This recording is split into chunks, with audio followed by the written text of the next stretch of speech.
Finding those levels, too. Look at that four-punch combination. It's a masterclass right now from Shakur Stevenson. That's what you're seeing. A masterclass. And Shakur meeting him with a straight left hand. Oh, and there's a knockdown scored with the left hand.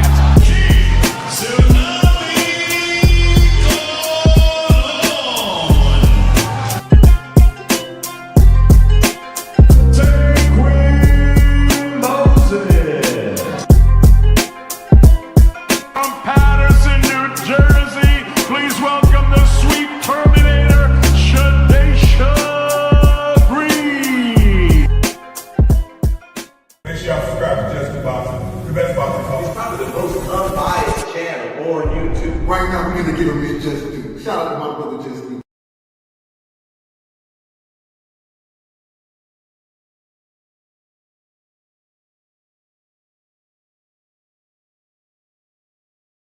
Do you foresee yourself being in, let's say, more thrilling fights as you get older?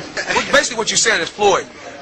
Get beat up and get some black eyes, then get your hand raised. No. And get stoop to everybody else's level and be stupid. When you get older, I'm saying. When you get older, do you think there's nothing cool about taking punishment, getting beat up, getting bloody lips, and getting a check. The coolest thing I can do, I can dominate you, shut you out, and make crazy money, and go home and live with my family in a very, very comfortable and happy way. That's how I like to. That's how I like to do it. Lifting weights and being strong doesn't win fights. Having great timing and being a very, very smart and intelligent fighter wins fights. I mean, I've been in there before with guys that was a lot bigger and probably hit a lot harder and a lot stronger. But Floyd Mayweather always has the remedy. What beats talent any day of the week? Okay. Well, 37 opponents had heart, and all of them came up short. Speed kills, I guess, right? Watching you in person is a lot faster than on TV, man. How important is speed? Well, it's not about speed. It's about smarts. It's about smarts, and it's about not getting hit that much. Baldamir's a big guy. What are you going to do to offset the size difference? It's not by size. Skills pays the bills at the end of the day. It's about being smart, and the smarter fighter is going to win. Most guys I don't beat them with speed and power. I beat them with smarts. I think about it. It's more up here than Bring the truth or tell on your ass what you're doing or what you're not doing every single time. You can lie, you can bullshit and all that, but when that bell rings, if you ain't put that work in, it's gonna show, bro. It's gonna show. Not to mention y'all in a sport that can cost you your life. Literally, you can die in this shit. So if that's the case, man, if you're gonna do this, don't bullshit with it. If you don't really want it, say to yourself, keep it real with yourself. I really don't want this shit. I can't put the work in that it requires. Walk away. Ain't nobody mad at you.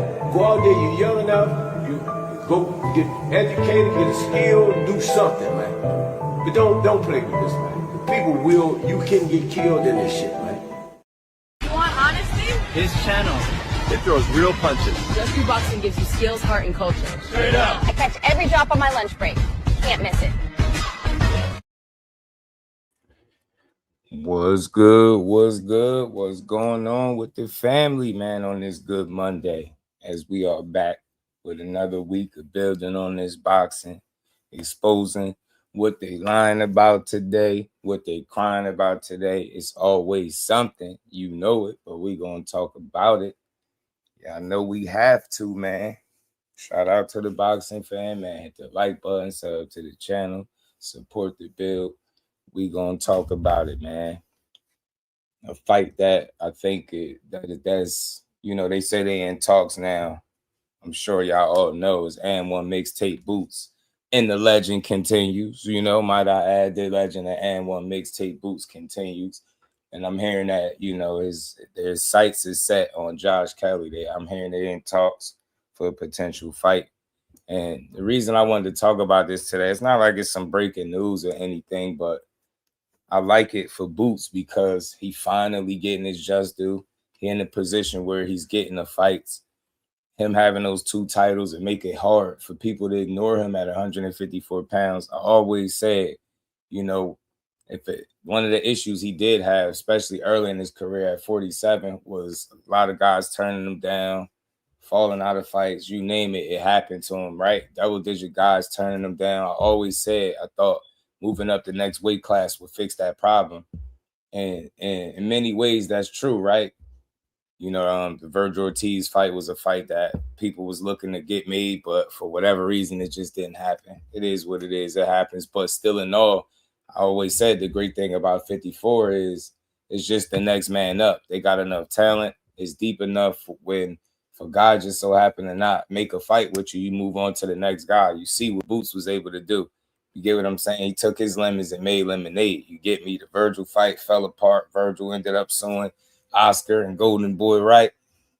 And now, you know, that led to him fighting Xander. Now he's a unified champion. Now he's in position to fight a guy like Josh Kelly. You know, he got cut up pretty bad in his last fight, but, you know what I mean? I'm just looking forward to the next fight up for Boots because, like I said, the legend of N1 Mixtape Boots continues. He's a hell of a fighter, and he finally getting his just due. It's not a lot you could say bad about a unification. Like I said, Josh Kelly's a solid boxer. He did beat, you know, who people thought was some kind of boogeyman at 154 pounds. He beat, he beat Bacron. You know what I mean? So a 3-belt unification, man, he cooking with grease. You get me? Couple fights in, and he right where he need to be. Let me say what's up to the fam real quick, and we're going to get to this build, y'all. Skills, my brother. What's good with it, bro? First one in the building. What's good, Skills? Shout out to my dog. COE. What's good, homie? How you feeling? Bodega Ties in the building. We fight all night. It's in the building. My dog, Jordan. What's good, bro? Damaris in the building. Rich, what's good with it, fam? Dane, what up? I'm going Rogue TV. My guy, what's good, family? Boots and Bug, keep it real. Who you got, Just? Right now, I would have Bud. Site and location, date, TBA. You know it is on the way. Dane, what up? What's good? Reef, my dog. 3-belt unification. Everybody hit that like button. Let's get the likes all the way up, man. We got over 40 people already on both sides together. Hit that like button for your boy. Let's get to this build, man. It should be a good week of boxing, but we're going to talk about it. Said it went from a deal worth over 100 million to taking less money to fight Jack Catterall. Talk about it. We're going to get to all of it, man. So he's on the other screen. It's all good. Just hit the like button wherever you're at. I appreciate the love. We's going to talk about it, y'all. You know, we's going to talk about it. But yeah, Jordan, man, interesting developments, right? Taking less money. Not only taking less money, but then going away from the fight too. On top of that, while promoting it, Jordan. It's funny when the fight was really in position with all the yellow and red tape pretty much set, right? No mention of no negotiating, no even thinking about trying to make that fight. Like I said, they just really played with the people. I said it. They did it in real time. They really played with the good folks. You get me? They played with the good folks. You feel me? Yeah, shout out to my dog, Big Dog Willie, coming through early, putting that 5-piece in the chat. Says, salute Just, Tanker Maniacs blaming Cora for everything. How is it Cora's fault for boxing failing because he's fighting for Zoo for Yap? So feeding his family is wrong. Yeah. I heard somebody say, and don't tell me it's about feeding his family because it ain't about that. I heard somebody literally say that on a live stream. A name I ain't gonna mention, but I heard somebody spazzing Big Dog about that same thing. Nah, don't say. Don't tell me he trying to feed his family. Yeah, it's crazy. Look, and mind you, the man ain't even had one fight yet. You get me? They tripping. My thing is this, and I'm always maintain the same energy. Fighters that want to fight. Conor, Benn, and Ryan Garcia is fighting right now because they want to fight each other, right? They couldn't be on more opposite sides of the spectrum. You know what I'm saying? And the fight is on the way. You get me? So for me, all that Zuffa paranoia, that's just tabloid energy to get the people up in the roar and complaining. At the end of the day, people that want to fight, go and fight. It ain't gonna matter. No fighter should be saying, oh man, he's over there. I can't fight him, bro. That shouldn't even be something you worried about. You should be like, bro, is my people gonna try to make that fight for me? And that's just what it boiled down to, right? Ain't nobody stopped Conor Benn and Ryan Garcia from getting made. And then think about it. Remember, Oscar De La Hoya was out the loop for a minute. He was like, man, ain't nobody even tell me about nothing. This fight ain't happening without nobody reaching out to me. And then as soon as they went through the proper channels, Big Dog, what did we get? A fight, a date, and everything. So We know when people want to make a fight, they will. Oscar been going at Dana White, talking crazy on Zuffa the entire way. Did that stop him from making this fight? Hell no. So that's going to tell us what, big dog, if you really want to make a fight, no matter where anybody is at, you can do it if your people really behind you and they believe in you. You know what I'm saying? Got all this Zuffa rubbish. We don't want to hear that. Guys going to go where the money at. Zuffa had that bag for Core. He went and got it just like any other fighter would. I'm not trying to hear that. You get me? People complaining about Zuffa, but it was cool for your favorite fighter to fight a YouTuber. You know what I mean? You got to keep it consistent. If it's okay for one guy to get money, it's okay for them all to get money. And that's just what it's all about.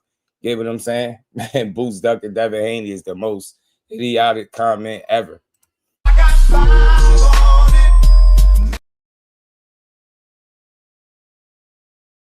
You must ain't heard what Tim Bradley said, fam. He said, man, and shout out to Big Dog. You feel me, Big Dog? All this rubbish, man. We just love us some boxing, fam. We want to see the fights, bro. They want to fight Zuffa Core. We know it ain't actually got to be on Zuffa, right? Ring cars and such, right? There's ways around that Zuffa, you know? They ain't got to do that. So I just feel like guys don't want to fight him. It's just an excuse. It's an excuse. And the fact that people push it is nasty work. You know what I'm saying? Because where was this energy when he was with Eddie Hearn? Remember, Big Dog, he went to work with Eddie. They was complaining then. Now all of a sudden the zone is the place to be. But when he was there, everybody had something to say. He was using that to get out of this fight. He told Eddie Hearn to make this fight for him. You get me? You feel me? They were doing all this crying. Now all of a sudden the zone is the place to be. I guess it is, because we all know who's not there. When he was there, it was the worst decision to make. Eddie Hearn's a snake. Why is people working with Eddie Hearn? You see what he did to Boo Boo. Oh, yeah, I was here for all of that. Complaining. And y'all, tell me how many times Shakur fought on a DAZN card. Somebody tell me. Anybody? Can anybody tell me? Low key, you still waiting for Shakur DAZN debut? It ain't never happened. Them was ring cards, you know what I mean? Saudi, Turkey, Big Turk. You get me? So look, man, all I'm saying is I just want to see fights without these guys having to get slandered. Over here, we put things in its proper perspective. We include context because we want to have real conversations. Anybody thinking that Boots Ennis is ducking Devin Haney, first you got to explain to me, when did Devin Haney become a 154-pounder? Because this is the problem with boxing. Y'all want to anoint him king for stuff that he ain't even did. Like, why even put that out there? Like, you get me? Like, Boots would beat the hellfire and brimstone out of this man. That shit would be all bad. And speaking of it, I got the little AI video. Shout out to IDCAI. That channel, he been posting a lot of the little AI generated fights. Man, Boots beat the piss out of Devin Haney respectfully, in my opinion. And that's just my opinion. I don't see no advantages there for that man. We got almost 60 people in the building. Everybody hit the like button, man. We just getting started. Hit the like button. We're going to talk about it. But I just don't know what y'all think this is, man. And what y'all not taking into account is you talking about a fighter. And I mean this in the most respectful way. I mean this as a pure, I'm observing this man. If you're telling me the last 2 to 3 times that you seen Devin Haney in the ring was the very best version of him you ever seen, you would be lying to yourself. You would be lying. You would be lying. Boots is way too, in my opinion, should I keep saying, because we don't know until it happens. Anything can happen, but I just don't see no wins for Devin over no Boots. I'm telling you that he way too much offense. I think he'd be way too much. You get what I'm saying? Like, you ain't gonna be able to sit back there and make that shit look easy. That shit'd be a tough ass fight, and it just don't make sense right now. So when I say these things, don't take it as if me saying Devin Haney just can't fight and has no shot. That's a dumb fight right now. Y'all need to get y'all heads out y'all asses, man, and talk some real boxing. If that was the fight for him, then he need to take his ass up there. But y'all really on YouTube, Twitter, Instagram pushing that Devin Haney is calling out. He not calling out no Boots. That's y'all problem. He need to focus on what's in front of him. We don't even know, is he actually fighting Jack Catterall? We're going to get into that. But Man, why y'all be forcing it? Devin is a hell of a boxer. He's one of the best boxers in the game, period. Hands down, he is. But that boot smoke is much different than anything you've been in front of. And this is why I referenced the Ryan Garcia fight. Ryan Garcia got some qualities, right, that make him dangerous. Boots got all of that and then some with more of a bag, far more versatile. Do you understand what I'm saying? Far more committed to the sport. He's just a different beast. That's not a good fight for him right now. I don't even know why people forcing it. That's like me telling you, like, you get what I'm saying. Shakur just gonna go up to 54 and start beating up. Like, no, fam, no. It's a limit, bro. That's not a smart move.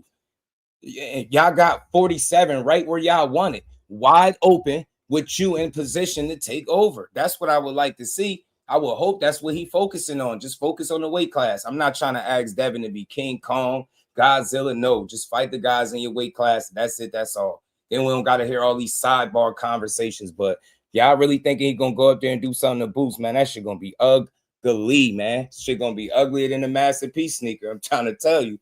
Yeah, that's not a good fight. It's just not. It's not. Y'all could go ahead and trick yourself if you want. Think he just going to box and that should be some type of easy display. Did you see how bad he beat Xander up? Like, he beat Xander up so bad. The only thing people wanted to talk about because they hate Boots is the third round where he had some moments and Boots weathered the storm and commenced to beating that man ass. Yo, he a different type of challenge, fam, man. Respectfully, if Devin had to approach 147 the right way, right, took some fights, you know what I'm saying, before he got up there, what you think he gonna do at 54? That would be silly. Why are we forcing that fight on him? That's why I said I'm more of a supporter of Devin than y'all. Y'all just fans. I'm a supporter. That's not a good fight. I don't give a damn what you say. Go ahead and lie to yourself, manipulate your brain, trick your brain into thinking that Boots Ennis and Devin Haney is a good fight right now. That shit don't make no sense, fam. He'll get himself hurt, in my opinion. It'll be bad. So I don't feel bad about saying it. I'm standing on it. It's the same thing. Shakur, you jumping up crazy weight class. You're going to be way up at 54 talking about fighting Boots. Hell nah, fam. That shit crazy. Like, yeah, Boots just regular. No, he ain't. Nothing regular about Boots, fam. That shit is nuts. Man, real time, it'd be a bad ass whooping, bro. BJ, what's good, homie? Shout out to the OG, man. He said, what's good, Justin? Who in the hell said Boots Duck Devin? Somebody up in the chat, and what they're pushing, OG, is that because Bill mentioned Boots getting undisputed at 54, Dev getting it at 47, then him jumping up, going up to 54 to challenge Boots for his undisputed, for him tying Crawford for being 3-time undisputed. So his super fans are taking that as, and they're twisting it and saying, oh, Devin Haney is calling out, Boots Ennis for a fight at 54 with no tune-up. And then rightfully so, here come, well, not rightfully so, but conveniently so, right after that, you got his fans talking about, Boots is ducking. Like, bro, they're not in the same weight class. They can't duck each other. That's why I be calling people casuals. I'm not trying to say I'm some boxing historian and I know everything, but I speak logically. I speak realistically. Even if you don't agree, I don't just sit up and say anything. And these people say things that just really don't make sense.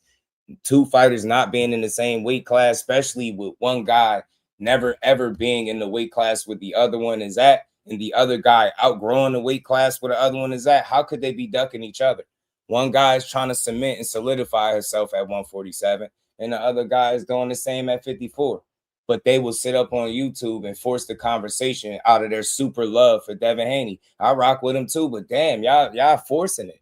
He don't have to go up to 54. I'm fine watching him establish himself at 47 and beating up whoever he can get in the ring with him. You know what I'm saying? Rico, what's good with it?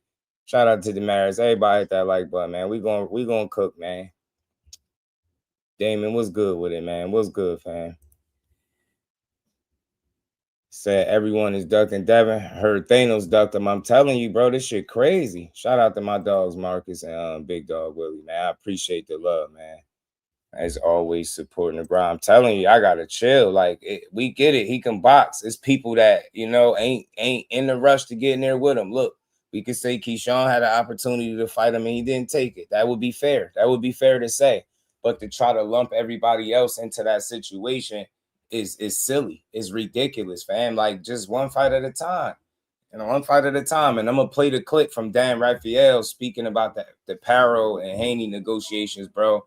My questions is still what it was. Like, what is so difficult about making a fight with this man? I don't get it. And we ain't never got a box again. Well, I don't get it. I already been getting these, but now it's time for you to get your just due.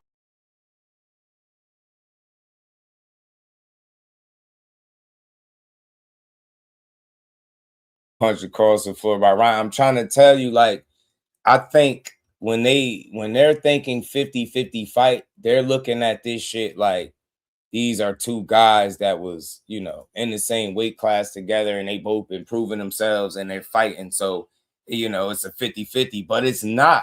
If he goes up to fight Jaron Ennis right now at 54, or at any point you jump up to 54 and your first fight is Boots, that's not a 50-50 fight, in my opinion. That's going to be a rough out, especially if you was to do it now. That's not no 50-50 fight, bro. Hell no. See what the hell he just did to Xander? Bro, you not as big as Xander. That's going to be tough as hell to keep somebody that dangerous up off you. And that's just being real. I'm not no super fan. Could Devin be able to box and get it all? Yes, because he could fight. Yeah, I ain't just saying he get, you know, like fatality. Like, you get me flawless victory. I'm not saying that. But, bro, that is going to be a really rough night in the office. And I don't know why y'all forced that. You see this dude talking about fighting the Josh Kellys of the world, man. The Fundoras, like, he got 54 business, man. Y'all need to leave Boots out of it, yo. Let Devin be great at 47. That's all, you know what I'm saying? He could do it. He could be great there. Blue Hustle, man, what it do? He could be great up there. You know what I mean? It's wide open for the taking. But still, y'all always want to overdo it. And he calling out Boots right now. He not calling out no damn Boots, fam. And nobody is in a rush to get that mixtape made against him. And his name ain't Jaron Ennis. It's and one mixtape Boots. I'm telling you. And where we at? It's gonna be about volume 37. Hell no, y'all do not need volume 37 and the and one mixtape featuring Devin Haney. That shit gonna be bad. You better leave that Philly monster alone. Better leave that Philly monster alone.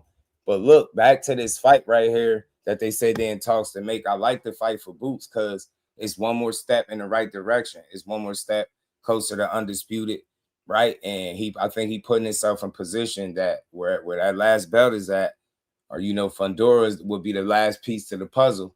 I think it'll make all the sense in the world, man. And wishful thinking that the politics don't get in the way, but this is a really good fight.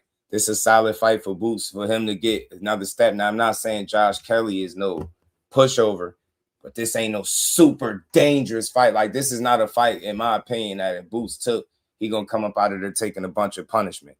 Now, after taking the fight that was supposed to deem to be tougher with Xander, right, being a young unified champion, you know what I mean? This is right par for the course, man. He go out here and beat this dude, and Boots on his way. I ain't trying to look too far ahead, but I definitely think this is a fight that he'll win, hands down. Look, Josh Kelly could box.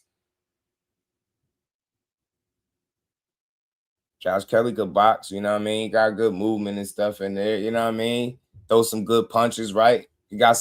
He fight with a good rhythm to be one of them UK guys, but he ain't got what it takes to deal with no Boots, man. I don't think you're gonna be in front of Boots for a long time, bro. That shit gonna get really ugly, really, really fast. You know what I'm saying?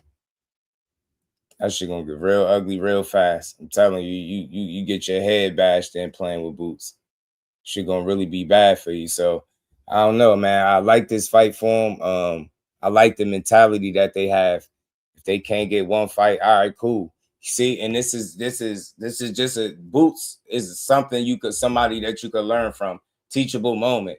He don't spend too much time, 2 months, talking about Virgil Ortiz and how he been ducking. He just moved right along. Oh, I couldn't get the Virgil fight after the face-off. Cool. Xander was good. Same thing with Xander. Xander was talks about fighting a Virgil, right? These dudes had fights they didn't get. They looked right toward each other and made a fight.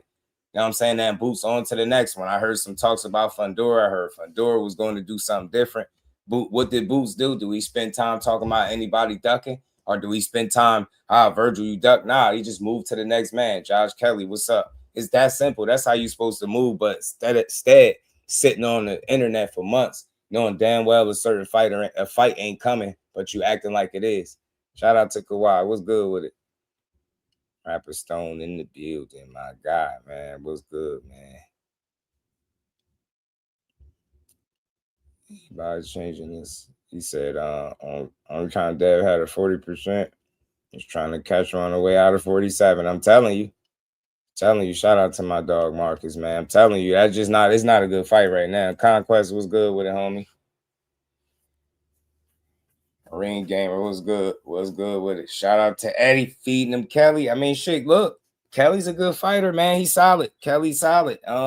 He gave Bakram all he can handle and beat him, right? And that was quoted the boogeyman of the division. So, I mean, you got to keep going, right? Josh Kelly been asking for this fight. He been saying he's willing to take the challenge. That's a different tune than what a lot of people be singing when it's time to fight Boots. So, unlike a lot of these other guys, I do believe Josh Kelly be willing to fight him. I don't think he'll be shook, but that ain't gonna matter. You know what I'm saying? I think Boots gonna beat his ass.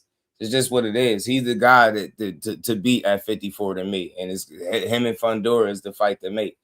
You know what I'm saying? And I think if anybody got the best chance, it'd be Fundora. Just like I feel like if there's anybody that got the best chance of beating Fundora, giving him another loss right now, it would be Boots for me. You know what I'm saying? It would be Boots.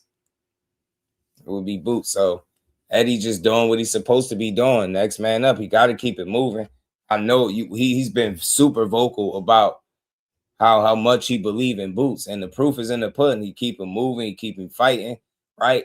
He's helped grow his fan base. He's put him in front of his people. You know what I'm saying? I was at that, what was that? The Wells Fargo when he fought Avanesian, man. That thing was packed, man. Philly showed up and showed out, and ever since then it's been up for Boots. So shout out to Eddie, man. Since dealing with Boots, he's been doing pretty well by Boots so far. So far, so good. Just putting him in position, and it's only so long you could keep Josh Kelly away from Boots, especially with him holding the title. You gotta offer him up at this point. It's a win-win either way, right? It's still they both your guys. If one of your guys beat your other guy, still, you know what I mean? Still good business for you, because I think now is a good time to be invested in the Boots business, and you've been very invested in the Boots Ennis. So now it's time for it to pay its dividends, and one step closer to undisputed, you got to offer up Josh Kelly. you got to offer up your man Josh Kelly. That's all, you know. Fundora about to go do something else, right? Just offer him up. It'll be all good. Just offer him up. You get me, man? Make this easy for us. We don't want to see what we've been seeing with Team Haney. And I'm not saying that to be, a funny guy, right? I'm being serious. Like, I don't want to hear 5, 6, 7, 8 negotiations with all these fighters and none of the fights happen. And then you be looking up talking about, yeah, everybody's ducking me. Like, nah, fam. Nah, don't put us through that. So this is a fight, like I said, that they in talks. I don't see why it wouldn't happen. I mean, the stage is set. There's no opponent. I think the only holdup will be what Josh Kelly face looking like after that last fight, because he was cut all up. I mean, he had several cuts. His face looked crazy. And I'm like, yo, the way that dude was touching him, that's not going to be good. If Boots on the other side of you punching on you like that, I see Boots stopping Josh Kelly. I ain't even going to lie to you. He could box a bit, but that's a bit. Like, I mean, he can box well, should I say. But Boots just do a lot of things really well. And he dangerous. And that shit it's going to be a feast. I'm telling y'all, get ready. And one mixtape. What is we at volume 37 on the way? Fundora been filthy with it. Fundora improved after his loss. He one of those guys that got better after he took a loss, in my opinion. Went back to the drawing board and corrected some things, got better. COE, I appreciate the love, man. The super chat. Shout out to everybody that continues to support the grind. We gonna keep growing and building. Boots is just a smoke screen for these fights. You know, people we're not calling for, they won't jump in, but expect Shakur to jump in and make it. Right? Yeah. I'm telling you. Yeah, they know that, look, they ain't going nowhere near that dude. And that's the problem with the way they promote. Instead of saying, yo, when we get there, yeah, of course we'll be looking to fight him if he's there, because that's logical, that's sensible, that's reasonable. But they'll create this energy or this conversation and make it seem like the focus is now on Boots. Now Devin Haney's focus his attention to Boots, and shut that shit up. That is not nobody to be playing with, bro. Like, Boots, Boots is the last person you want to just be using his name and playing games. And y'all keep talking about them Karen fights if you want to. Go ahead in there and show me you could do way better than what Karen did against Boots. Go ahead.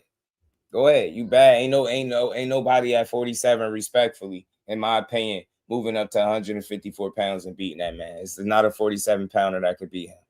That's active right now in boxing. It's just not, there's not one. Shit just don't make no sense. Shout out to COE. Appreciate the love, homie. We got about over 70 people in the building. Everybody hit the like button. Let's keep going.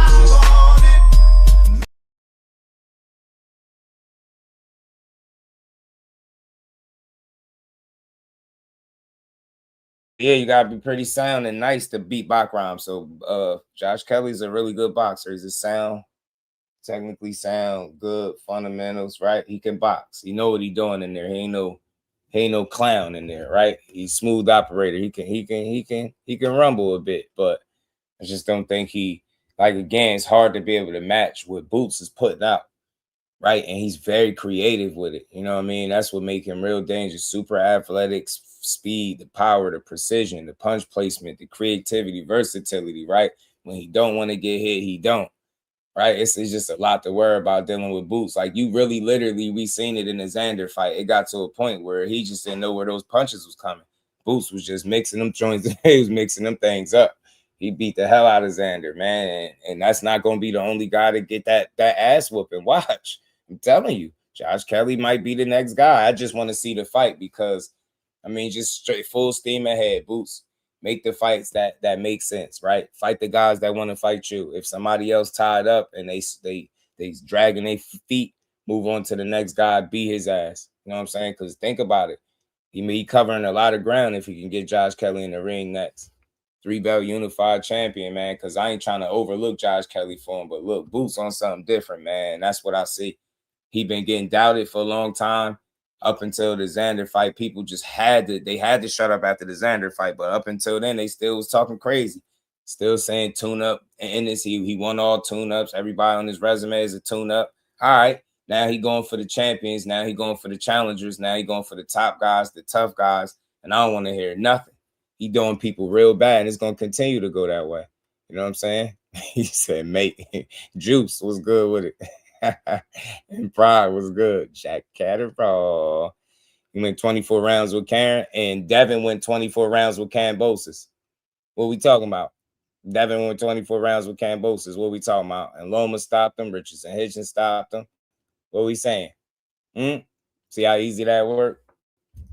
I don't mean shit. He went 24 rounds of beating him up for 24 rounds. Yeah, he had some, you know, Karen produced a couple of moments out of 24 rounds, but nothing to write home about. He got dominated in both fights. That's not a flex. Winning a couple rounds or having a couple moments, it's not a flex. He got beat. Tell me how many rounds Karen won out of them 24. Because Cambosis won several rounds out of the 24. If you being honest, if you keeping it a buck. Now he got his ass beat too. Don't get me wrong, but he got some rounds in. It's boxing, fam. It happens. You know, it's no shame in going 12 rounds, right? He was in full control of both fights, just like Devin Haney. He went 24 rounds with Cambosis, but he was in full control. How many rounds Boots went in his last two fights? How many rounds Boots went in his last two? You get me? Beating ass, huh? You see what Boots be on. You know what I mean? Karen is the anomaly on Boots' resume, man. He was somebody that brought something a little different to the table. Boots had to figure it out. He figured it out. He got it done. You know what I'm saying? At no point in the fight was he at risk of losing, right? He just looked like at, you know, a couple points in the fight where like he got frustrated with what Karen was doing and stuff like that. But, you know, that's part of the growing pains, man. Boots ain't perfect, right? You know what I mean? He got tendencies or flaws, whichever one you want to call it, just like any other fighter. But the most important thing is maintaining composure and working through it. And that's what you've seen him do in both of those fights when he didn't get the knockout. He just continued to win the rounds.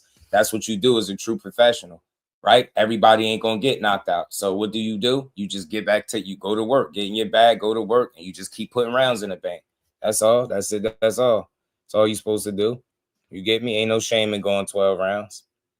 No shame at all, especially when most of his fights is about stoppage. Sad part, ain't need Keyshawn fight more than Keyshawn and Haney fight. The reason why that has some truth to it, Rapper Stone, the reason why that will have some truth to it is because of you see the opponent selection that he's left with since that fight is not happening with Keyshawn. You see, like, it's a bunch of names that people, they'll watch, but I don't think nobody jumping out their seat for it, right? I don't think nobody would want to pay pay-per-view money for him. You know what I'm saying? Light skin business, what it do, homie? Yeah. Boots figured it out and won. You get what I'm saying? Well, it's simple and plain. We be forgetting to tell the whole story. We be acting like going 12 rounds is like an indictment on boxing. This shit is called boxing, fam. You know what I mean? Fight, what he said, was it the fight with the clinch counter with Cambosis? I believe it was. I believe that's when the clinch count came up.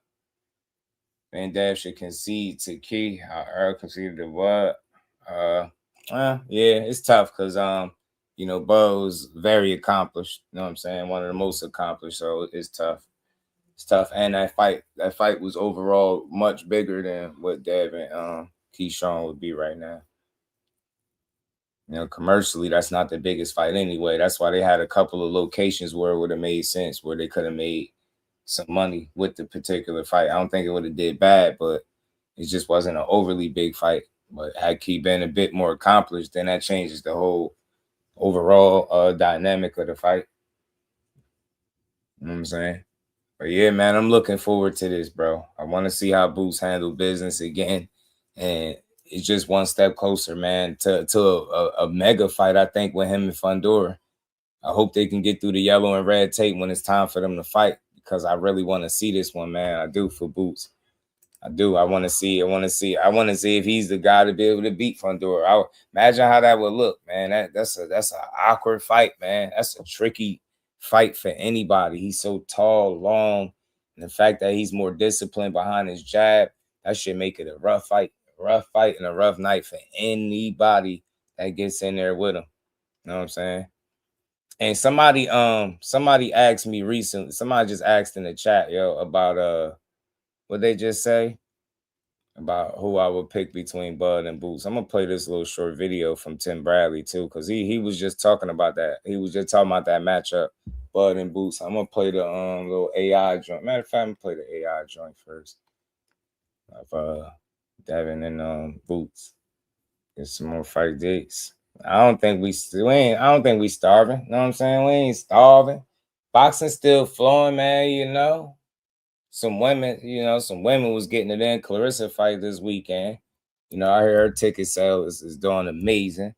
Right? Nah, boxing ain't going nowhere. It's just, I know you looking for them splashes, Damon, but it's coming. I think as far as a event like that, or a boxing match you looking for like that, might be Broly. Nah, the GOAT fighting this weekend, man. I'm supporting that. And Broly and Tio, the 22nd. And Door's just getting better too. Yeah, he is. Boots said Bud is easy work. His Bud's move now. Bud told Boots to say he's going to knock him out, say his name. Yeah, I hear that. I just think Bud, that's the fighter in Bud, but I don't see Bud coming back. I think Bud is enjoying life. I think Bud just is a guy that want to get back in shape, stay in shape. People forcing it. I don't think he want to do it. You know what I'm saying? I don't think he's coming back to fight Boots. And look, that's something that Tim Bradley was talking about. Well, we're going to get into that in just a second. I'm going to play this little quick video between Boots and Devin Haney. And shout out to Team Haney, man, the real Haney supporters, not them super fanned out people. I don't care about y'all, but the real ones, y'all know what's up, man. And we ain't asking for Devin to do that right now, even though Boots' name is on the list, even though certain people are asking everybody to move up to fight him, right? That's when you know boxing is getting in a weird space where guys in higher weight classes get there, establish themselves, try to get comfortable, and then need the smaller guys to come up, and they fans argue all day like that's not what it is. You get what I'm saying? It's weird. It's really weird, bro. Really, really weird. It's like, man.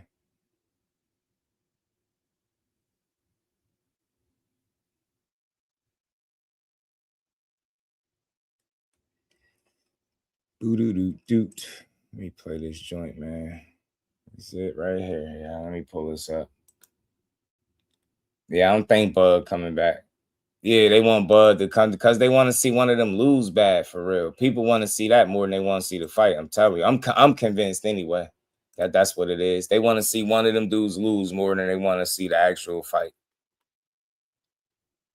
They don't care about the outcome, just as long as they get to see Bud lose or Boots lose, they'll be happy. Because they both got their fair share of haters, and basically what they want, they all want they I told you so moments. People want to see Boots lose so they could finally be like, see, I told you he wasn't that good. As soon as he fought somebody real. People want Bud to lose because they're gonna say, see, 5-division champion, 3-time undisputed. I ain't mean that. I told you he wasn't that good. This is why he ain't want to fight him. I told you, like, that's what they want. It's like you got a lot of weird fans nowadays out there. They're not legit supporters. They fans, and they just want to shit on, either one guy or the other. That's all they want. They want to, I told you so. I told you Boots wasn't that good. Told you he was hype. Told you Bud wasn't no legend. Told you he wasn't no GOAT. He ain't no all-time great. Like, you get what I'm saying? Like, man, I don't want to hear that. That's why I would rather before I want see all of that, I would rather not even see the fight before I had to sit through watching people pick them two apart as if Boots was to lose to him, it's the worst thing in the world, or even vice versa. Like, right? I don't even want to see it if we gotta sit through that. Shout out to my dog Radio. What's good with you? Let the man live. He could get in shape. You know what I mean? Like, shit, if you want to fight him, call his ass out then. Yeah, man. Yeah, man, Jordan, man, they wild, fam. Posting fake Shakur shot, sparring facts, they doing it. They just posted the fake call out with Devin Haney, too. They doing mad. They doing a lot of PR for that dude, yo. A lot of PR. How y'all think this fight will go? Y'all think this is how the fight will go for real?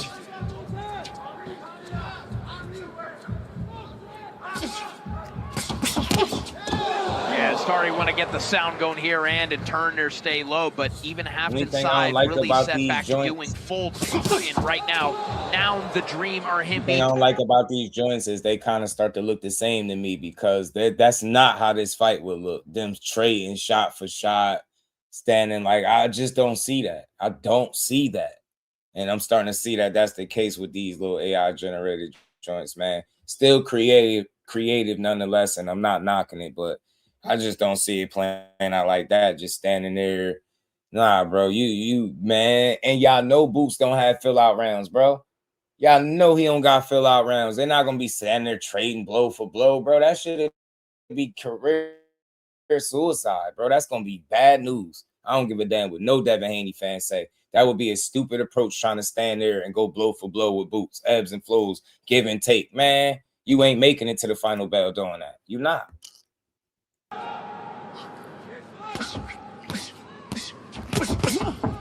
And them body shots. I like that creativity right there with the left.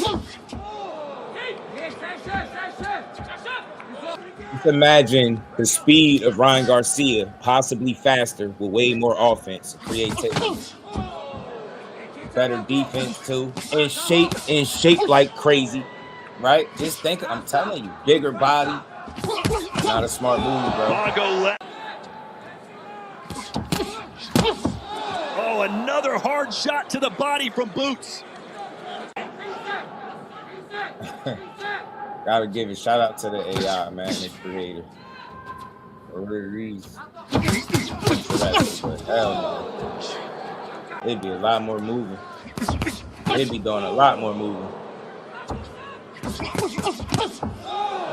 Yo, I just don't see how y'all think this would be a good fight right now.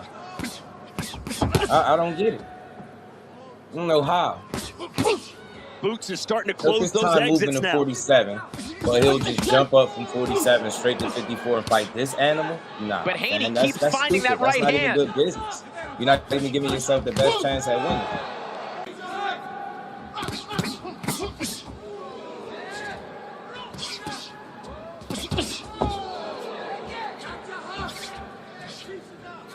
And there you see the tactical brilliance of both men unfolding in real time.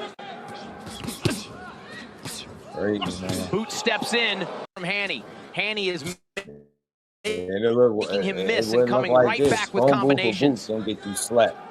There's the check hook. He turns him, and another clean Right hand from Haney. Ennis starts orthodox, and now Boots switches south flank. Shout out to my dog, Sammy. What's good, homie? Straight left downstairs, and he's fighting for that outside angle. Boots mixing the levels, but Haney fires that right hand straight down the middle. Into this fight, by the way. Haney's still moving well, but Ennis is starting to cut these exits off. The closest we get into this fight, right here. Boots goes back downstairs. Oh, Haney catches him with the right coming in. Break. Stop. Haney ties him up, they break, and there's a stiff jab from Haney.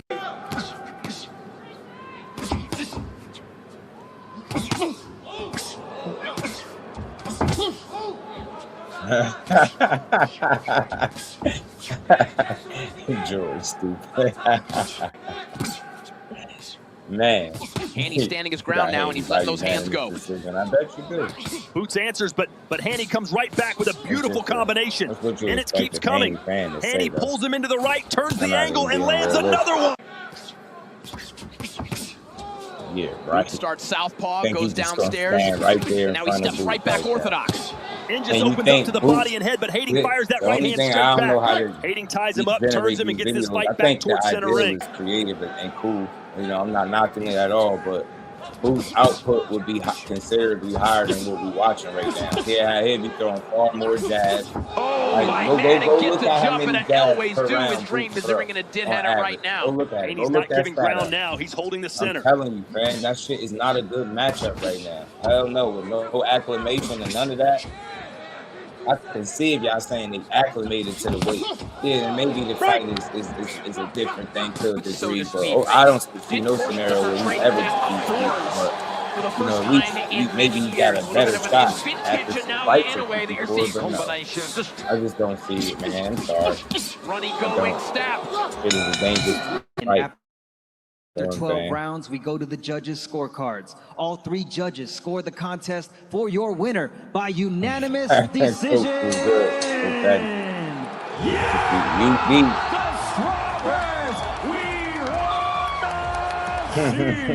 All 3. They gave boost to UD. Man, shout out to the creator of them AI videos, man. It's solid entertainment, man. It's cool. But look, I played that for a reason too. Never mind the decision. Because if that fight was fought like that, then it's not going the distance, in my opinion. You're not going blow for blow with Boots Ennis. You're not standing right there in front of him. Being a guy that's not his size, you don't have no advantages, I don't believe. I think that's a really bad matchup right now. You get me? I think focusing on 47 makes a lot more sense. It's a lot more realistic. There's actual things that he can accomplish there. There's guys that really can't beat him at 147, right? There's a Ryan Garcia fight out there for him, fam. Like, it's really out there. Like, don't go doing shit that you ain't got to do. And I understand trying to be brave and entertain your fans, but that just would be pure silliness. That'd be pure silliness, fam. Like, I just don't think that'd be a smart move to go out there and fight him. You know what I'm saying? When you got so much that you could accomplish right where you at. You get me? With the right business, of course. And we're going to get into that in a second, too. I want to play this video from Tim Bradley because he was talking about the Boots in the Crawford situation. And some of the things I understood what he was saying. I ain't going to say I agree with everything he said, but I get where he was going with it. This wasn't no UD victory. Man, that shit, he said robbery. Shit, that shit would have been a stoppage. Boots threw way more punches than that. He said Greg Hackett made the AI. Greg Hackett made the AI. Is crazy, man. We got about 80 people in the building. Everybody hit that like button, man, and let's keep rolling. Let me pull up what Tim Bradley had to say about this in regards to Boots and Crawford. But like I said, Boots is on his path. I'm not against the fight, if at all, that there's a way for me to see it. I mean, look, I said it so many times, take my money now. But I just don't think that's something that's going to happen. I think Crawford is happily retired. He looked like he enjoying himself for real. Traveling, just being places, he commentating and stuff. It's cool to see him do that. Like, I don't even care to see him have to come back because, again, it's just going to be a bunch of more rhetoric and slander, man. He might as well stay retired, enjoy it. And like I said before, one of the things that people don't want y'all to understand is that these two fighters can actually be great without ever having to fight each other. Would it be dope as hell to see Bud come out of retirement, fight the young lion and all that? Yeah, cool. I'm not against it.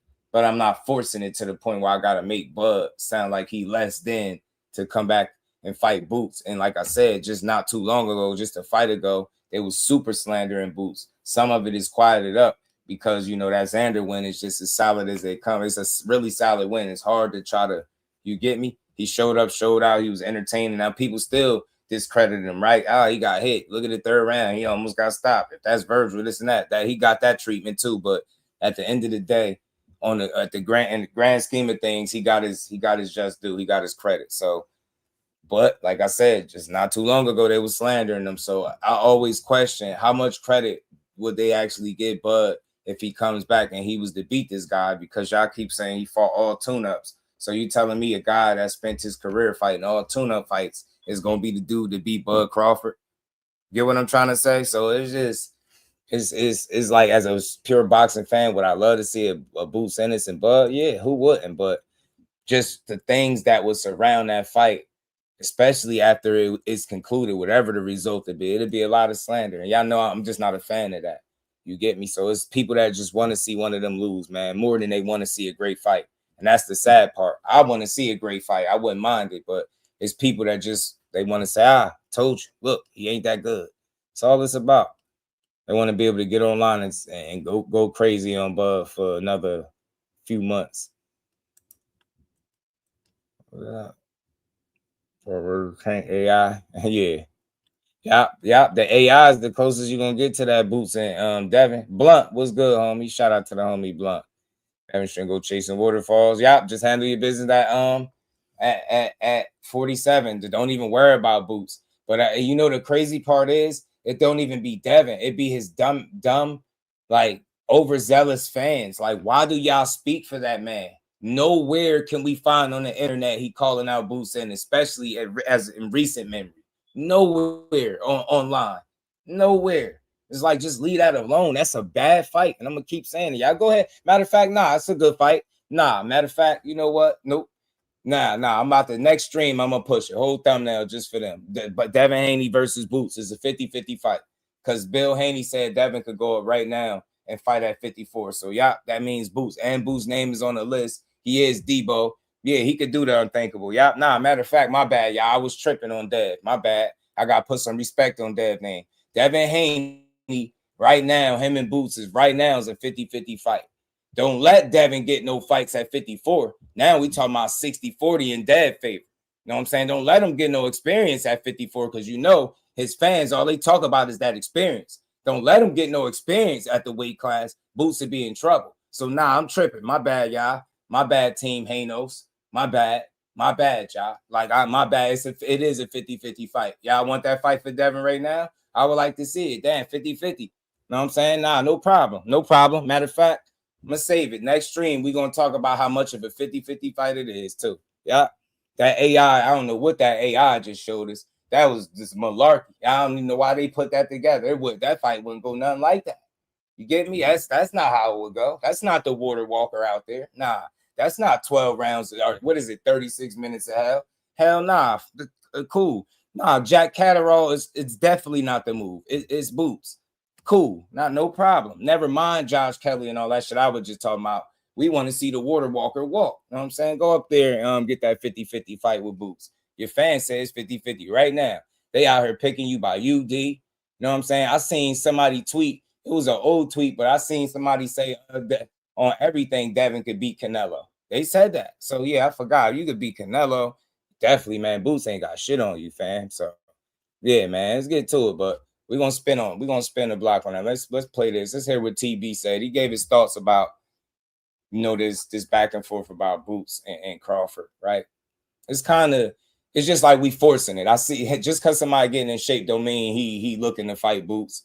I personally don't get that. I understand why some people may speculate, but then there's some that's like, he's coming back for Crawford. No, he's not, yo. I don't see that. So, I mean, are you coming back for Boots? Like, I don't see it, but let's go. Let's go.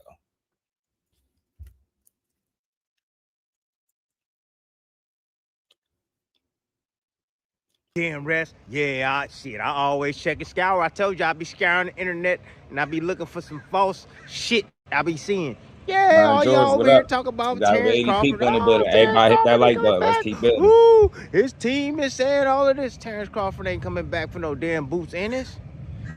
Come on, man. What else does Terrence Crawford got to do to prove to y'all ass that he the GOAT of this generation? What else does he have to do? Motherfucker went up how many weight classes? Two weight classes. 101, 2. Yeah, 2 weight classes all the way up to 168, and he beat who? Canelo Alvarez, right? Who was an undisputed champion? Yep, who was an undisputed champion? But at that time, however, I'm just saying, you know what I mean? Like that ain't good enough for y'all. Oh, there's always excuses. So what is Crawford gonna gain by fighting Boots Ennis? I mean, yeah, we like to entertain the fight because, skill for skill, they, southpaw, orthodox, they switch and all of this shit. Yeah. Boots is young too, right? But what does Boots have that Crawford ain't got? Crawford got everything Boots and more. You know what I mean? Like, it's nothing enticing for a Boots fight for Terrence Crawford. What else y'all get? Y'all don't understand that shit? Y'all don't get that? Man, Terrence is retired, man. Just because you see Terrence inside the gym working, trying to just stay in shape. Now he coming back to face Boots because Boots is running his mouth. Look, Crawford ain't never been one to move because you running your mouth. Crawford like, man, come on, bro. Get your weight up. If you get your weight up, maybe I might. But you know what, dude? Boots got a lot to growing to do. Crawford sees it. And that's what I'm letting y'all know right now, man. That's what people don't want to hear. He got growing to do. That's not a shot at Boots. That's the reality. He is still growing. He is still getting better. Crawford is a well-oiled machine, at least while he was active. Y'all seen what type of time he was on. This dude, versatile as hell. Even in the toughest moments, he figure out how to get it done. Going up against Crawford is not going to be nothing easy for nobody to do just because you're athletic alone. The thing with Crawford is, no matter what you think you are physically, athletically, he's good enough physically, strong enough physically, good enough athletically to be able to match you. But the problem that could potentially come up in a fight like this, and keyword potentially, right? It's just, if they were to fight, the question would pop up, can you match him with IQ? Can you match his IQ, right? You get me now. Boots is pretty versatile too. He can mix it up well, but can you match him overall with his IQ? Crawford know how to get it done. And if he gets you hurt, he one of the best finishers in the game. He'll get you out of there. That dude is phenomenal, man. The way he took Canelo apart like that just is that's not regular. The way he did it, the path on his way there. If people would have told you a couple years in advance before that happened that that's going to be one of his last fights or potentially his last fight and he's going to beat him at 68 and be undisputed, people would have probably said you lying. You get me? So what he did was special, man. That just showed you how special he is, man. I know it's going to be people that take from the win because they're going to say what Canelo wasn't or he struggles with this style or that. I don't want to hear none of that. You still got to go out there and beat that guy, and you ain't seen nobody beat him that cleanly since a Beevil or a Mayweather. You get me? So Terrence Crawford, a special guy, man. You're going to have to be able to match him in wits. You get what I'm saying? It's not going to just be a physical thing, right? You're going to really have to be smarter than him, man. That's proven to be something that nobody has been able to do through 40-plus fights. You get me? And that's not a mistake. You don't get lucky 40-plus times. The dude, since 2014 and winning, I think, his first world title, every time he's fought, it's been for something. You get me? It's not a lot of people that could say that. They got to the top and they stayed there and continued to ascend. You get what I'm saying? And some would say he got his just due late, but nonetheless, he got it when it was all said and done.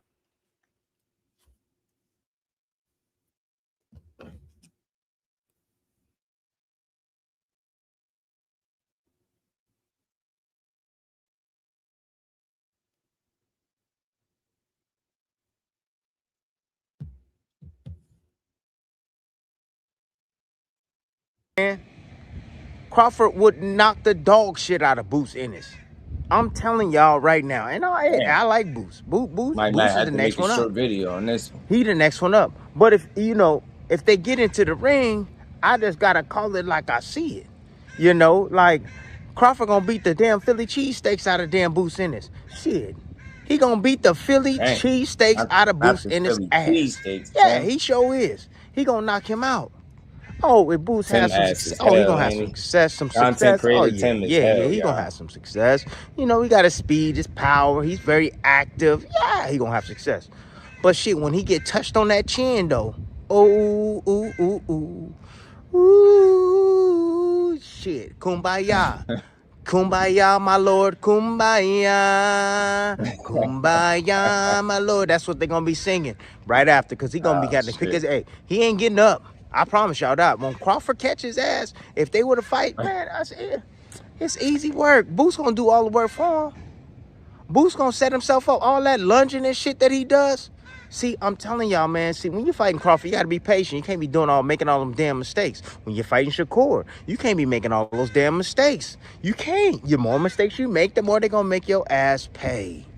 And Boots with all them damn mistakes and, you know, his giggly ass, you know what I'm saying? Because he always try to, I got to get to it.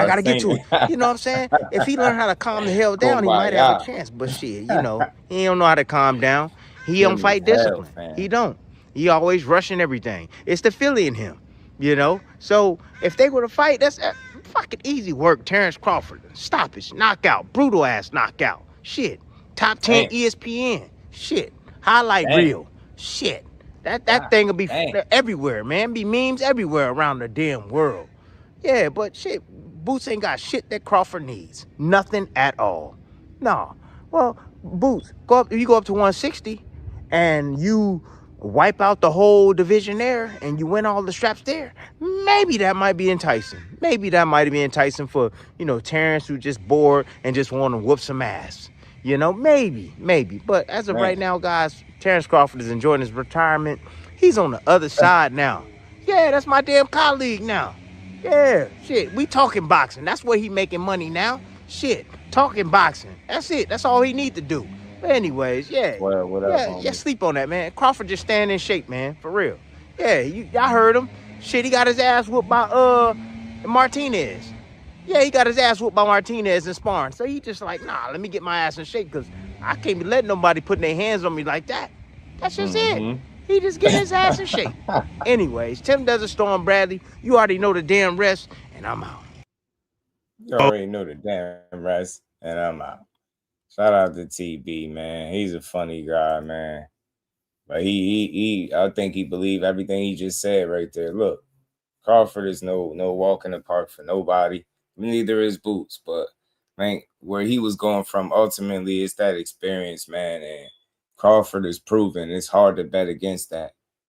You get me? It's not saying Boots can't go in there and do what he do or find a way to win. Yeah, there's always that chance. This shit is boxing, but I guess for him, you have to put the money on the wood. You know what I'm saying? He gonna put the money on Crawford, and I get it. You know what I'm saying? I understand it.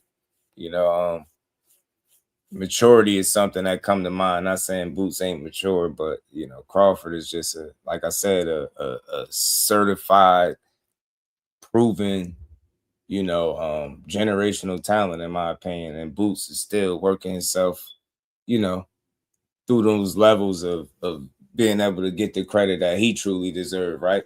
And it's funny that outside of the similarities that they have to a degree with certain little things that they do in the boxing ring, they face a lot of scrutiny and criticism, right? Some of the same stuff. People say Crawford ain't fought nobody. They say the same thing about Boots. Crawford is overhyped. They say the same shit about Boots. Crawford ain't all that. They say the same thing about Boots. It's like, you get me? They say the same shit. So at the end of the day, Boots just keep proving it, man. If Crawford was to come out of retirement, I'm pretty sure I'll be one of the first people asking, is that the fight you looking to make? But it's going to take more than seeing him work out, couple workout videos for me to feel like he coming back. I think he enjoying life as he should. I think he gave a lot to the sport. And, he, you know, not many people could say they got out on their own terms with their faculties intact and their money. You know what I'm saying? He went out the door making some of the most money that he's made in his career, particularly in the last few fights or so. So shout out to Terrence Crawford. I don't have to see it for me to believe that he's great, because some of what Tim's saying is real. Like, you beating a guy that many still feel like is not as proven as what some say he is, it's still gonna be question marks. It's still gonna be like, how much credit does he really get, right? You know what I'm saying? If it's people not willing to give him full credit for a Canelo win, I just don't. I see the Boots thing doing it's being a similar situation. It's gonna be some that are respected, of course, but it's gonna be a lot of detractors and people saying he probably should have done that, right? That he should have won, right? It's gonna be that. So, whatever. You know what I'm saying? Shout out to the Queen Lisa. How you feeling today? Tim Meathead Bradley. Like Tim PGH was good with it. Got my money on Boots versus Bud. Boots can definitely beat Bud. Just don't see it happening yet. The chances are definitely there. Could he do it? Absolutely. Could he pull it off? Absolutely. Make no mistake. He could pull it off, but I think it'd be a really tough fight right now. You know what I'm saying? And with the mistakes made, not just, you in there with a guy that's proven, you in there with a guy that's one of the best counter punchers, finishers, and he capitalized on mistakes. He's very good at picking up and downloading data too, man. Bud, one of those guys, man. I'm telling you, he just ain't an easy guy to beat. But don't get me wrong, Boots he gonna give you all you can handle too. And I'll never say somebody just go in there and make it easy. I mean, Tim saying easy work, I don't think Boots easy work for nobody. I don't think he's just some knockout victim either. But if it's anybody that would probably be able to capitalize on his mistakes to the point where they could create a situation where they can get a knockout, it would be Bud. That doesn't mean that I see him just knocking Boots out. Boots a damn dog, man. Boots is a dog. You know what I'm saying? And he showed it even more in his last fight. So he just liked to fight, man. And I think the same thing that's made him dangerous and made him successful up until this point, it could potentially at some point work against him, against a guy that is calculated as consistent, right? As smart as Bud. That's gonna be a really tough guy to beat. And you've seen it like throughout his career.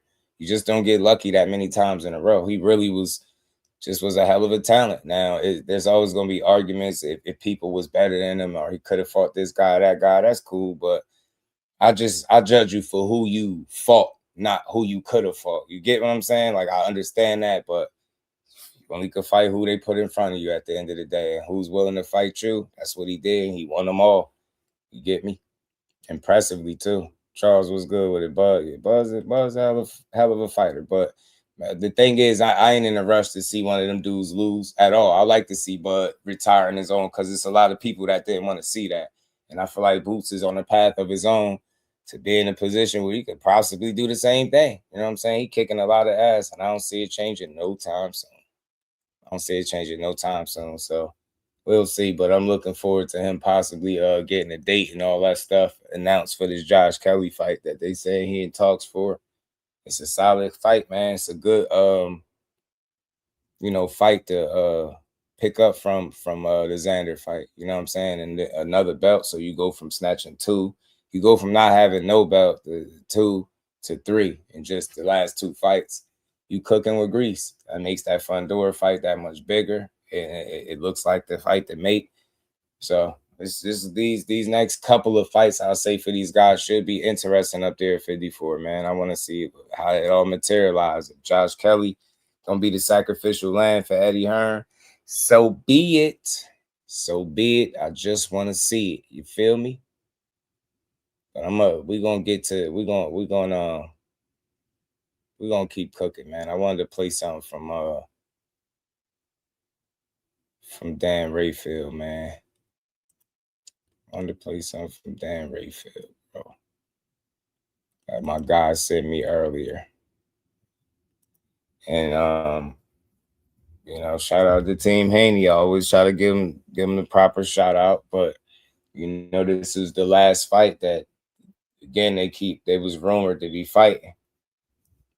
This fight with Jack Catterall, and there was talks about how the Lynn Paro fight fell out, but I think what Dan was saying in this little clip has some interesting context to it when you think about it. You get me? Because I said this to y'all. All right, the duck narrative is cool until you find yourself outside the ring for a year and you still talking about everybody ducking me, like nobody trying to hear that shit. So you find yourself negotiating with all these people, and then these fights can't get put together. And now you running into some trouble. You get me running into some trouble. So my question is, like, how do they fix this? And is it really everybody being scared, as they saying, and ducking, or is it really like the money ain't there for these guys to fight them, right? Do you have to consider? I said this the other day. Do you got to consider the route Boots Ennis went when he was fighting? What's his name? Stan Jonas. Remember, he was on record saying he gave him more money to make that fight happen, right? Are you in that territory, right? That range where that's something that you got to consider now. I'm not telling no fighter what they have to do or you got to give this. And I'm just suggesting, based on what we've seen in the past, it was documented that that was something that they was having to do with Boots. Pay his opponents more, right? Or overpay is the word, right? If you will. Overpay guys to get them in the ring because of the dangers that come with fighting a Jaron Ennis. Now, I don't think Devin Haney presents that level of danger, obviously, but there is something about him that does make him dangerous, or should I say, maybe that's not the word to use. Maybe should I say tough to beat, and that's being disciplined, being a technically, fundamentally sound boxer, right, with experience. That believe in yourself. You got heart, got some toughness about him, right, to a degree. So he got some qualities that make him tough to beat in a boxing match, right? But I still don't think he presents the level of danger that a Boots Ennis does. But my question is, what is it going to take to get these guys in the ring? And I'm just trying to be fair to the situation. I don't want to say, oh, it's Haney, you cheap, or but what's really going on? Are guys asking for too much, or is it the money not in the fight that they expect it to be? Like, what's really the holdup? You get me? Especially, you would think with a deal being signed. And Eddie Hearn recently said in his Instagram story about some announcements that was on the way. So maybe he's gonna announce some. Well, he said he was gonna announce some new signings. So maybe, I don't know if Devin Haney is one of them. Who knows? Yeah, he definitely delivered for Boots in a huge way, man. Hold on, let me get this right now. Damn, Rafael. Give me a second, get this video up. And McQueen, shout out to the professor. What's good with it, homie? Said Bud didn't get his just due for beating both ESG and Canal, so will Bud get his credit for beating Boots? Nope. They gonna poke holes in it. And he gonna get partial credit because it's always gonna be some that respect it and give credit where it's due. It's always gonna be some, but how long does that last? You get what I'm saying? Or how the praise is never as loud as the criticism. In other words, right? Like, people they'll criticize way more than they'll give you credit. So I think some credit will be given to Bud, but I don't think it'll be nothing where you're like, oh man, that moved them up the ladder as an all-time great. Like, I don't think that win would do that for him. And people just ungratefulness and unappreciation of the sport just wouldn't allow it. It'd just be another dude he beat. Yeah, some will talk about it, but I'm telling you, they're gonna find something. They're gonna find something. They're gonna find somebody else to say he should have fought instead of Boots. It's gonna be something. That's just how boxing is. Yeah, me too, KJ. I think they be assuming to get a big payday with him, but shit, you would figure Paro was also a champion too, so necessarily have a clear outcome. When last we left the discussion about Keyshawn Davis and whether or not he's going to decide nobody else is giving me $2 million to fight anybody else anytime soon in my career. So now Devin Haney is apparently exploring opponents. We talked about Liam Paro. And as the negotiations go, apparently Liam Paro wants, isn't it fair to say he would want similar money as a champion to what Keyshawn Davis was going to get? So that's probably part of it. They're haggling over money. And now a new name has entered the picture, maybe for Devin Haney. And it's not Keyshawn Davis re-entering the picture. Give us the updates.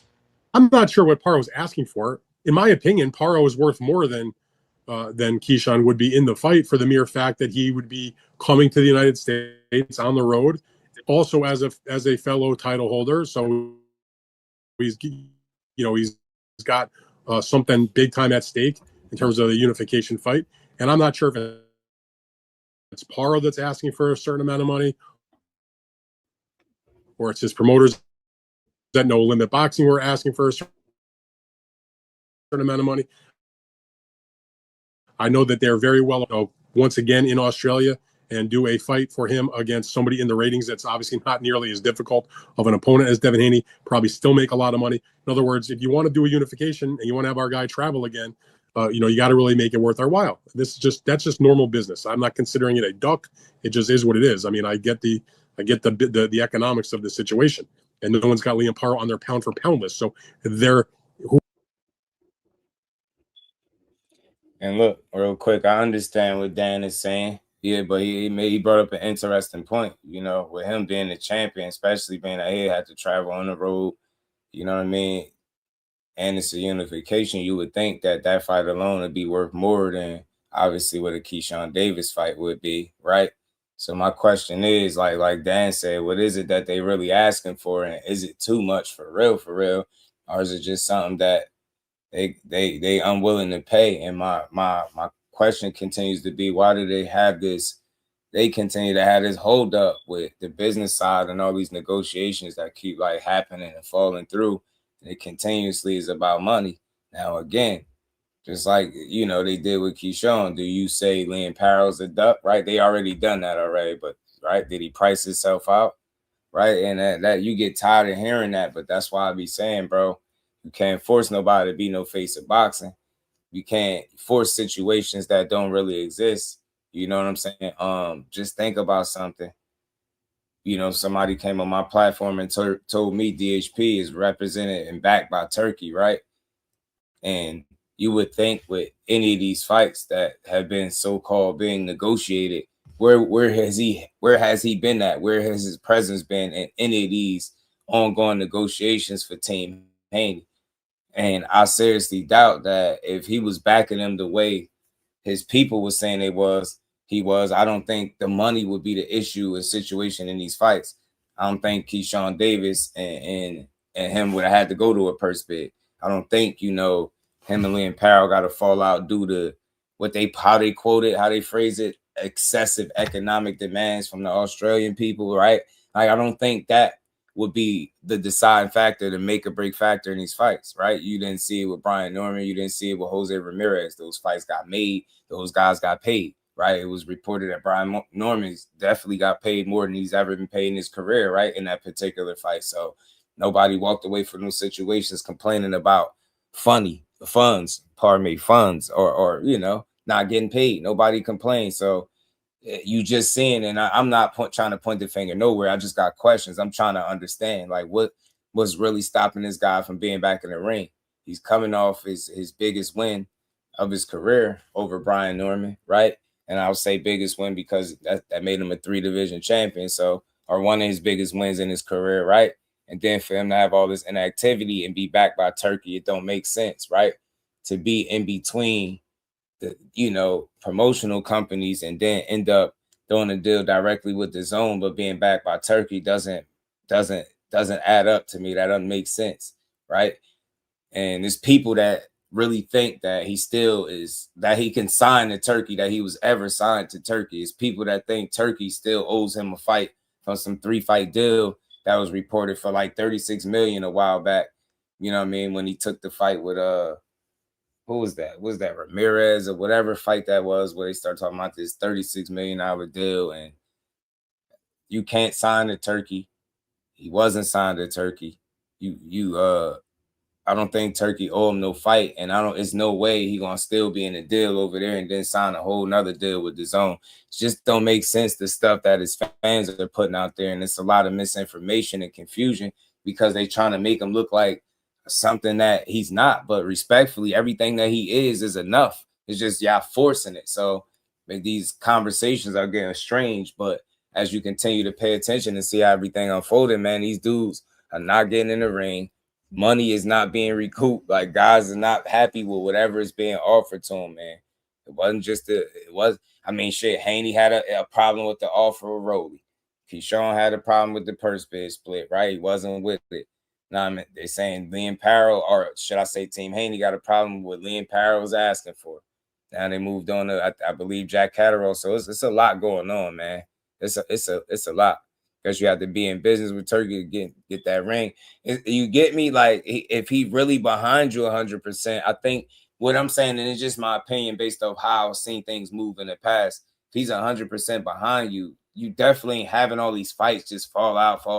You're not gonna have to go on this negotiation interview process, almost, if you will. It's like one big ass negotiation internet process, right? Where you just we negotiating here, we here, and then there's no presence of a Turkey Al-Sheikh nowhere. So it's like, is he really back in these plays? Because again, money continues to be the issue, and from what we've seen, that tends to not be the situation when he's involved. So I don't know, and I only ask these questions just to be informed. I want to know. There's things I don't know. I want to learn as much as I can, and then instead of just finger pointing saying, "Oh, it's Team Haney," I don't want to do that. But the common denominator in all these situations falling out is them. So whether I pointing the finger don't get us no fight, but I just be wanting to understand what's the real holdup. Are guys being unreasonable? Right? I get the Keyshawn situation a bit, right? It made sense. I get it. Ultimately, just he wasn't cool with money. That's cool, but damn, Paro too. They asking for too much. What's going on with Jack Catterall? Jack Catterall saying they agreed to everything, right? So, what's good with it, homie? Chilling, man. It's a very perplexing situation, man, because Devin Haney he's a popular guy.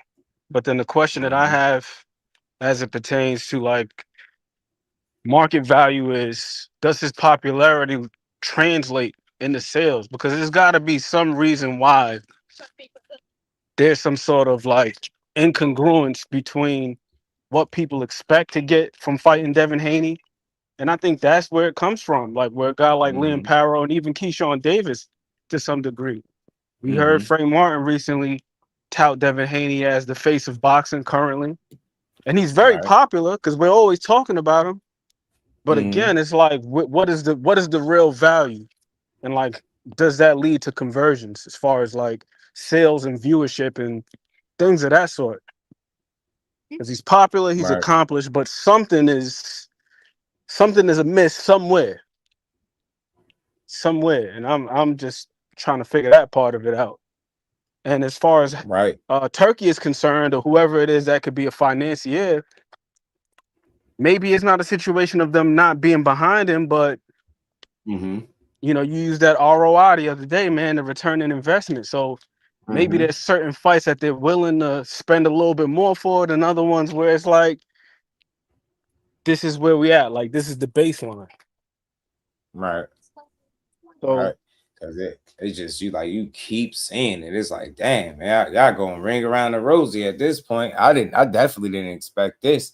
You know what I mean? I wasn't so much surprised when the fights with the guys that are arguably not in the weight class just yet didn't happen, right? Like, I've always had reservations about those, the Bash brothers, as I call them. Regardless of how this situation unfolded, I've always maintained that it was a stretch that I see those fights happening for one reason or another. But seeing it unfold, cool.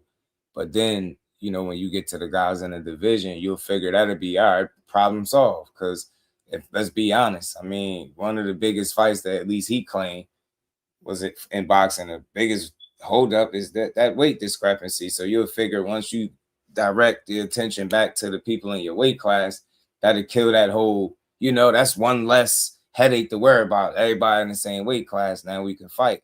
But then you get there and now we start hearing this money stuff, these money problems. And again, to it makes me question, is like you said, do people have this unrealistic expectation, I guess, of what they think they're supposed to get to fight him based on like how popular it seems? I don't know. Like, is it them? Because you heard what Dan said. Like, of course Paro would be expected to make more than what Keyshawn is getting with him being a defending champion coming on the road, right, in a unification. But he said he felt like what he was asking for wasn't unrealistic, right? So it's like, damn, like, man, what's going on? Like, what the hell is stopping this? Like, with a deal in place and you still can't secure a fight in your division, it's tough. That's where I'm at with it, man. And Big Velo, he said something I think that was very important, man. It was crucial, which was there are a lot of champions in the sport that aren't getting astronomical bags, like the Canelo Alvarez's, the Tanks, and guys like that. Like they're outliers. Everybody's not making $10 million a fight. We got some fighters who are champions and they're still relatively obscure. Like we hardly talk about them. You don't really see them in the news cycle like that. You know what I mean? So I think that there can be a bit of an unrealistic expectation. Hell, we were even hearing about how inflated Tank's opponents' purses were. And then we've had Lamont Roach, that situation where they were saying, like, as far as like base pay, he could have gotten more to face Batagaziev, who was his mandatory at the time at 130 with the WBA. So sometimes we think like just because a guy's popular that all of a sudden their opponent is gonna, be netting some astronomical bag, and it doesn't always work like that. You gotta be able to work these things out, work these deals out, like the nature of the deal. I even feel like that's possibly why the Rolly fight didn't happen, because of the whole guarantee thing. They probably looking at it like, yo, we don't want to mess around and do any type of damage to our market value. Like, let's say if they have a pay-per-view and it doesn't sell crazy numbers, that can be used against them later on in negotiations. You want to come in, you want to demand X amount of dollars, and then it's like, well, your last event only did this. So you want to eliminate that as much as possible. You know what I mean? Minimize those potential duds. Yeah. Nah. Shout out to ETB. Dean was good with it. Judah, my dog. Rolly said DSP, I made that video, and Rolly went in on them about not being a real promotional company and all this stuff. And, I ain't trying to knock. I know that's him taking a jab, but I'm just, like I said, I'm just here to try to understand the situation, right? He is a name in the sport, and I look forward to seeing him fight. I'll be right here when he fight. You know what I mean? I ain't tripping off no Catterall or Paro if we had to fight one of them dudes next. Keep it moving. It's all good, but damn, I'm just like, man, I didn't expect it to be like this, though. You know what I mean? I've seen a fighter or two go through situations where they kind of got to go past a number of different names till they find the right situation, right guy to take the fight and make it happen. But damn, I just didn't see this being it. Like, damn, you would feel like 47 was right there where you can start putting your foot and he's in the odd space too, man. Like just to talk about, because he is popular. But clearly, like, the market value isn't like on some Oscar De La Hoya shit where he could just fight anybody and it's gonna be like a big, like, he's still in a space where he has to have the dance partners, and that goes for a majority of guys. So I don't want to single Devin Haney out and make it like exclusively like about him, because hell, we seen Errol Spence, his biggest selling event was the one against a guy that people said didn't sell. So that just shows how important it is at times to have like the right dance partner. So I don't want to shit on Devin Haney, you know what I mean? Because he's been on pay-per-view and he's actually done well. With was that like Loma? He did like what, between 150 and 200,000? That's nothing to sneeze at. If you can get that many people to spend upwards of $70, so you're doing pretty good, especially in this day and age where we have piracy and you can watch the fight a million different ways, stream these crack streams and all that. So but again, it's like without a financier, like a guy like a Turkey Al-Sheikh, the most important thing with him is it's got to be a matchup he wants to see. It ain't going to be just like, I'm going to just pay you $10 million just because you're my guy. Like, nah, $10 million comes with a cost. And that cost is, my entertainment, basically. Or what I deem to be worth that. So, 150 is not bad, tunnel vision. You know what I mean? Because think about it like this. Think about how many people saw the event and just streamed it for free. So to come out your pocket to spend upwards of $65, this ain't like back in the days when pay-per-views was only $35. Pay-per-views ain't cheap, so it's a nice little turnout. It's crazy because just seeing this stuff be like this, I can't think of a time where it was like this for him, and I feel like it's still some like carryover effect from that Ryan fight. Because again, when that lawsuit came out, a lot of people thought that shit was all about, you know, a battery. They seen battery and, you know, they took it memes and ran with it. That shit was about money, fam. And I question, you know, like, because it's just if you pay attention to the situation from there, you know, remember the Sandor shit, no bid, you got to move on. Look who made your last 2 fights. We heard an announcement about a deal. Still no, it seemed like no real confirmation, like it was said, but then it's like it's still something. It seemed like something is missing. And you're running into problems that it seemed like you would coming through the ranks, not being an established 3-division champion. And that's not to blame him, but it's just it's an interesting like conversation, man. It's something to think about. Like, what's really the holdup? And I got a little bit more I'm gonna play from Dan too on this little. Let me ask you this question, KB. Do you think that there's a possibility that he may have to take just a slight haircut in terms of what he's grown accustomed to getting paid in order to just get back in the ring? Because we're what, 2.5, 3 months from November. It's about to be a year out the ring. We haven't seen Devin Haney take layoffs like this. Like he's typically been active at least twice a year since he's become a champion. So do you think he may have to just take a little bit of a haircut? Yeah, which would lead compromise to like the boot situation, right? Where if you taking less, you obviously giving up something, right? So that's why I was saying maybe might be the avenue he need to like consider, right? You give up a little bit of something to get people in the ring, or do you continue to let the fights fall by the wayside? And are you comfortable with saying people ducking you all the while being inactive and not making no money, right? In the ring anyway. And I'm not counting your dollars, but I'm just saying you want to be active, all right? So that's what I wonder, right? Do you got to take that bit of a boots approach where you got to pay a little bit extra, overpay, if you will, I guess, you know what I mean, to get guys to fight you? Because it's either that or y'all going to be cool talking depot, everybody ducking us, nobody want to fight us, and we're going to be in November. It's going to be November. It's going to be an official year out. You going to, you know, you get closer to 2027. You don't want to spend a whole year out the ring. You know what I mean? You a talent, you a name, you coming off one of the biggest wins of your career. You know what I mean? Don't let no couple dollars to stop you from getting in the ring.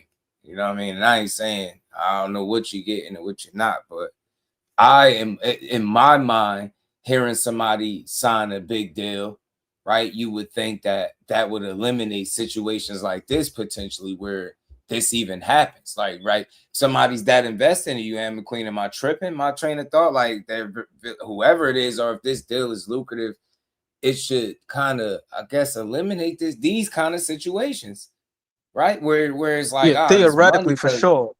He said he ain't trying to break the bank.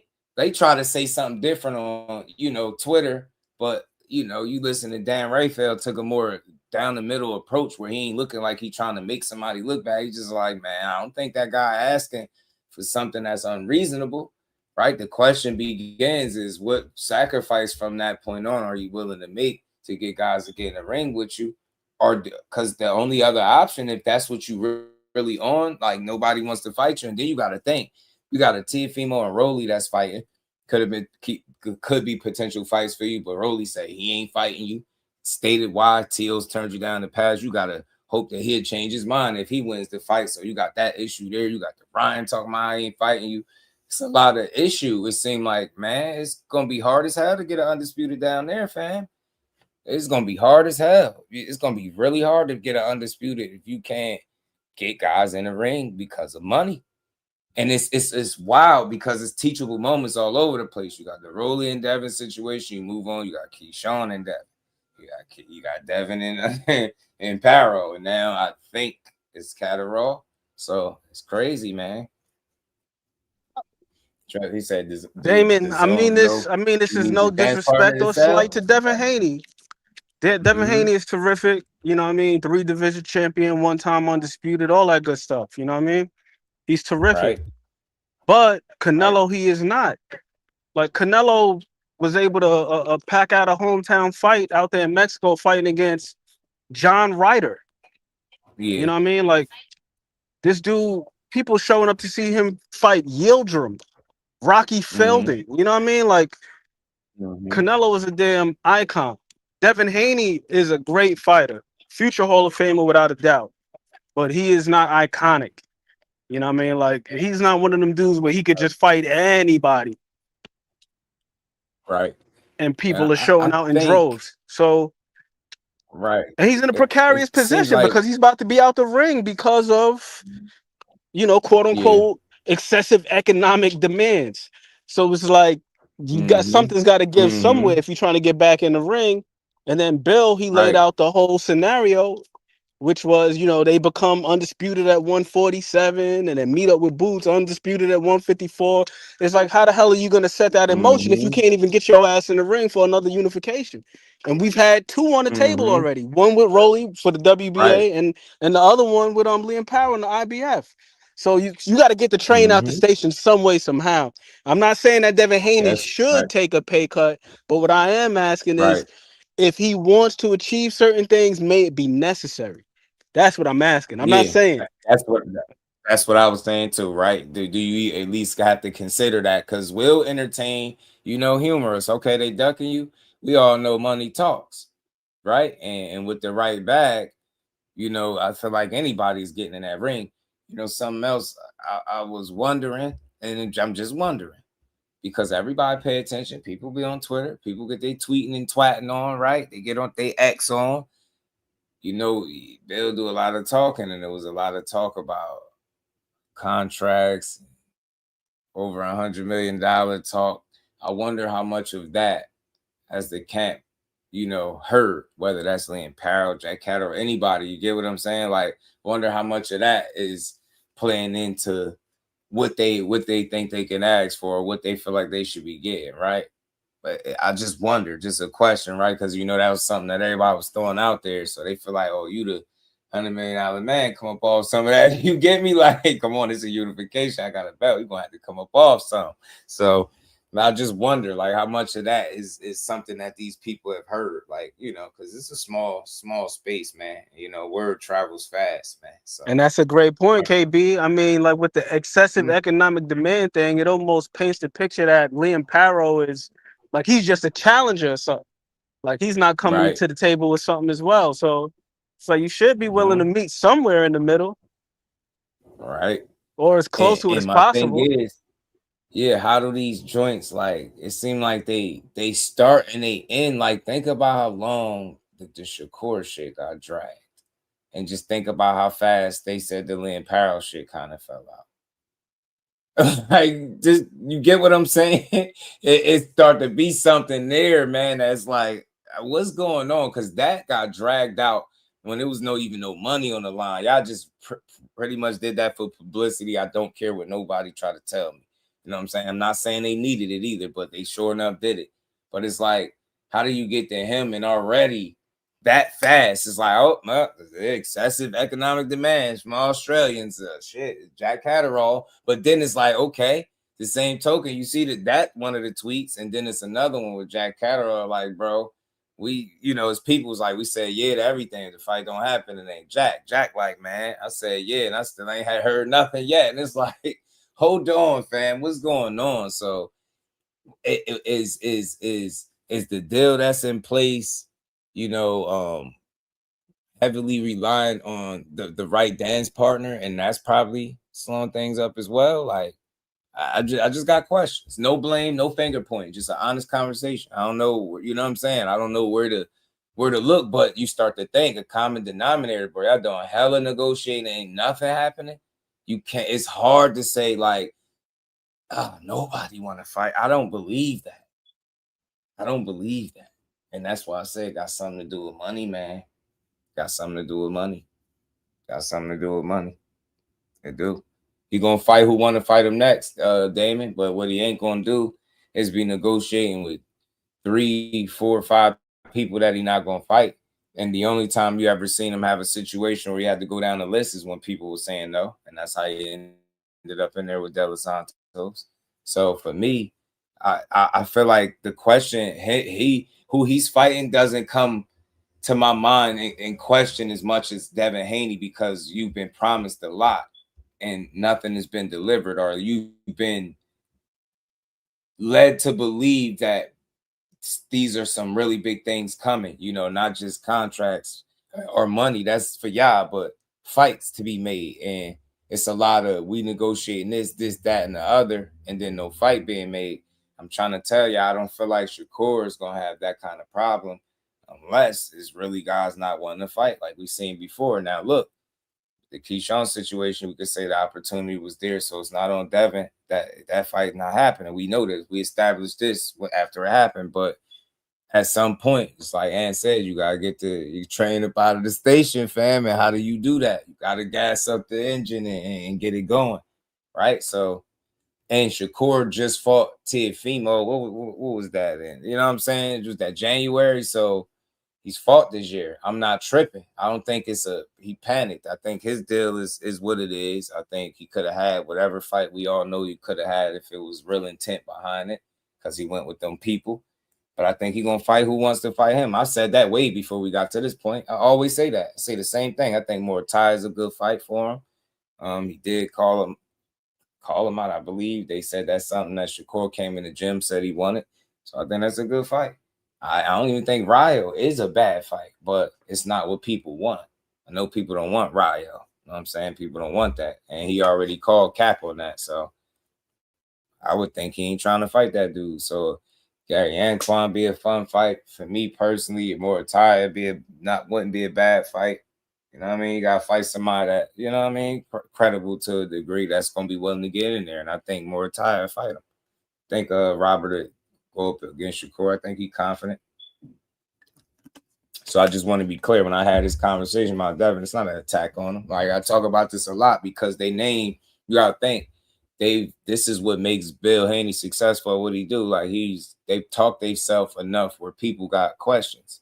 And whether we talking good or bad, like he said before, I heard him say it don't matter. We talking. So for me, I ain't talking bad. I just got questions, right? Somebody I support, but they did do a lot of dragging, and that's why I be following this situation. I ain't letting it go. I've been following it this long, right? They've been talking about two fighters on the same contract, all up, little bro, big bro, 144, 147, petition this, mandatory that, purse bid this, money that, duck this, duck that. So, like, that's my thing, and that's what keeps me talking. It's not like it's a personal with him, but it's easy to come here and have this conversation because they put a lot of stuff out and it don't materialize, and their go-to is blaming any and everybody and kind of not accepting accountability, just saying, oh, well, we wanted to fight, but this. So if this one ducked, this one priced themselves out, they trying to break their bank. This one, well, the only one left is Jack Catterall, and he's saying they said yes to everything already. So he's saying if the fight don't happen, it's not on their team, they side. So, you know, I just want to see a fight for him because I ain't gonna lie, it's gonna be funny if Jack Catterall is the guy. I'm not gonna crap on the fight. It is what it is. Next man up, do you. But the way Buddy predicted that shit back in March, fam, he predicted that shit back in March. And the way he laid it out, like they said, this one, this one, this one, and this one. But in reality, this is next. And I'm like, damn. And we wait in August.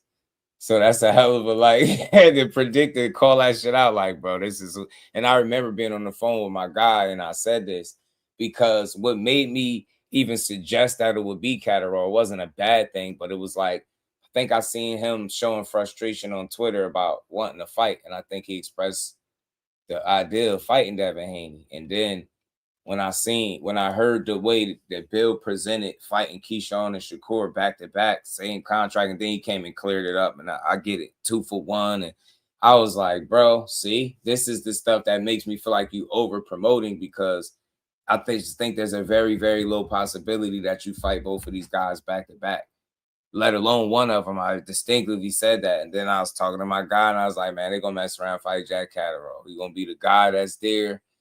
I mean, look, he shouldn't be able to break the bank, right?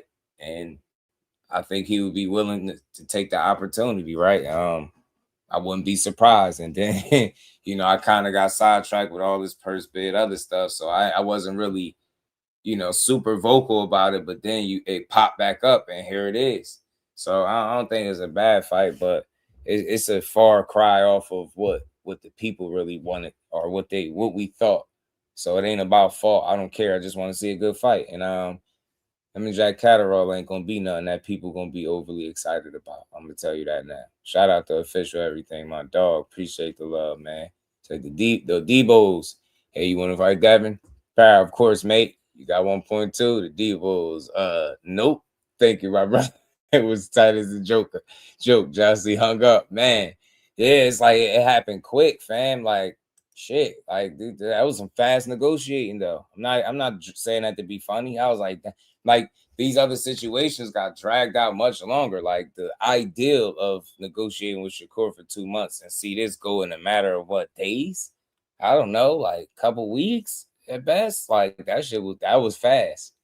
But yeah, man, they've been doing all right. They've been working. I know some of it is just trying to find the best situation that make the most sense, right? Where everybody is getting treated accordingly, right? And it's also this is a teachable moment of how difficult it could be sometimes to make fights, right? And the reason behind that is for us that we can sit here and spitball as to what could be the problem, but shit don't be the easiest, man. Especially if you're a guy. I think he got good relationships with people. I think Bill got good relationships with people. I think to a degree they're liked by individuals, right? But shit, liking you and paying you, those two separate things, right? I think they got to respect, but these fights still got to make sense. So I think people are willing to take chances, do business, borderline, gamble, if you will, right? But still, these situations overall got to make sense. And I just don't think some of these fights are going to pay what guys are looking to get paid. And maybe that's going to continue to be the issue, whether that was for him with the Rolly fight, not being able to get what he was looking for. Now it's like tables is turning. You got back-to-back opponents, essentially, that couldn't get whatever they was looking for, whether people agree with it or not. It happened, and as a result, seemed like there's no fight with either of these guys. Definitely one for now, but the other one might still be in play. But I don't know. And it seemed like a lot of uncertainty for somebody to sign such a big deal. You would think that would kind of, all right, it's time to hit the ground running. You know what I'm saying? I've been out, got the money behind me. All right, who want to fight? And we ain't never got a box again. Well. I already been getting these back, but now it's time for you to get your just due. You know what I was thinking about, man, as we talk about the whole economics of all of this is we hardly ever talk about just like how much strain that puts on the rest of the event. When the main event gets such a huge purse, it's like, how the hell do you fill out the rest of the card? You know what I mean? Like, because you do want to have a good event. You don't want it too top heavy where it's just like 1A versus 1B, and then the rest of the card is a bunch of people that people don't really care for. Mm-hmm. So you want to be able to stack the card as much as possible too. So I think that's where the promoters and the financiers, where they're looking at it like, yo, we got to be able to justify this some way, somehow. Like if we going he said you fill out the card with two of your brothers. It's like, if we're gonna pay you X amount of dollars, how can we pay some other credible or notable fighters to make an event out of this? Like we can't just put all of our eggs in the main event basket. We got to scatter them bitches out a little bit. Yeah, spread it out. Right. So it just makes me wonder, you know what I mean? Makes me wonder, fam, like, damn, what's really going on? Said they better hurry up and just get a tune up. Right. And that's, I'm glad that you said that so you understand what kind of conversation we having. We just wanted the names. I didn't expect to see him going through this. And I'm always talking my shit when it comes to the narratives and stuff, but I rock with dude. This got interesting real fast and kind of funny in some ways, right? Like, damn. 1 minute is somebody, Come on, y'all gotta you walk can't up. get money, then it's like these dudes can't get money. You know what I'm saying? It's funny. Kevin could fight Frank Martin. Frank, I heard calling out Keyshawn. Some good fights out there. I would rather see that though. Frank and Keyshawn rather than Frank Martin and Kelvin. And Price at Haney's claiming $100 million deal, but making little budget moves like that. And that's where my questions lie, like based on just assuming that that's something that they were a part of, right? some type of lucrative deal. I mean, that's what Bill led people to believe. That's what some of the biggest fans said. But you know what I questioned too, and I had made a short video on it, and I had clipped it. Bill went on one of the platforms. It was Rapstar platform he went on, and he talked about how they took less money to sign with the Zone. You know what's interesting? I see a lot of propaganda, and they push everything else. I ain't see not one of them channels talk about that. That the fact that he said he took less money to sign to the Zone. So to me, and it's just my opinion on just assessing it, it was talks about somebody getting a lucrative deal. It was talks about Shakur and Devin being two of the bigger name signees. And, ultimately Core ended up over there first. It makes me wonder, like, how much, because that had to have an impact on you going or not going there, or what they was probably willing to offer you, because I don't see them offering them the same exact deal. Maybe it could be something in the same ballpark, but to go opposite of the people that you said had this $100 million contract, or a contract worth more than, to go opposite of them and go opposite of who you said had to fight, is a bit mind-blowing. Like it blows my mind. Like, it really makes me wonder, like, bro, like, damn. Now, so you took less. So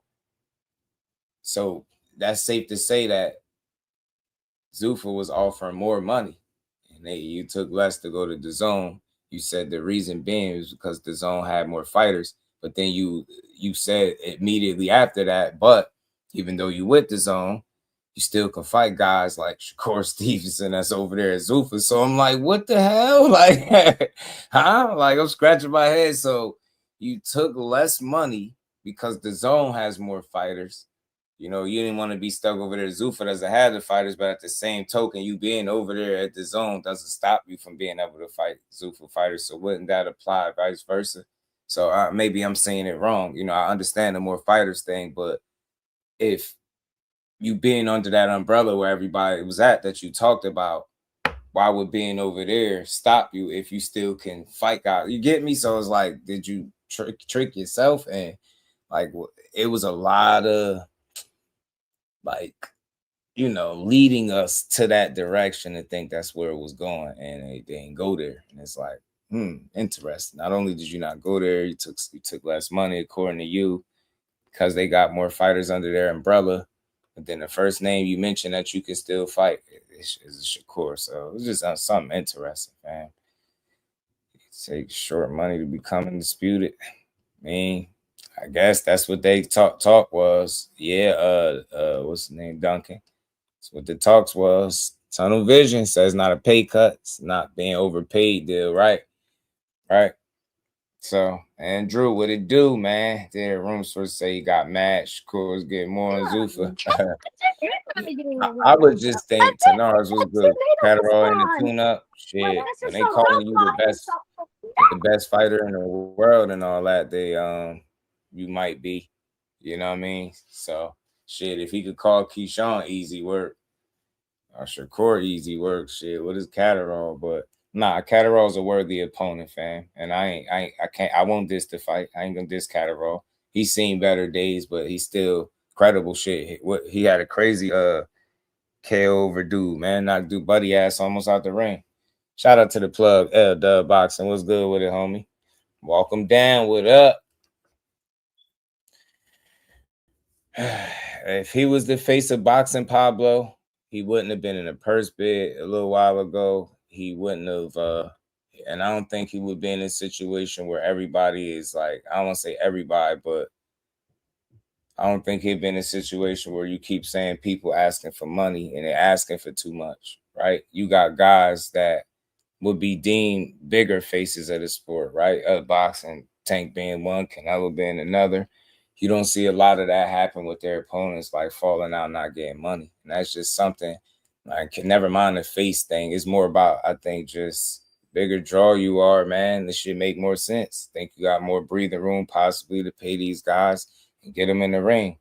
If you don't, maybe if you're not as big a ticket seller, maybe that lessens the chances, or I guess the amount of money that guys can make fighting you.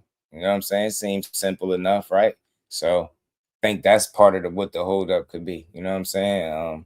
Or just trying to find that right dance partner in the right situation. But it's something to learn from all this. And like I said, to see this many negotiations go on and none of them stick, something crazy, a little crazy. Wise man, me once said, yo, boogeyman boxing, gotta get paid boogeyman prices. Ain't no such thing as outgrow yourself. You're the A side and the cash cow. This is what I'm saying, fam. Yeah, man, this is what I'm saying.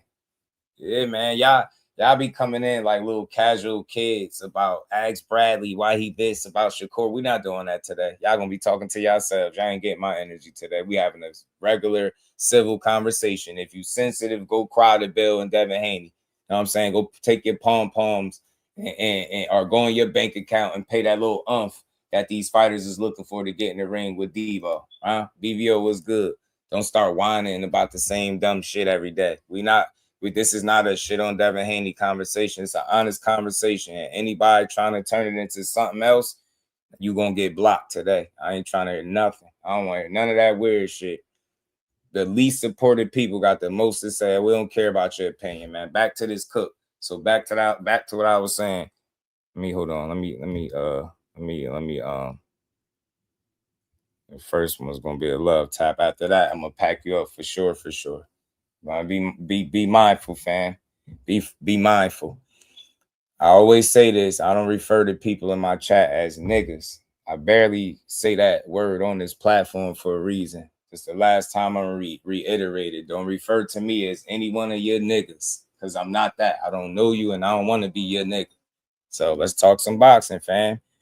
Don't come in here trolling as a grown man. If you're a grown man, let's have a grown conversation. The link is there. You got timed out because you're being a little overly aggressive and you talking about nothing. You come in here with your pom-poms up for Devin Haney. This is why I coined y'all and created the name Haney Hoes. I'm about to start putting it. I'm about to create a whole thumbnail with all y'all dudes, y'all little pictures that y'all use, all y'all Haney Hoes. I'm going to put y'all all in the thumbnail. Y'all are too sensitive. That's why Devin Haney don't have as many fans as what he could have, or supporters as what he could have, because y'all run people away from him, because y'all are toxic to the space. You can't even have a decent conversation about the man. And it's getting to the point. Because I'm going to call y'all out. Y'all Haney Hoes are the least supported fan base in boxing, but y'all got the loudest mouth. Y'all talk the most, y'all type the most, but you support the least. You're going to make it get to a point where I don't even talk about Devin Haney. And we're going to see how you like that. I don't have to talk about him at all. I choose to, because I'll show you dummies, and I hate to go at just do rant incoming. I'll show you dummies that regardless of who my guy is and where I'm located in the world, how much I rock with who I rock with, I still can come up here and have an honest conversation about this guy without shitting on him. And I ain't said nothing crazy. So to come in here and this one this and this one that, that's like little kid energy. Let's talk real boxing, fam. Can you tell me the reason why he's negotiating with all these people and none of these fights are happening? Let me guess. He's a boogeyman and everybody's ducking, right? But at the same time, he the face of boxing. Face of boxing would never be in a purse bid. I don't think a face of boxing would have guys. I don't know if guys would be running around talking about, Liam Paro is trying to break the bank. But at the same token, that logic doesn't apply when you was asking for something that you clearly couldn't get from the PBC. That was business. That was different. That was you knowing your worth. But as soon as any other fighter in boxing discovers or figures or approaches the situation like they know they worth and they looking for a certain amount of money to get in there, now it's them ducking. When Devin can't get the money he's looking for, when nobody want to bid on a Sandor Martin fight, oh, that's business, and people's hating on him and trying to block him out of the sport. They trying to shut him out and all this. Shut up. Y'all the worst toxic, worst fan base in boxing. All y'all do is cry, and y'all cry for no reason. I'm not respecting that no more when I see that from none of y'all. This is one of the only places that you will hear such honesty and somebody give Devin as much grace as I do, right? I think he's a hell of a fighter, but I'm not going to overstate it to make you feel good. You get me? There's things about this situation that are very questionable, man. People still have questions since Bill tweeted what he tweeted. We just want to know what's good, right? Y'all think he the face. Do you think the face of boxing I have damn near be out the ring a year? And I think some of the problem is, and this is just a real genuine boxing conversation. Shout out to Devin. Boxing and sports is all about advantages. He ain't the only one. But at the end of the day, I think one of the reasons why he's in this position is because he spent a lot of his time calling out guys that wasn't even in his division. Had you solely focused on welterweight shit, Jack Catterall been there. Jack Catterall been there. It's guys that been there. Had you focused on what was actually in your division instead of guys that wasn't there yet, I think you could have saved yourself a lot of time. Now you fast forward to now, you're not fighting those dudes, just like I said. Now, I was wrong about why you're not fighting one of them, but I'm not wrong about why you're not fighting the other. So if I'm 1 for 1 there, cool, I'll take it, right? But never mind that. Now I continue to be right because I say after you move past those two guys and say they ducking you and they ain't want to fight, they scary. Now you got to entertain the people in your weight class that do want to fight. And you still, how long are you going to drag this out that everybody is ducking me? Nobody wants to fight. You get me? People want to break the bank and nah, you the over the $100 million man. Nah, you the face of boxing. We don't want to hear that weak ass shit, Sharif. We don't want to hear that. We don't want to hear it. Y'all got a convenient excuse. He the face. And every time I talk, he the face of boxing. The face of boxing is sure having a tough ass time getting somebody to fight him. Kill me, y'all some crybabies, man. I can see if I'm dissing them. This has been a real, genuine, like honest conversation. No slander, no nothing. Just genuine questions. My guy Ann McQueen came up here to holler at me. Yeah, we've been talking patiently and respectfully about this guy. You know what I mean? With real questions, like, you know what I'm saying? What's really going on out there? You know what I'm saying? What's really going on in Haney world? All right, like, why is these dudes, you know what I'm saying? What's taking them so long to get a fight? What's stopping them from getting a fight? You get me? But I got this little bit more from Dan Rafael I was gonna play. You could chime back in whenever you want. You said they both was in negotiations, meaning accords with it and with them. Nah. So what happened to them then? What was they negotiating? It's my thing, man. Nah, as soon as that deal got done, all that negotiating energy went right out the window. They went right back to talking about 47 because they know now you can honestly negotiate and the fight is more of a reality because he's on stable ground. He got a home. You know, as long you know this, y'all, it's very convenient to negotiate a fight with a guy while he's a promotional free agent, right? You so-called quote unquote negotiating, but as soon as he signed the deal, and on the side where you said, right, now all of a sudden the negotiations go out the window. Now all of a sudden that fake ass bout agreement that you was talking about goes out the window. What was you negotiating without neither guy having a network? Where was they fighting at? Y'all are some of the most gullible, despicable people that boxing has ever allowed into this space. I'm telling you, y'all disgust me, man. Y'all disgust me, bro. Negotiated nothing for 2 months, but then negotiated with Lynn Paro for 20 minutes. 20 minutes in the fight in jeopardy. Shout out to Cornelius, Boxing Dad. What it do, man? Let me run this back a little bit, and I'm gonna play the rest of this clip. My bad, y'all. I meant to play this too. Title off of Lewis Crocker. He does not have a mandatory he has to do just yet. They can take him back, once again in Australia and do a fight for him against somebody in the ratings that's obviously not nearly as difficult of an opponent as Devin Haney. Probably still make a lot of money. In other words, if you want to do a unification and you want to have our guy travel again, you got to really make it worth our while. That's just normal business. I'm not considering it a duck. It just is what it is. I mean, I get the economics of the situation, and no one's got Liam Paro on their pound for pound list. So whoever's the one that's responsible for this is making the smart decision. Either pay us / overpay us, or we'll just go do our thing. No problem. No hard feelings. Maybe we can do the fight down the road. And let me interject. You have dictated. See, and that's just what it is. Regular business, bro. And all that bragging and boasting about how much money you worth and what you got about to get, and then soon as a guy and you all this Debo moniker and like Dub said, boogeyman energy. People want to get paid to fight that boogeyman. People want to get paid to fight Debo. Maybe that might actually be true, and I don't care if it is. It's obvious, right? But resting your hat on the fact that this one trying to break the bank. He priced himself out. This one ducking. You heard what he said. I don't think this is a duck. This is business at the end of the day.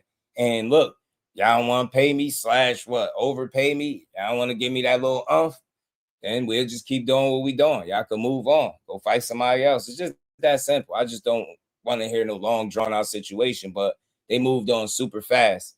So when somebody got a situation established in the Liam Paro, They move on super fast talking about he asking for too much money. He trying to break the bank. You fake negotiate with somebody that's a promotional free agent. The minute he signs his deal on the side that you said had the money in the fight for you, now you stop talking about negotiating a fight with him. I find that to be very, very fishy and inconvenient. You negotiate with somebody when there's no network, no deal. If anybody can tell me what network they was fighting on, why neither guy had a deal in place, you get me, then I might just shut up. But that's what lets you know that there was a lot of smoke and mirrors with that shit. That's all you had to ask is one question. You doing all this negotiating. Where is this fight happening at? And we know what he was saying. We know what he was leading everybody to believe, that the fight was going to be on Zuffa. They full of shit, fam. They played with everybody. They played with Court Name, and he ended the circus on Twitter. I'm glad he did. He don't deserve that kind of clown show. Y'all playing games and never really intended on fighting. So right now, you fast forward to now, saying this guy's breaking the bank. Now you're gonna run the risk of losing another opponent. So again, I don't care. Y'all could run, poke y'all chests out and be beating at your chest, happy that you can call somebody else a duck, but that doesn't get your guy in the ring. And then you keep going down the list, the opponent's gonna get worse. I'm telling you, you're gonna be out the whole 2026. Calling everybody a duck and pretending to be Debo, when in reality, you could have avoided this and saved yourself a lot of time if you'd have just focused on people in your weight class. And that's not me taking a shot. That's me speaking direct. Fight somebody in your weight class, you could avoid problems like this. You get what I'm saying? You could avoid this type of stuff. You know what I mean? So let's keep going, man.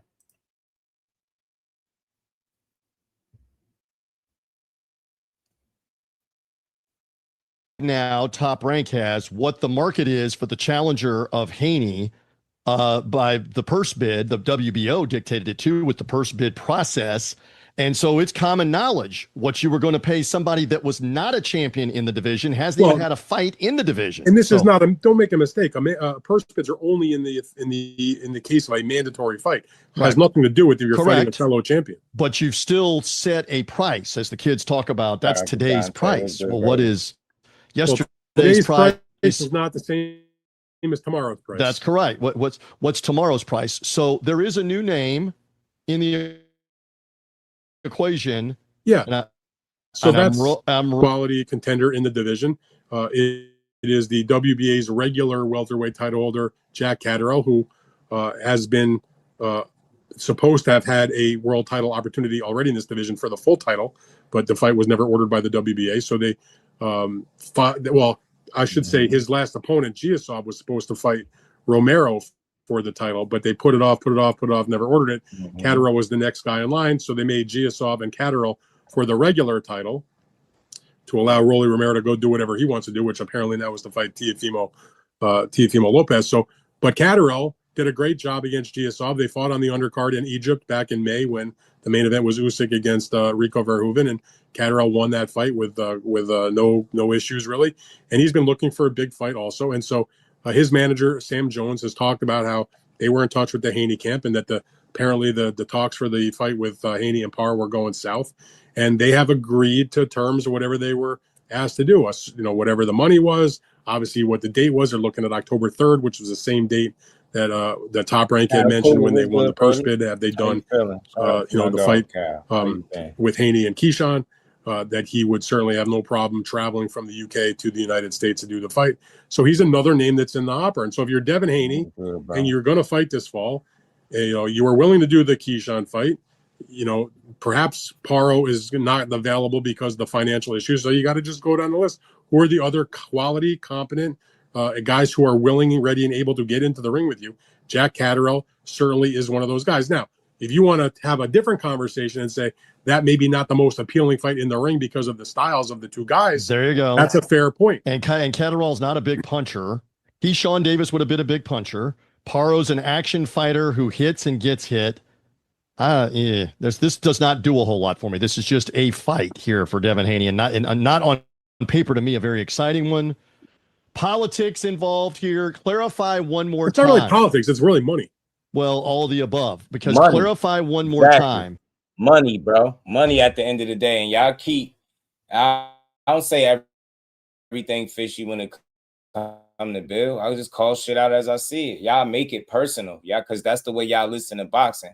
Y'all think every conversation is an attack on your favorite fighter because y'all weird and sensitive. You want me to get up here and just say I believe everything Bill say? Nah, man, I just got questions with anything. When you put out as much information he do without no confirmation, you should have questions your damn self. The fact that you only have the same questions I do tells me a lot. We look at things differently. I'm not out to make him to be some type of liar. I don't care about that, but I'm not a fool. I know two fighters ain't going on the same contract to fight one person. I know that he was never going to fight them back to back. I know that without a network in play, what the hell was y'all negotiating about agreements and all this shit? And then you can't be talking about this. The offer and shit was coming from Zuffa, right? Who was it that had all this money? He said it was Zuffa. Who went over there? Y'all played yourself. I'm sorry. I'm not giving y'all no leg to stand on. Y'all played yourself. There's no damn way in the world. I'm trying to stop cursing. There's no way in the world you're gonna convince me that going towards the money and the people that got shit that wanted it right now, according to Bill, is him wasting time, as opposed to a guy fake negotiating a fight months without the presence of the other team's manager. You don't even have questions. When a man tells you he's negotiating a fight, but then goes on a public platform that got, over 100K subscribers and tell them that he's not reaching out to the manager because he ain't even looking to fight this dude. How don't you have questions after that point as to what is it that he's truly negotiating and if he's being honest with you? How you don't got no questions? That, like, seriously, who are the conversations being had with if you're negotiating a fight with 2 months without the presence of either of these fighters' manager? Just please tell me that. Common sense shit, like logical shit, like, all right, who you having a conversation with? Keyshawn on a FaceTime? Like, seriously, what are you doing behind the scenes that actually moves the needle that the people can say, yeah, man, you really trying to make the fight, besides going on these fucking platforms and lying? See, you got me cursed. Going on these platforms and lying, bro, because that's what he be doing. Going up here, like, manipulating half truths, or he'll tell you some shit and then mix it up. Like, don't even be making sense. You cannot negotiate no fight without the presence of that fighter's team. I've yet to see that. What the hell do you got a team for if you just out there making fights by yourself? The hell, man. And that's what he'll tell you. Yeah, we negotiate. We negotiate. Then you ask him, yo, so you reached out to Jay Prince like Keyshawn asked you to? Nah. So you're not looking to fight? No, we're not. And then he went on to say how that's not the fight they want. They want the other one because that's what Zuffa want. And then he went the opposite way and took less money to do it. Y'all cooked, yo. Y'all cooked yourselves with that one, man. BVO was good with it. What's going on, man? You know, I had to come hop on here and check my brother out. All good, man. All good. What's good with you, man? I ask you this though. When you talk about a fight for Shakur, do you ever think we'll get maybe a Antoine? Because I be hearing people say Antoine's name. Like I heard Emiliano Vargas say his name, and he just. And I ain't gonna lie, nobody's a bigger fan of Emiliano Vargas than me. But man, I got all excited about him fighting Antoine, and then never heard nothing about it. Do you think Shakur will get that work since we can't get Emiliano too? I think that fight can happen. I just think it's a matter of timing and prioritizing it, like any other meaningful fight, right? You heard them kind of speak back and forth about you heard Gary Antoine say Shakur won't fight him. Shakur went right back and tagged him. Why not? And then now, recently you've heard them say something about Shakur being offered to fight them, or at least they was offered it or something, however they put it. But I think there's a possibility to make that fight. Same weight class. I think everybody being under that umbrella, it just comes down to who's serious about making that fight with him. Is people going to use the Zuffa thing as an out? As an excuse, you're right. Or are you going to be willing to try to make the fight with him, being that he's there? So I think you can see the fight happen. But the way Gary spoke when being asked about him, like kind of like a save him for last, I don't look at that as duck talk. I look at that as people be having plans in their way that they want to go about things. In a perfect world, he'll go collect the belts and he'll be right there with the last one. So I get it, but you spoke like you wanted to save him for last. I know you'll fight him. I don't think you're scared. So yeah, I think they'll fight that happen. They wanted to. It just got to be all in. Everybody on both sides. You know what I'm saying? Being all in the same way T.O. was all in and Shakur was all in. We got that one, right? Got T.O. and Rolly coming up because they was all in. Any fight. Yo, when people really want to fight, they fight. I really believe that. I think it'd be some yellow and red tape to get through a lot of times because there's a lot of moving parts with these fights. But overall, BVO just come down into if two people and their teams collectively want that fight because you'll see it them work in unison to get it done. It won't be no long blown drawn out situation that result into no fight. You know what I'm saying? It won't be a bunch of public negotiating and shit because that's bad business 101. People know that. And that's why another reason why I keep asking who Devin is fighting, because it's going to be a teachable moment to come out of that, right? It ain't going to be a lot of, even with the Paro thing, look how short that they kind of said that was over. It wasn't no long drawn out situation where you trolling him every day, he ducking, but you trying to make the fight. But that shit seemed like that conversation or those negotiations fell apart pretty fast, and you got right back, went to Catterall, next person. So I don't know. I just want to see it fight without the BS, man. That's all. I think the thing that's tough is because you got a lot of people that get up and lie every day and say stuff like, "Oh, Zuffa's different than traditional boxing." Like that's a lie. Like Zuffa's nothing more than a promotional company like any other one. As you see, they travel. Remember they said Zuffa don't travel. I just seen Zuffa was in New York. I just couldn't make that fight. I usually would have been there. I mean, and they went over to Ireland. It's just like I think what you're saying got a lot of credence to it, man. We getting a lot of guys that just get up there and lie for 5-6 hours, bro. Don't talk to nobody. Don't see him at no fights. Don't even, and the thing that always make me laugh, people like me and you try to have people inside the sport of boxing. And I had to learn there's certain stuff that we can't even say. Because I heard a whole different plan behind the scenes with what's going on with Devin than what's out in the media. I mean, because what I'm hearing, it's a whole different plan. So I think a lot of that Shakur and Keyshawn stuff was some really good pump faking. I enjoyed it though. I enjoyed it. I ain't gonna lie. It was fun. That was some master pump faking, bro. where they found some success in a weird way is where they was able to kind of get it to a point where they wasn't walking away from it. But I think the package deal thing was a whole bluff move. I think they was really willing to chance it against the Keyshawn because I think the situation got set up where it looked like if you don't take it, you're gonna look crazy. And I think they was willing to do it. Now, lucky for them, Keyshawn seen the money not making sense, so he moved on. But I truly believe this in my heart of hearts. It's not personal with the team Haney. I just don't think the intent was ever to fight Shakur at 44 ever. I think you would be cool with the fight if he come up to 47 because obviously I think you feel comfortable there. But anything outside of that, I think the fake halfway agreeing to 44 on Twitter, I think that was smoke and mirrors. And you see how quiet he went on all that. And if you really agreed to that, then nothing would stop you from making a fight is my thing, especially with the guy being over there where they said the fight was on the table. So it's just been I think they clout chased that situation. They didn't need it because it's coming off the biggest win. But I think the reason why we got some of this stuff, I think the reason why the Shakur and Keyshawn shit even came about is because they found themselves inactive. And that shit realistically breathed life into them for a few months while they remained inactive. And now that is over with and you forced to move past that situation, now you see the reality is you could try to blame everybody else if you want to, but he wasn't fighting them dudes, and now never mind them because that was just the show. That was the smoke and mirrors. That was the fluff. Like the thought of fight out of brothers, this cool, whatever.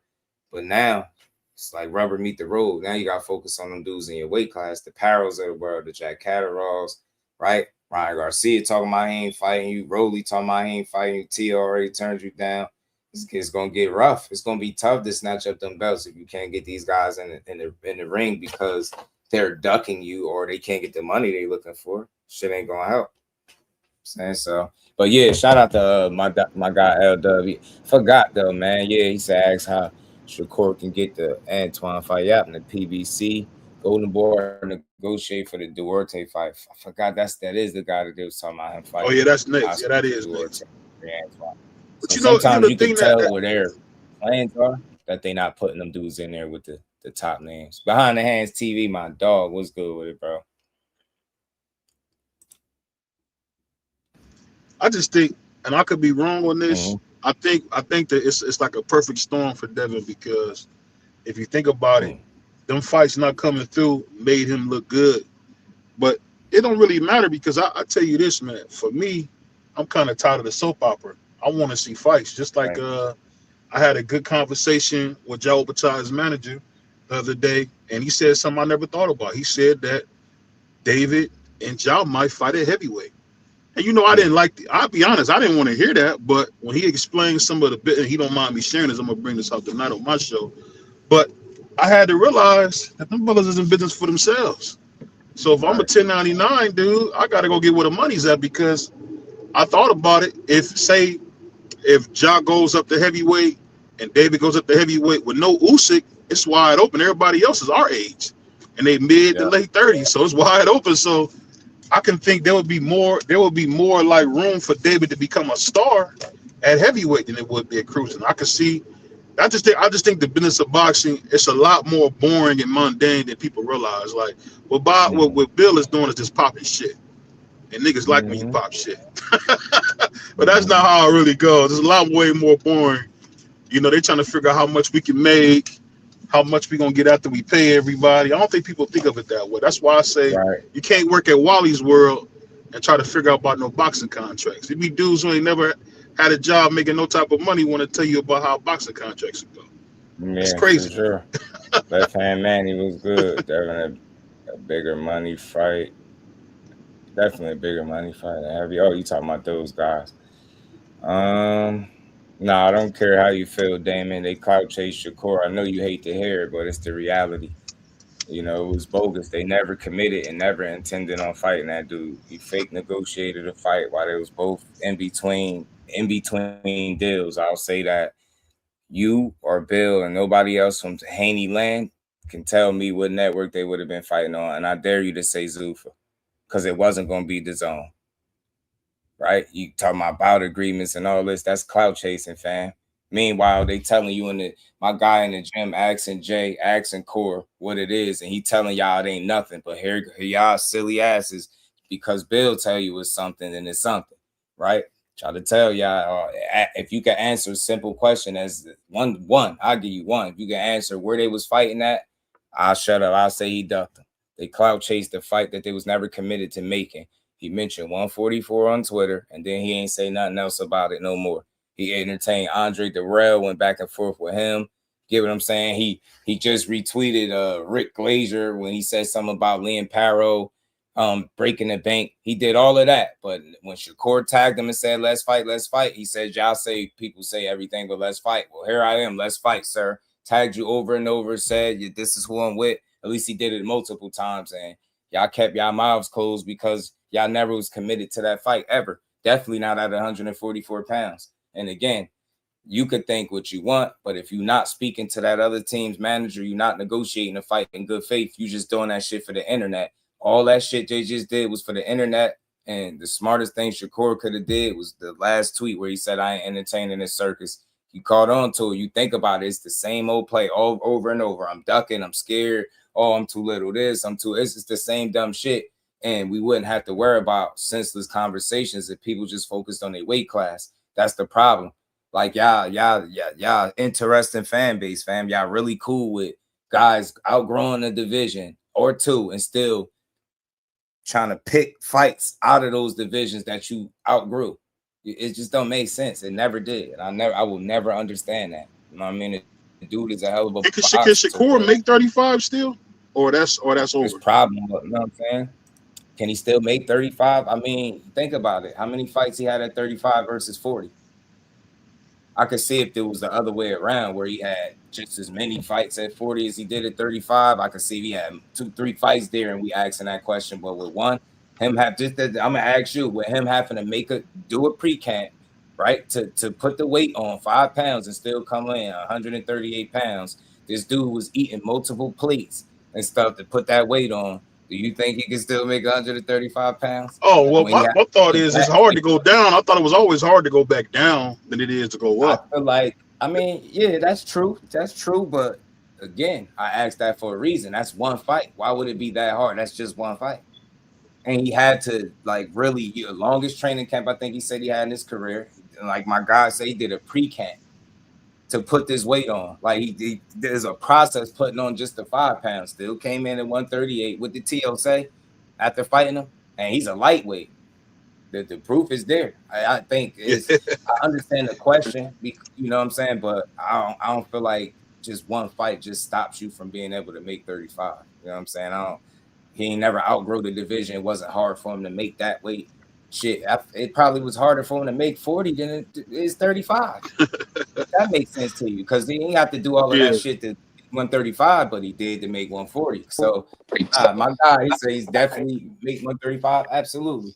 So yeah, and he man. did come in close to 2 pounds under the limit too. He came in at like 138 point something. So right. Yeah. But you know what I mean. And the old adage has always been it's way easier to go up than it is to come down. So I don't know, because I've only seen Shakur in person once. He's not a big guy at all. So I could see him probably that low.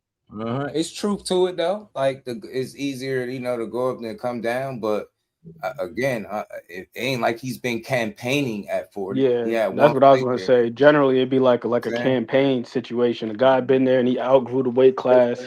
He had years of, cuts, and they've gotten progressively more difficult. So, Damon, you got to stop, man. You just say anything, man. With the Conor Benn situation, though. Just say anything, Cat. He blows up Chubby. Say anything, fam. No proof, no nothing. Just he can't make it. Why? Because you said it, right? You said so. Y'all don't think logically. Your opinions ain't based off logic. Like, just think about something. Like I said, the key factor is he ain't been campaigning at 40. Fought one time there, and the fighter that fought him told you he was small. Say he is a lightweight. What more do you need to say? Like, it's like, what? Well, I'm gonna listen to somebody that just don't like him, that want to force him to be something. No, your favorite fighter is chubby. Your favorite fighter blows up. Your favorite fighter got to drop 20, 25, 30 pounds to make whatever weight he at. That guy does that. He don't. You see him walk, or show me a picture of him chubby. Show me any picture of Shakur Stevenson chubby anywhere. Show me at any point in his career. Just show it to me. I've never seen that. Show me that. Telling y'all, what y'all fail to realize, you talking about a disciplined guy that, I mean, if you got common sense and eyes and you've seen him before, in terms of boxing, that's not a big guy. But is he too small for a weight class that he ain't, his fifth weight class? Nah, but he ain't there yet. Just not a big dude. It's that simple. Keep yourself in shape. Don't blow up. You know what I mean? It's easy to make the weight class. Very simple. Simple shit. Simple. Yeah, that's casual questions, man. Pacquiao down there retired, fam. I wouldn't even care. And that's what I was talking about. So that's why I popped on. I just wanted to see if any Haney fans was in their feelings, because I do pop out too. Motherfuckers in the chat saying stupid shit, bro. Y'all Haney fans dumb as hell. Like I've been saying, and I'm gonna keep saying it. Niggas stupid as hell. I'm sorry. Y'all people dumb as hell. Talking about Pacquiao can fight Ryan. How fucking stupid are y'all niggas? Took a month to put on solid amount of muscle the right way. Last fight, yeah, it could easily make 135. Yeah, people don't use common sense with Shakur. They use their feelings and emotions. Yeah, as soon as I'm tired of the spamming this chat every day with dumb shit. Why don't y'all start suggesting Haney to fight some people that are in and around his age group, or stop trying to put him up against they don't care to see that shit radio. They want to waste our time with fantasy fights at this point, because that's what it's starting to be. It's starting to be a fantasy fight. You know what I'm saying, with these dudes, because it's always the same old BS. You don't see this shit with no other fighters. Shout out to Boots. Shout out to Boots. Shout out to Boots. This shit right here make me appreciate Boots even more. Shout out to Boots, fam. He got to 154 and he focused on 54 pounders like a real one. He ain't sit there and after he outgrew 147, he start calling out everybody at 47 and at 140. He didn't do that. Shout out to Boots, man. Shout out to Boots for being a real one, man. And this is one of the reasons why, this fantasy fight that y'all be forcing, you know what I'm saying, with him and Boots, I mean, won't work out. Look at this shit here, fam. And this shit is in 7 rounds. Your favorite fighter last 2 fights. Yeah, I'm gonna get a little animated for this. 24 rounds, 70 and 70. That's 140, ain't it? He landed 148 punches in 7 rounds of ass whooping and 1 mixtape.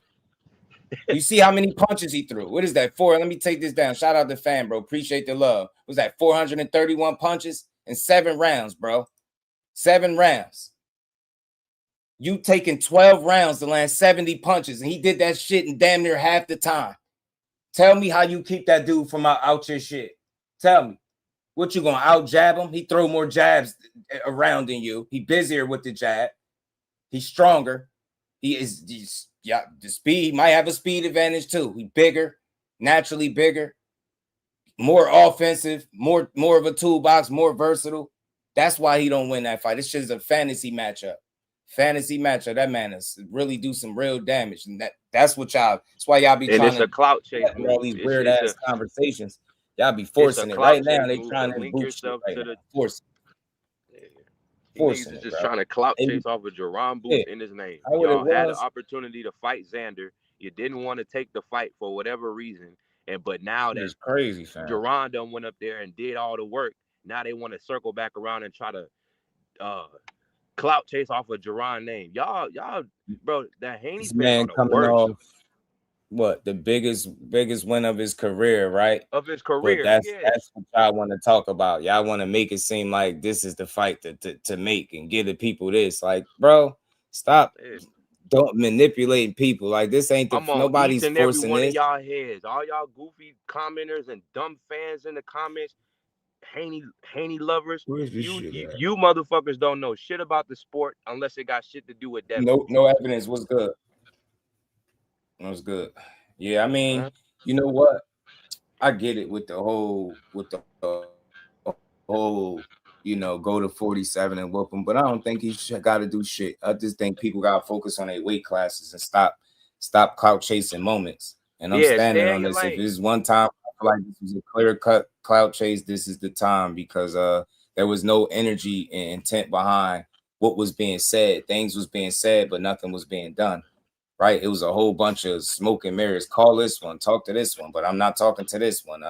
This is a bunch of BS, man. And like I said, Chris Mannix, I like how he set up what he said. He said he felt like they're not interested, and they want to go the welterweight route pretty much. And I think that's perfectly fine. I think nothing is wrong with that.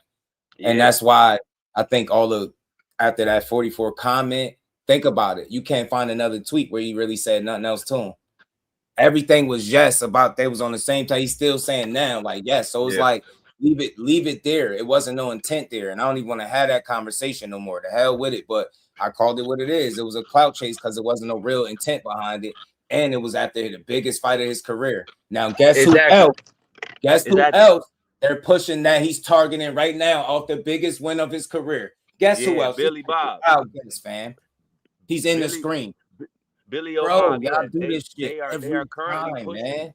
They are currently pushing Billy O'Mab that they targeting Boots next. My issue is y'all want to know what Radio Boxing issue is. Stop saying you the best if you're not gonna go up there and challenge yourself and fight the man.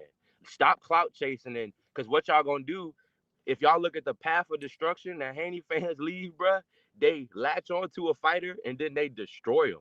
They destroy their shit as they go through them. So what y'all gonna try to latch on the Boots and then tear down his name and shit like that because y'all want to take his spot without actually fighting him? Yeah. That's what y'all that's what y'all Haney fans do. Y'all want to take the man's spot without actually fighting him. Y'all want to do the PR shit and then y'all gonna try to slander Boots' name, say he ain't fought nobody and compare him. And the reality is y'all gotta get in that ring and fight. So my issue is who was they, bro? They stop acting like Blue Blood and all these Haney channels ain't trying to push this shit, bro. These are your guys.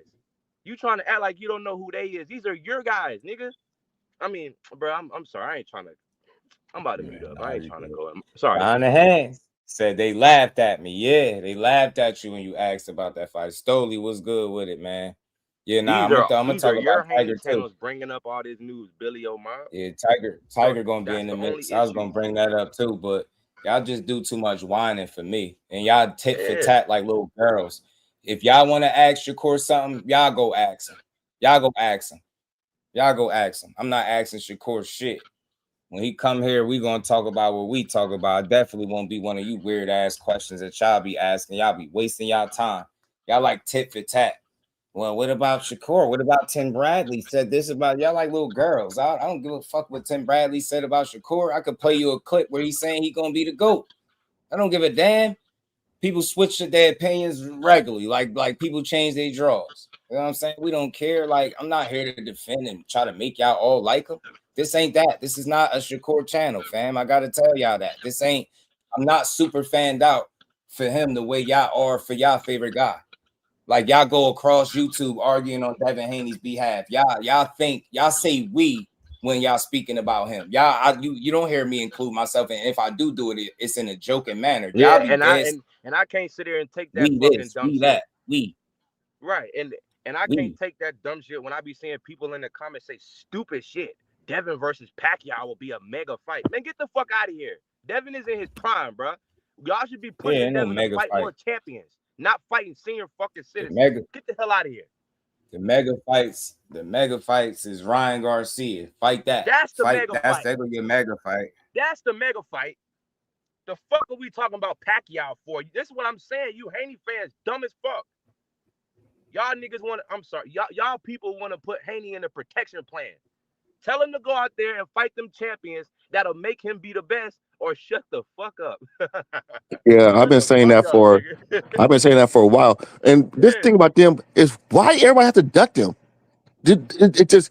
It's amazing how many people ducked this man in the past 2 years. It had to be at least about 400 million, about 300 million, 200 million.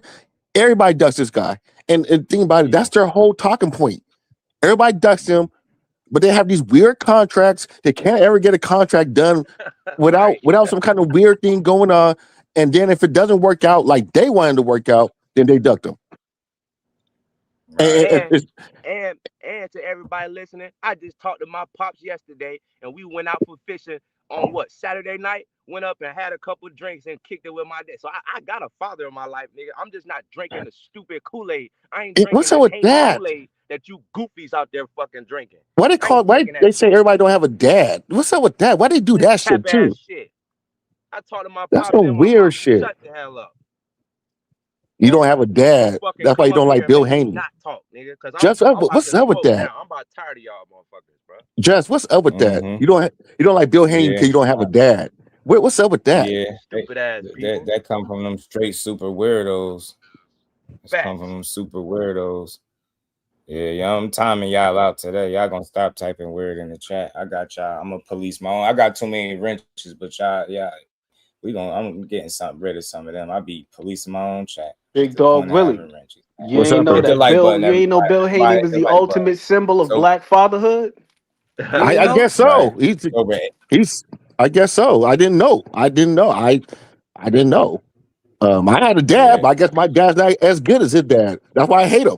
So I shit.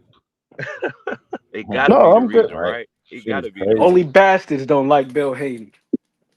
Put it on a t-shirt. Right. People with no family, right? No family, right? No you can't have no family. You can't. He said, no "Hey, I dug Haney too. Me and my homeboy Lysol. I'm trying to tell you, bro. Shout out to my dog. He had just sent me something. It looked like Jack Catterall sent the handshake emoji. Dean was good with it. Hopefully that means that they made the fight. You know what I mean? Hopefully that's what that means. You know what I mean? Because it's about time, damn it. Playing around. Who made the fight? What are you talking about? Jack Catterall. Yeah, that's what he said. We took less. And money that's what to I sign said him. on my. I don't believe it until I see it. Devin Haney better not go life or death with Jack Catterall. All this hot shit they've been popping this year about how he leading shit. He better wash the hell out of Jack Catterall. You hear me?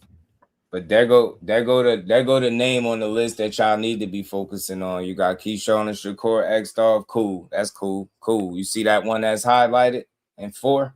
There you go. That's being Debo. Know what I'm saying? Go fight him. Huh? He ain't got nobody to fight. But hopefully it's just other posters, Jack Catterall, accepting a fight or them agreeing or whatever the hell it is. I hate all this cryptic shit. Y'all do all this talking any other time and then want to be cryptic when the business done. this was one of the signings. Remember, Eddie Hearn was talking about some signings being announced. I'm guessing this was one. Haven Brady. I like Haven Brady. This dude got a ton of skill, bro. Haven Brady really could fight. So I'm guessing that maybe probably got a couple more. But I doubt if it'd be a Haney thing. Maybe I was just thinking that, but I doubt it. Because they saying he worked directly with. So, but I just wonder why he's so quiet on that situation and he's been so vocal on everything else. Fam. Yeah, me He's too. been vocal on everything else, especially when it fights going pertains to to purse bid and shit. Let Devin Haney not have that motherfucking DAZN deal. I'm a flame him. Blaze, what up? Yeah, they pushing it down. I ain't catch the Catterall ducked them thing. Yeah, I seen the Liam Paro one. Nah, they've been pushing the Catterall duck. Already. They've been pushing. I've been seeing it already on YouTube. Damn, really? So my guy just sent me this from Team Catterall. Let me pull this picture up. They already trying to put the narrative out there that Jack Catterall is not trying to that he trying to duck him. They're already trying to do it. This is what I be talking about. Like I be chilling, crazy. But other times it don't call for being chill. Sometimes you just got to speak on that shit for the greater good of boxing. And y'all motherfuckers are. He said we knew he was gonna fight Catterall in March. Yeah. Y'all dudes. Yeah, that post in March hit different, bro. Bro called it too. He named all the people he said it was gonna entertain. It was fighting versus the guy he actually fought. That's a hell of a call, though. You know, it's a hell of a call. Y'all don't see how funny these people moving, and I mean, salute to Team Haney, but stop saying you the best fighter in the world when we got Abdullah Masons. They only went to first bid because we of got the Jaron Bruce Ennis out there. We got other young black fighters that's out there. Stop saying you the best fighter in the world when you're not willing to go in there and fight a Sam Noakes. It's like when it got postponed, it was only because of Keyshawn, right? When it got postponed, it was only up. It was because of him, right? Because of him and the money. It wasn't a mutual situation, right?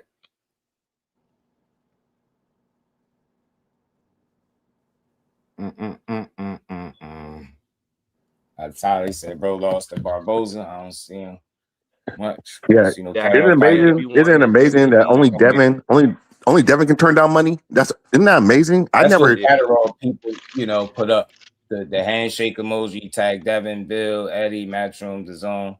I'm guessing they fight accepted over to you guys. Oh no, my bad. I'm reading that wrong. This ain't meaning shit. They saying the fight is accepted on their side. Again, they doubling down. They like, bro, what's up? They're just doubling down. Yeah. Yeah, they like, yo, we agreed to everything. Hey, I don't want to hear no Jack Catterall duck. Come on, man, now. y'all better make a fight. Please make one. That's why we revisit this conversation. That's why I come up because y'all do this with everybody. Everybody ducking y'all. Telling you, bro. Cat said they accepted the date, everything. I mean, he went in. He ain't said shit about no money, nothing. We don't care. We can't rewind and keep on. That's over with, y'all. Y'all don't know how to let shit go. It's over with, fam. That shit dead over here. It ain't no more Keyshawn duck talk. Like, this shit is over with. He can't be a duck every single week over again. Oh, nah. Not going to overly cook that conversation, fam. We held them accountable. We was fair. We was tasteful about it. Now, moving on. Still don't change the fact that you got to get your asses back in the ring, fam. And who is you know they going to ride that out. And let me tell you something, Billy Bob. Devin's whole reason for having popularity is because of the drama. If channels stop talking about Devin, the only channels that will be talking about him will be the 4 or 5 fanboy channels, and he wouldn't have nobody. So the fact that people are talking about him is a good thing. It's not pathetic. So if you don't want people to talk about him, then you'll really see how much pulling power and selling power he got. Because what y'all don't understand is online drama don't equate to ticket sales. That's why Devin ain't giving people tank bags and Ryan Garcia bags, because the drama and the lies don't translate to ticket sales. You goofies. And then half of y'all be over there stealing fights anyway. Half of y'all Haney fans be stealing fights. I be jumping in on y'all lives and I be hearing y'all talk about fire stick and fights. So I don't even know what the hell y'all don't fucking talk to me. I pay for DAZN every month. I don't know. I'm gonna stop giving people. I'm gonna stop calling out by name, but I don't know who. I don't know who some of y'all, some of the comments is to. I'm gonna just assume y'all talking to somebody else, but y'all cry too much, yo. If you want to talk about Keyshawn ducking every day, I suggest you start a channel and you talk about it. If I'm coming here and I'm asking honest conversations and I'm talking about a Devin or a Bill, that's what it is. I don't consider nothing I'm doing today cooking. Nah, I ain't cooking them. I'm just talking. We just talking about it. Y'all take it that way because y'all make the conversation weird because y'all make it personal. So I'm gonna say this to all the Haney hoes. Keep drinking from Bill's cup. Keep sipping that same shit he's sipping. If you want to believe everything he says is the truth, then go ahead with it. But if you expect me to be dumb because you want to be, then you got me all the way confused. Trying to stop the cursing. CJ was good with it, homie. So stop whining. If you want to talk about Keyshawn ducking every single day, go ahead and do it. I don't think I'm whining about Bill. I don't think I'm whining about Devin. I think we've been very fair with our assessments. Do the energy turn up sometimes? Yeah, because y'all be on weird shit. Y'all like, be on weird ass shit. And boo boo. Oh, hey, just ask Tim Bradley why he say this about Shakur. It's like you would think I'm up here dissing Devin for him to say that, right? Like, bro, shut up. I'm not here to defend him. He's a much better fighter than Devin. Now, take that to the bank. He's always been. He's gonna continue to be. That's why y'all clout chase his name, because you know what come with it. The dude wasn't good, you wouldn't be talking about fighting him for years. 2 weight classes away, still talking about somebody scared of you. The softest shit I seen in boxing. Only guy get to his weight class, can't focus on his weight class. See, that's when my energy kick up, but that ain't me dissing him. That's facts. Fought 1 welterweight. Now all the other welterweights ducking him, right? Right, Inexperienced man, guy get the hell got in out there, of here with that guns shit. blazing and fought him, but everybody else is scared, right? Right. Scared. Imagine me in the streets, fam. Somebody I'm way bigger than running around talking about how they scared him. I'll be a sucker. That shit. I'll apply that same logic even more to boxing because you're a trained professional. You 2 weight classes away talking about somebody scared of you. That's sucker shit. Nobody knowing damn well the man been putting hands on you, and I'll roll a clip to remind any of y'all what his pop said. That's that shit that be pissing me off, man. You act like I'm dissing. Bill this, Bill that. Man, if y'all love Bill, if y'all think he's a celebrity, feel like that. You want his fucking autograph, go get it. I don't care.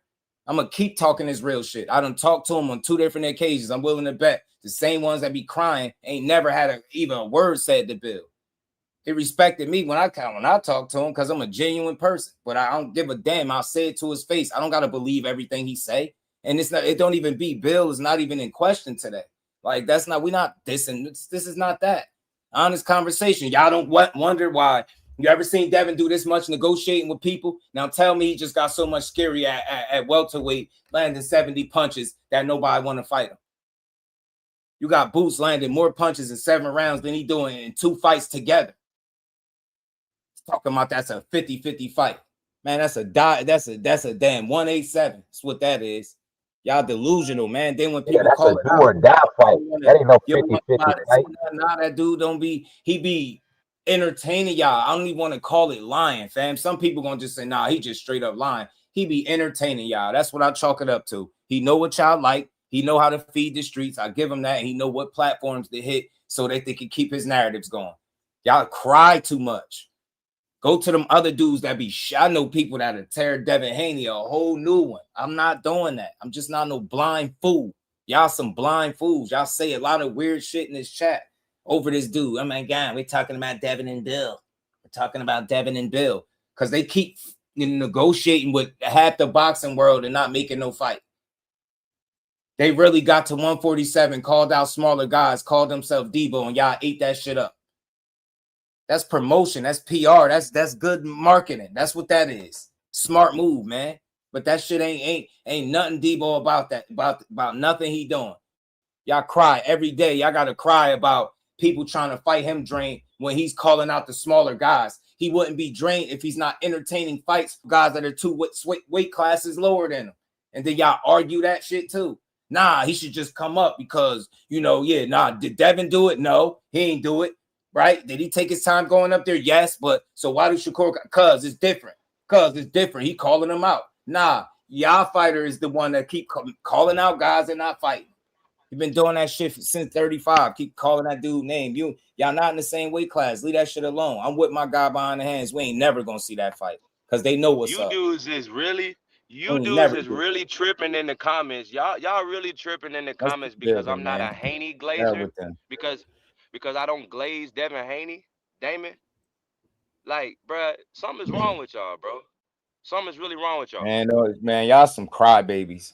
Crybabies. Yeah, something is wrong with y'all, Y'all bro. lucky. Y'all lucky. I got Real on integrity, the man, sport. and I don't do the weak shit So that y'all do. Cause I'll be up here talking crazy. Y'all lucky. so what about Weirdos. Abdullah Let's keep going Mason? though. Let me play the rest of this clip, man, and let me get What this about off the Abdullah screen. Mason and Carmel Moulton and all these younger black fighters coming up? Why can't we get a spotlight to them? Why do y'all love to get a spotlight to the drama? And why am I wrong because I don't agree with that? What about the other fighters? He'll fight him when he bring his brave ass at 44, and they not brave about it at all. They throw these little fillers out there to their fans, like they literally running to play with Boots right now, coming off the biggest win in his career, talking about fighting them undisputed. Like that's all they do. They just push fantasy matchups. Now y'all fake targeting Boots, making these videos lying to the audiences, and then when I come over here and call it out and tell the truth, y'all be whining for Bill Haney. Tell me anything, and anybody in here tell me something false that I said about either one of these dudes or slanders, I'll cash app you. Any one of y'all. Anybody in the chat, feel free to tell me the slander I'm putting out, something crazy I said about Bill or something that wasn't true. Go ahead. Go ahead and get this free money real quick, y'all. Get this free money. I put Devin Haney in his proper perspective. I got channels breaking down his skill set. What I don't do is overcompensate and drink the Kool-Aid like you dudes be extra glazing him. I put him where he belongs as far as the reality of all the fighters we got today. From Jaron all the way down to Abdullah, all the way down to these guys that are coming up. I'm not just finna glaze him and say he beats everybody in King Kong and then imagine me really caring about how y'all feel about my opinion. I don't care about what y'all talking about. He said, "Newsflash, you already best his class." Yeah, care about me. Every day I be Shout out questioning. to the I mean, people y'all that gotta support be my channel. understand, bro. Let's keep building. Everybody hit the like button. Don't hate watch either. Yeah, we going. When I see the same spam, I'm gonna just keep commenting out. Teach. Yeah. Whatever fights he gets, I'm supporting. Yeah, my dog Jaden Britton fighting for the super middleweight in ABA. WBA And we got rank Clarissa entry. Shields fighting this weekend too. Britton, man. He a beast, And we man. got Shout out to Jay Clarissa Britton. Shields fighting this weekend. Salute to The her. Globe, we probably be calling that fight. Shout out to the Globe. He said the call outs are strategically done. For sure. They are. I mean, look, they'll fight, but they getting too much credit for people who they don't fight. They get the credit for calling somebody out like they fought him. Yeah, see, he wants to fight everybody. He said he'll fight Boots. Shut up. Boots that'll be a bad career move, man. Send him pack his ass right back down to the next weight class. Be a career ender.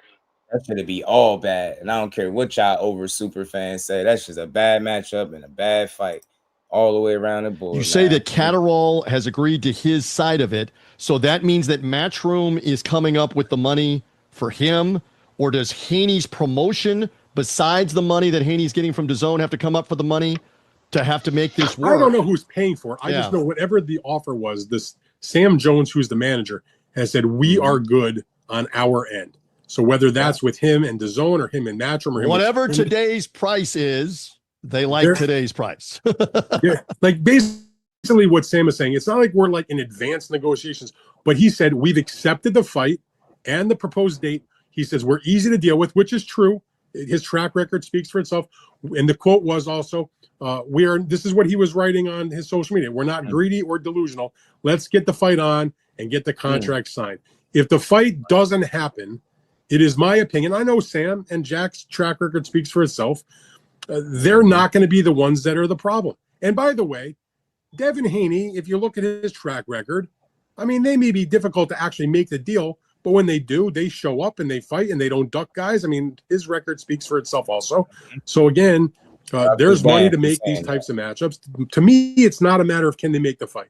It's a matter of how excited I am to see the fight. And while I like Devin Haney as a fighter, I usually enjoy watching his fights, even though it's not necessarily always the most exciting. Same kind of conversation about Catterall. I'm just a little bit concerned if they fight each other, what it's going to look like in the ring. Fair enough. I'm looking, and his Catterall, gosh, I can't see this because it's an eye exam. Let me look.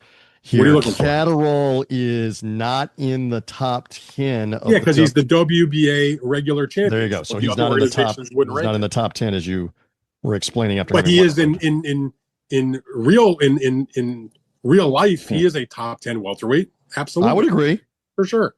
Just not thrilled with the fight. But yeah, let's see if that even gets made, or if we're now negotiating to bring Liam Paro's asking price down and see if that's the fight. He's got one of the other. If you're Haney, he's got one of the other world titles, and you become a unified champ by beating him.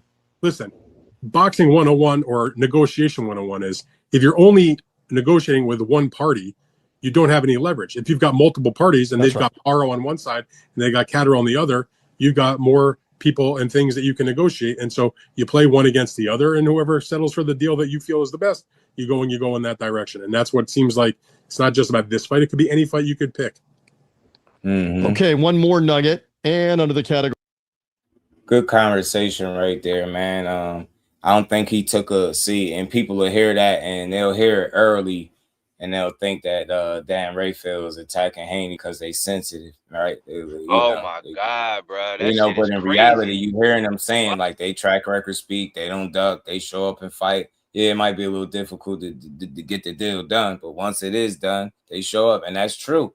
And then I don't think it's been exactly the easiest for people to work with them, man. Maybe that for one reason or another, and I don't know who to point the finger, but at the end of the day, they usually get it done, like Dan was saying. So that's all these conversations been. Well, this conversation really was about, and it's been about. Y'all just make it too negative with like being sensitive. Like I can see if I'm shitting on him, we gonna question who he fighting, bro. He moving fast. Keyshawn, the Shakur, the Tank, and now it's the Paro, the Jack Catterall, no Ryan, no Roley. Like it's been a lot. Right. That's a lot. And then that's all off the back of inactivity. And then you seeing money not work out in his favor, so he moves on. Then guys, back-to-back guys saying the money ain't good in their favor, so he got to move on. It's like it's a lot going on, fam. We just want to see one. And this is within a matter of like 6 months. This is within a matter of like 6-7 months, bro. This ain't like over 2 or 3 years of just failed negotiations. If this is the Haney era, this is the Boots era more than it is the Haney era, you Haney fans. If this the Haney era is littered with failed negotiations and weak champions. Just pull up that list of all them champions whenever you like get a chance. Weak champions and failed negotiations. This ain't the Haney era. And I ain't trying to talk bad about the brother because he's a great fighter, but I'm destroying all y'all fans, bro. I want y'all to hate me. Bro. I'm dead ass. Christian and Billy, Daniel Dubois. Yeah, I mean, look, I ain't even got a name. I just support boxing when it's on. And I don't even think I got to keep saying it's obvious, but people get over here and they make it, like I said, when it's a Devin Haney conversation, they make it weird all the time. And I'm telling you, this would be the second time I consider not even talking about him on my channel. I don't want it the third time to be a charm. We can have a logical telling you, because y'all be having me not, boy. Y'all be having me to just say, you know what? I just won't talk about it. Yeah, then y'all gonna be crying about that. Just he talk about him no more. Hey, he can't talk about Devin Haney. Yeah, because his fans some busters talking about he the face of boxing. Face of boxing, never being no purse bid. He ain't gonna have multiple fights falling out talking about money. You're not gonna be over there crying about the PVC's offer to you, fam. You're gonna go out there and get that shit done. Exactly, cut it out. Even Roley spoke on this in a short video. I'm queuing up YSM. He's talking about this open negotiation shit that be going on. I'm trying to tell you that shit is bad business 101.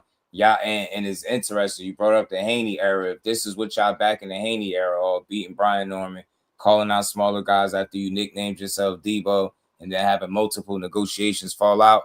If this is what the era is, y'all off to a bit of a rough start. Yeah, you got the win, but it's a bit of a rough start. You've been inactive on the side. You negotiated with 5-6 fighters. None of the fights happened just yet. Jack Catterall still tagging you, telling you, look, is all we good on our side? And from what I understand, that they ain't break the bank either. So you can't say they asked for too much money. That's going to be the fight. And like I said, dude predicted that shit in March. A hell of a call, man, to say that that's who they was going to fight in March, man. Good call. Said treat him like a Make-A-Wish kid. Yeah, he said, y'all forcing it. Like, y'all force it. Like, I've talked about him consistently, and I don't have no problem because it's not from a bad place, but it is like it's a lot of propaganda surrounding him, and I think it's in an effort to try to maintain whatever image they feel like he had, but he don't need that from y'all. Like he really don't need that. I keep saying it, bro. He deserves better fans. Y'all think I'm joking? And watch this, Just. For all the people, right? Watch this. Wasn't we just talking about a few minutes ago, Bud and Boots, right? And what did we say? I said, and Boots is one of my favorite fighters today. But I said I got Bud knocking Boots out. Is that me being a fanboy, or that's called keeping it 100? This is what I'm talking about. I have the ability to keep it 100 about the fighter that I believe is the guy for today. Y'all people don't, and this is what prohibits having real conversations with some Haney fans. Not everybody, but some of the Haney fans is too delusional. We can't even get off to a good start having a real conversation. If we talking about Boots versus Bud, we're gonna have a real conversation. Boots ain't beating Bud. Bud might knock Boots out, and Boots is my guy. But y'all can't have that type of real type conversation when it comes to Haney, because y'all delusional.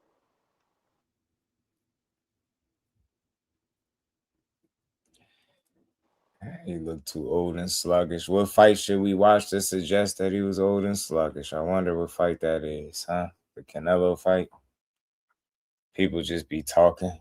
Boots asleep, Bud. Yeah. Mm-hmm. Sure. Oh man. All right. Talking about everybody into like, bro. I'm gonna stop responding. We're gonna keep cooking. I'm gonna play this video from Rolly. See what him and Gary Russell, Mr. Gary Russell, not Antoine, had to say. Salute. See, like Gary even Russell. Look like it worked 33 times. You know, even his biggest haters talk about him every day. Oh my God, his haters. It worked. Yeah, we know it worked 33 times, but it ain't working right now. And when it comes to the biggest names or the biggest challenges, this is usually par for the course too. Fight don't happen. And then he had 15 of. And then slander, he had 15 of them 33 fights in Mexico. So while negotiation, all that shit, like just clown. I don't know. It's just silliness, fam. Like y'all not. We're not against y'all. You can't keep it 100 with the Haney fans. Fam. You put too much out there.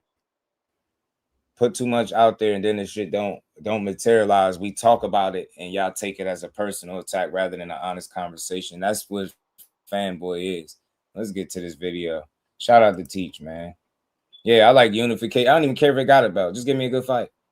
It's Catterall, I'm cool. It's Paro, I'm cool. But just don't tell me it's another lightweight or a 40-pounder, or I'm gonna lose my shit. I don't want to hear nothing else about no smaller guys. That's what we want. Focus on it. Boxers been giving the great matchups this year. For you guys, what's your favorite matchup so far? Besides this one, obviously. They was talking about, it's got that damn music in the back. They was talking about the open negotiations though, man. And it's rare that I think when you got fighters like a Rolly talking about that kind of stuff, speak volumes. Let me see how bad this is. I just hate the music. Let me see something real quick.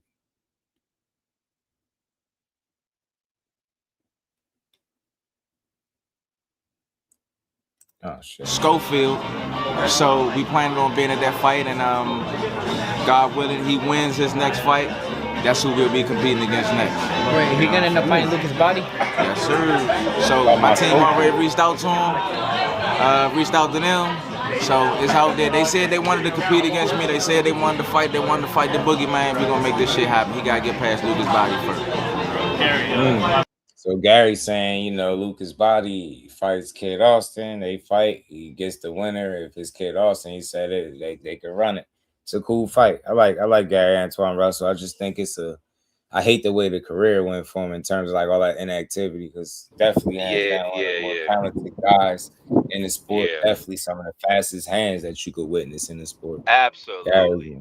He's still talented though, but I'll still watch that fight right now. It'll be an interesting test for Kid Austin. I don't think he'll just go in there and blow through Gary like he did a Farmer per se. It'll be an interesting. His last performance, he looked real good in his last performance too. I remember that shit. He looked great.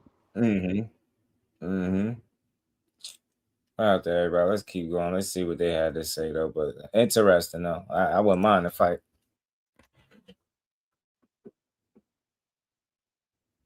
You may have already answered, but what is your prediction for Rolly's fight against Tito next month? He ain't giving no prediction. That's what I just said, man. No prediction, bro.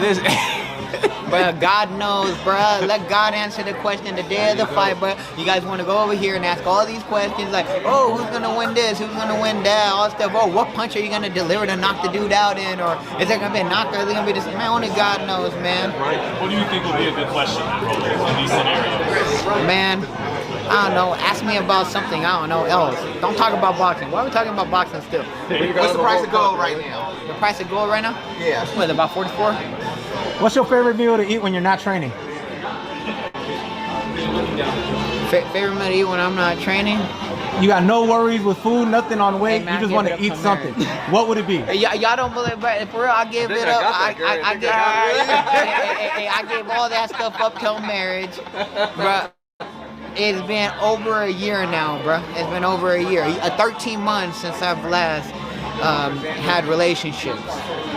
So that's your favorite meal? Man. That's what I asked. I don't know where that went. No, I was hearing some other stuff. Hey, look, call his ass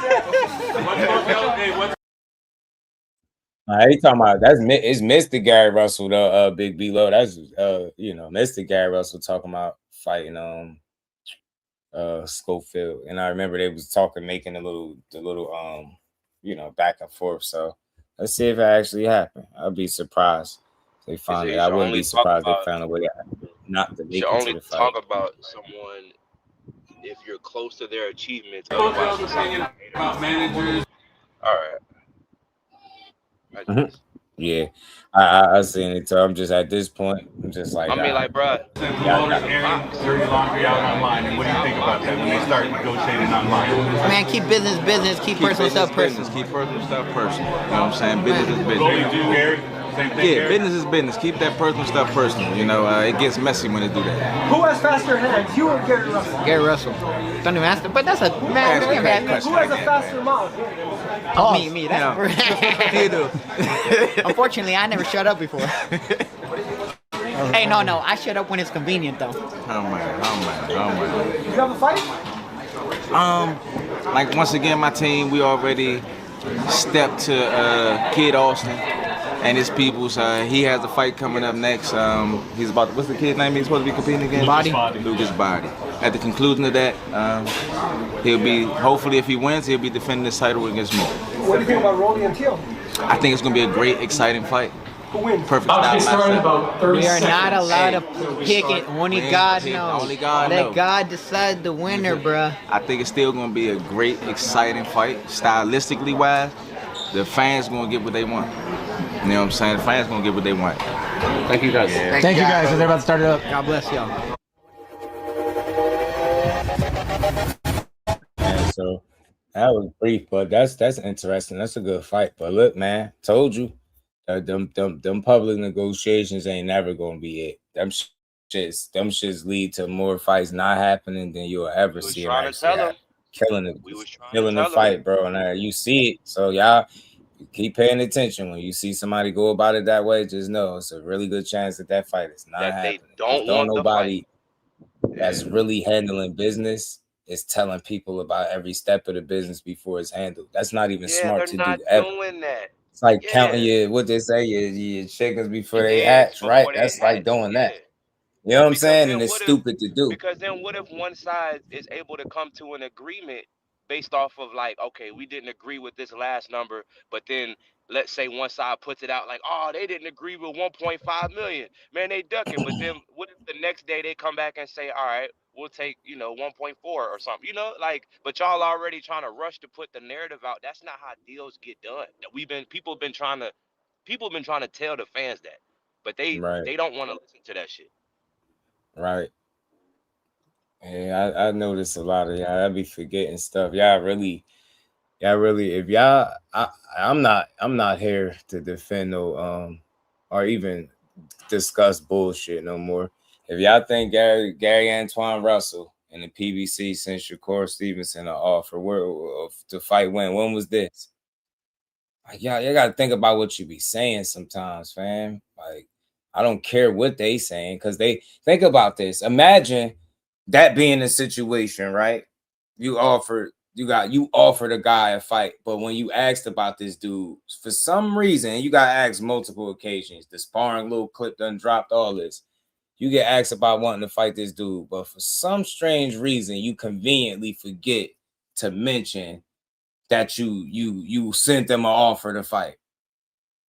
You get asked back to back, and both times you almost said pretty much the same shit.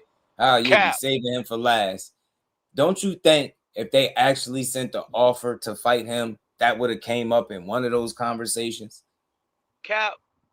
You get what I'm saying? Like, this should be crazy. Like, then y'all talking about offers coming from where? From Gary Russell to Shakur Stevenson? But they currently, they was just talking about him being in a potential fight with Pitbull Cruz, a guy that we know turned Shakur down once or twice already. Stallone, now what's they're poppin', working bro? out a deal possibly with Oscar Duarte. Do you think anybody that's thinking about putting a guy in there with either Pitbull or Duarte, Shakur is on the horizon? Like, just think about it. Just think, like on some boxing shit, like, you know, like that's not something that's happening, fam. I get so tired of these dudes talking about like what they sent and this, man. I just can't. I'm tired of it. Just make the fight, shit. Make the fight. I love to see it. Gary, a dog. Think that'd be a really great. That'd be a great fight at 140 for Core. Great dance partner. Right kind of style to bring out the right kind of fight. I like Gary. Shit, I'm tired of just talking this sent the offer stuff. I don't care. You saying it now, though, it's irrelevant. Like, think about it. That's not Shakur, not even the topic. You making it that. He's not the topic. Shakur not the topic. Gary Russell and Rolly talking about public negotiations, and then he talked about a fight that he could potentially have with Schofield.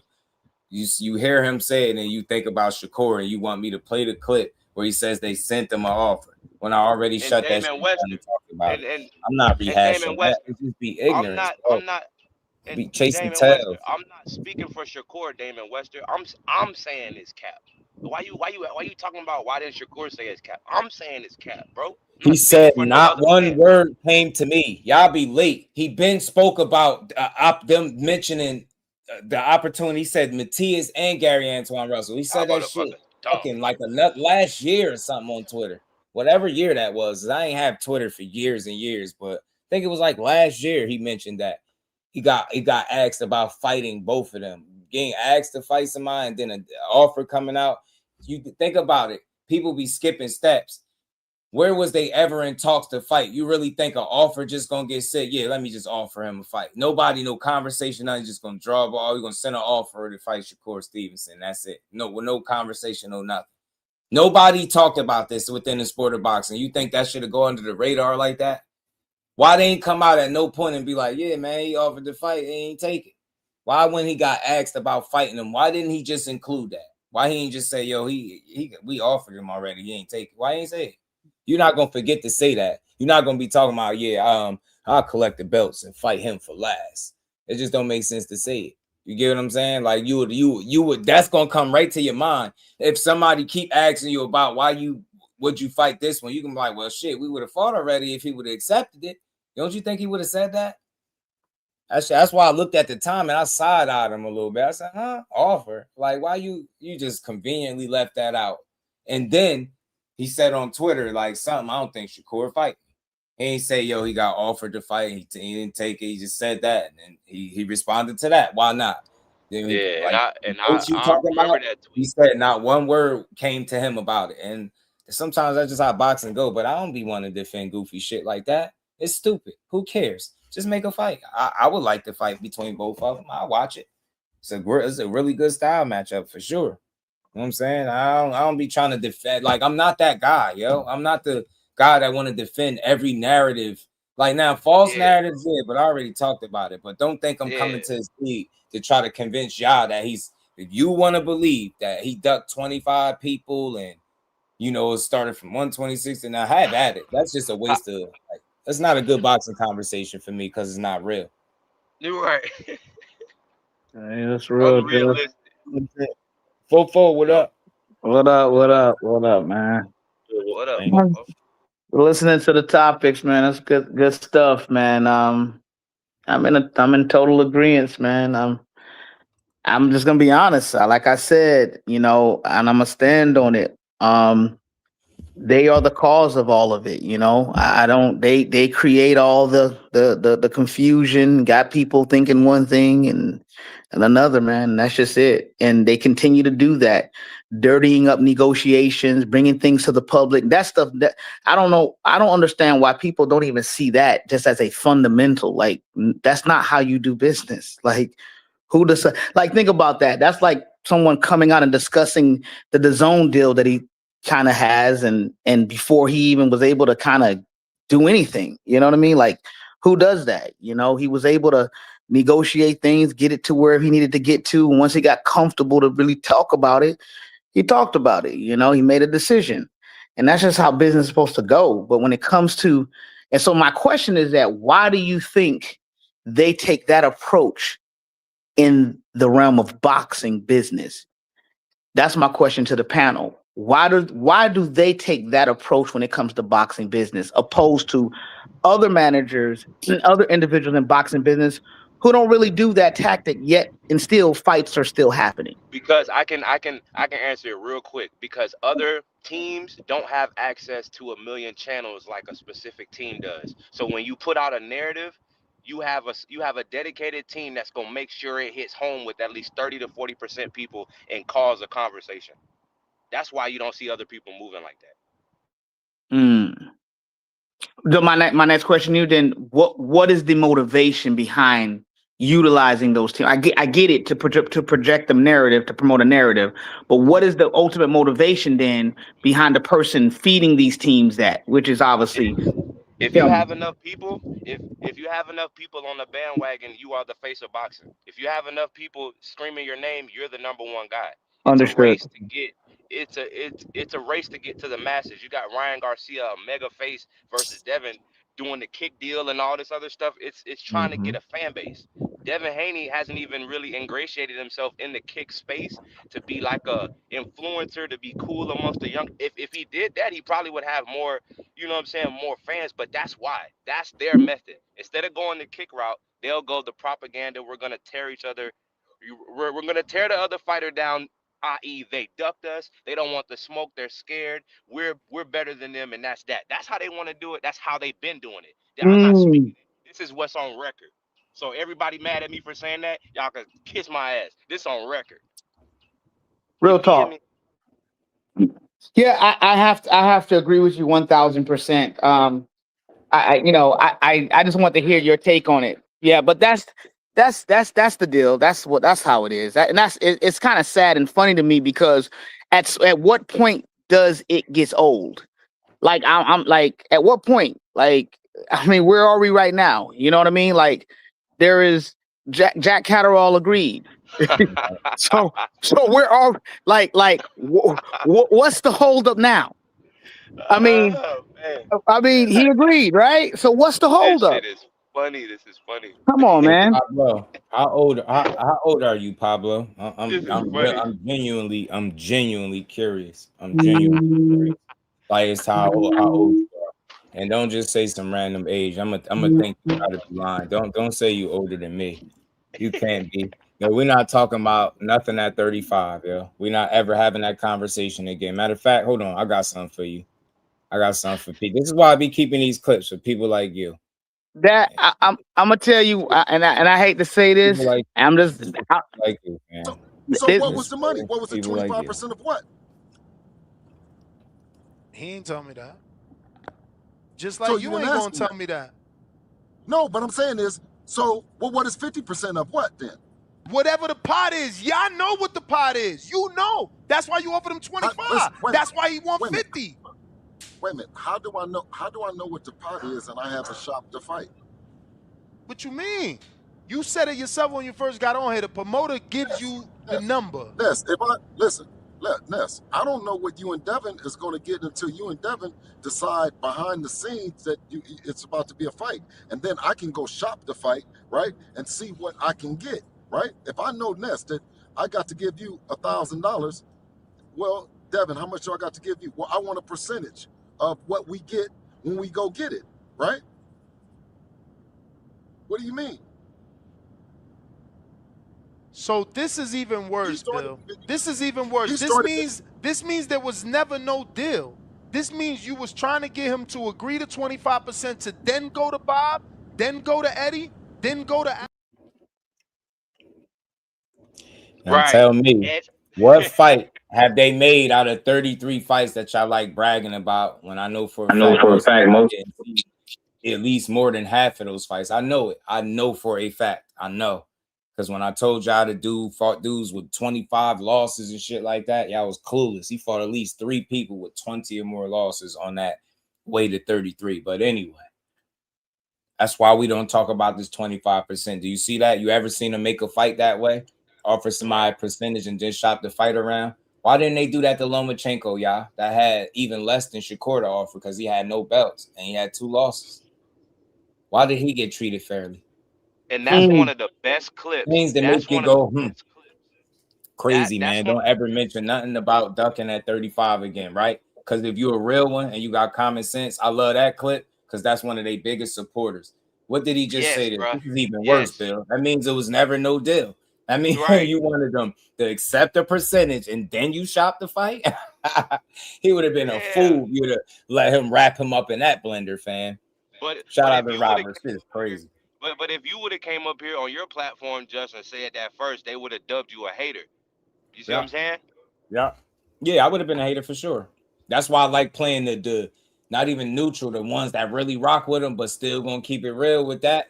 That's as real as you can keep it. There's no way you can explain that. That's bad business, man. They don't negotiate in good faith, not when it comes to that double S. No, they don't.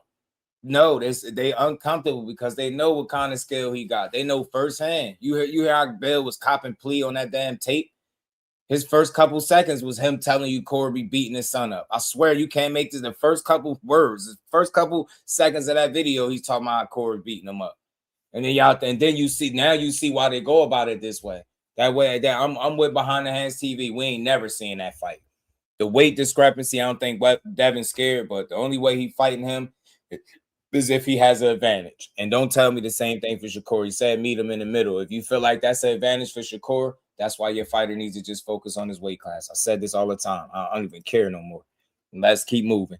So you ain't interested in Dev versus Paro Catterall at all. It's just me. I would love to see Dev versus Africa. That's a great fight. Oh, and another one we gonna get into too, though, a fight that I thought could make some sense. And Tim Bradley was talking about. I got a short clip from Tim Bradley, but y'all know who it is. Look, it's all this talk about money.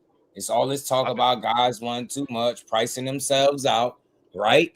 Y'all know who I'm talking about. What y'all said? Y'all said he got my boy Richardson Hitchens. Y'all said he got a restraining order, didn't you? You said he got a restraining order. I mean, look, I did try to do a little bit of homework. I tried to do a couple searches to see if I could find anything on it.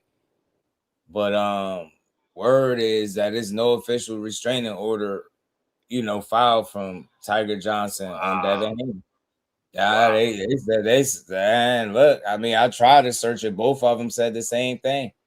Both of them was like, no restraining order out on Devin Haney for Ty. Look, and then no, Delonte Tiger Johnson does not have a restraining order against Devin Haney following an altercation at Madison Square.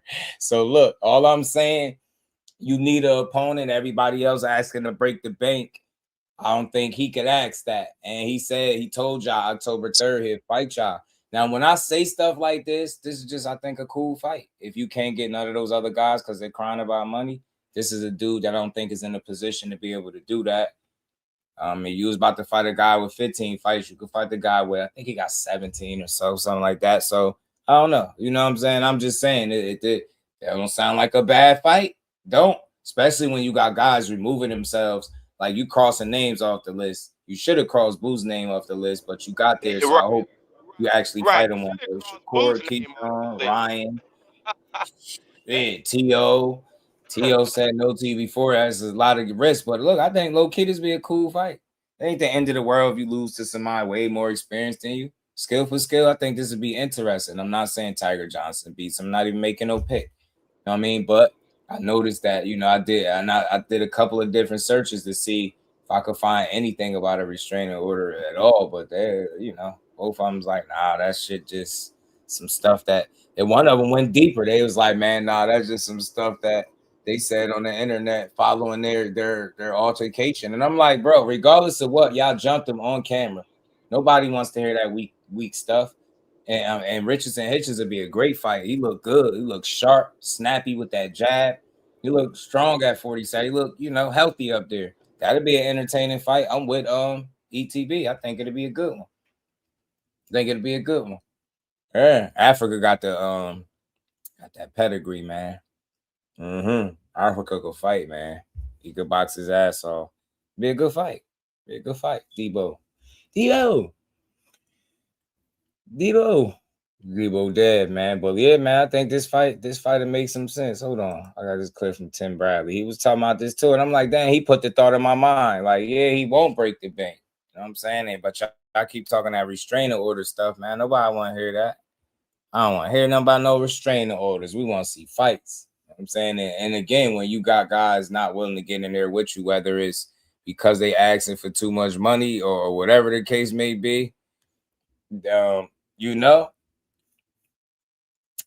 you just keep going. You go find somebody that, and you basically, you heard what Dan Rafael was talking about. Like, all right, you got two people that you could potentially fight in Paro and Catterall, kind of play them against each other and see which one take the deal, right? See which one of them accept the money that that y'all willing to pay without crying about it, right? And then you just go fight. Simple. But it's Simple always shit. some type of a game. It's always some type of a game, bro. Like, don't that get old to certain people? It's always like a game, or like, it's like, do y'all really want to be great? Because like I said, there are fighters like Abdullah Mason and people that are coming up that really deserve the spotlight, that are taking fights. He's Right. talking about William Zepeda. Like, he's not afraid to take challenges and take risks. Can we start giving the spotlight to other fighters that are not coming with this drama? Because, like, it's not like they're not using the spotlight in a good way, in my opinion. It's just Ryan money. Garcia crossed out. Right. Mine well cross him out. The way he talking. The way his ass talking. And Ryan got positive for that Austrian, but he's looking sharper now than he did before. So all the hate, this shit's only gonna go so far. This Bill Haney drama is getting old. Yeah, I'm past that though. I ain't Gerard Tone. We ain't on the Bill Haney shit. I don't know if you behind in the stream, but we ain't even on the Bill Haney shit. We really on this Tiger Johnson being a cool fight. You know what I'm saying? You need opponents. Shit, it would be a bad scrap, especially if you trying to get active, right? Use him as a tune-up, right? You know what I mean? It's the water walker, man. Tiger be nothing more than a tune-up, right? You know what I'm saying? And it's the least you could do after y'all jumped him on cam, man. I don't care what y'all say. Y'all owe that boy a fair one. Spar session, something, damn it. You know what I mean? But nah, all jokes aside, it's a cool fight. You know what I'm saying? If you're running out of opponents, you don't want to take you want to consider everybody, right? Especially once you start to get to a point where you could miss a whole year. You know what I'm saying? That's weak. You don't want to miss a whole year coming off a big win. Sitting on the sideline, you know what I'm saying? Who wants to do that? The Haney-acts are honest about the boxing game. Boxing is more enjoyable. Yeah, it is. It is. You know what I mean? So Tiger be a good scrap. Be a good test. Good little, I swear I would like to see how this fight look. Even in sparring session, I wouldn't mind watching that. But then, Devin is a smart dude, though, man. It's sometimes that gets a little overlooked because, we only measure, offense sometimes, or, judge based on how much how many punches you throwing, how much damage you doing. But this dude got some things about his game make him tough to deal with. He's smart. And he do got some experience. He got 33 fights, and that's good experience. Then he got some quality fights along the way. So got some solid, good experience, man. It'd be an interesting scrap, though. I ain't gonna lie, though. I don't think Tiger would get destroyed or nothing like that at all. I don't think he gets embarrassed. I think it'd be a good fight, though. If you took a loss, But I would definitely have Haney. I would definitely have Haney in that fight if he fought Tiger Johnson. But yeah, it'll be a good fight though. We be asking the wrong questions, man. We were asking the wrong questions. He bring the same shit to the table that Lomachenko brought to the table when he fought him at 35. Now, let me not even say that's a bad comparison because they're gonna say, well, Loma had all of these accolades. I mean, what do you have to have something to fight him? He's about to fight Keyshawn, right? Keyshawn was a former champion in a weight class, 2 weight classes below. It wasn't nothing much for him to get there. You know what I mean? Not much there. So I don't know. Dudes don't I don't feel like you. I feel like that's just a way to not have a fight. Talking about what somebody don't have or what somebody don't got. Keyshawn didn't have nothing, right? And he was gonna fight him. So he got a couple more fights than Keyshawn. I don't mean he got more experience though. I mean he just got more fights as a pro. But Tiger Johnson been matched up pretty solidly too throughout his career. They ain't matched him up easy. He brings the storyline. That's what he brings to the fight. Facts. They jumped him. That's what we should be talking like. You know what I mean? They jumped him, man. Why not give him a fair one? Like every fight ain't gonna be something. Every fight ain't gonna be a killer. And this is the perfect. This not even a filler fight, but this one of them kind of fights that'd be good with that storyline. If you can't get nobody else, is what I'm saying. Because I get it. Devin's on the path. He want to try to snatch up belts. It's all good. It's just honest conversations about boxing, right? You can't get none of them other guys. I ain't over here like, yeah, man. So you owe him a fight, but low key, you owe him a fight. Y'all jumped him. And from my vantage point, what I seen, it looked like little bro starts running his jibs or something. Little bro looked like he started running his jibs, and it went from there. That's what I seen. Seemed like he did what people do when they're not used to those type of situations. You eye screwing somebody, and it ain't even that kind of setting. People just chilling. Tiger be out there chilling. And I know it was a misunderstanding, but I know the misunderstanding came from the opposite side because we seen who was kind of started to join. And that is because we know you've never been in anything. If you have, you wouldn't have responded so poorly in that situation because there was nothing there. That's like the equivalence of a sneaker being stepped on and the person, Tiger being the person that did it saying, yo, my bad. And you just like egg it on. That's what that was. Like it wasn't nothing there. It was nothing, no reason for that to transpire at all. I don't care what nobody's saying. Then he blew his opportunity because he was doing the telecast. He gonna throw the mic down and run over there. He looked like he never been in them type of situations either because he looked uncomfortable. He looked confused, like running foul. I was like, why did you even do that? You should have just stayed where you was at because he should have stayed it right blew where an he was at. opportunity for you. Yeah, you were supposed to be able to call the fights, and because you did that, they didn't allow you to call the fights. You know what I'm saying, and that's why they got and you were supposed to be inside the ring as well. So, you know what I'm saying? And didn't they end up getting banned from that place? Nah, he ain't get run up and got packed up. He got jumped. That's what he got. He got jumped and it was whack. Hey, Just, didn't they get banned from the MGM for that shit?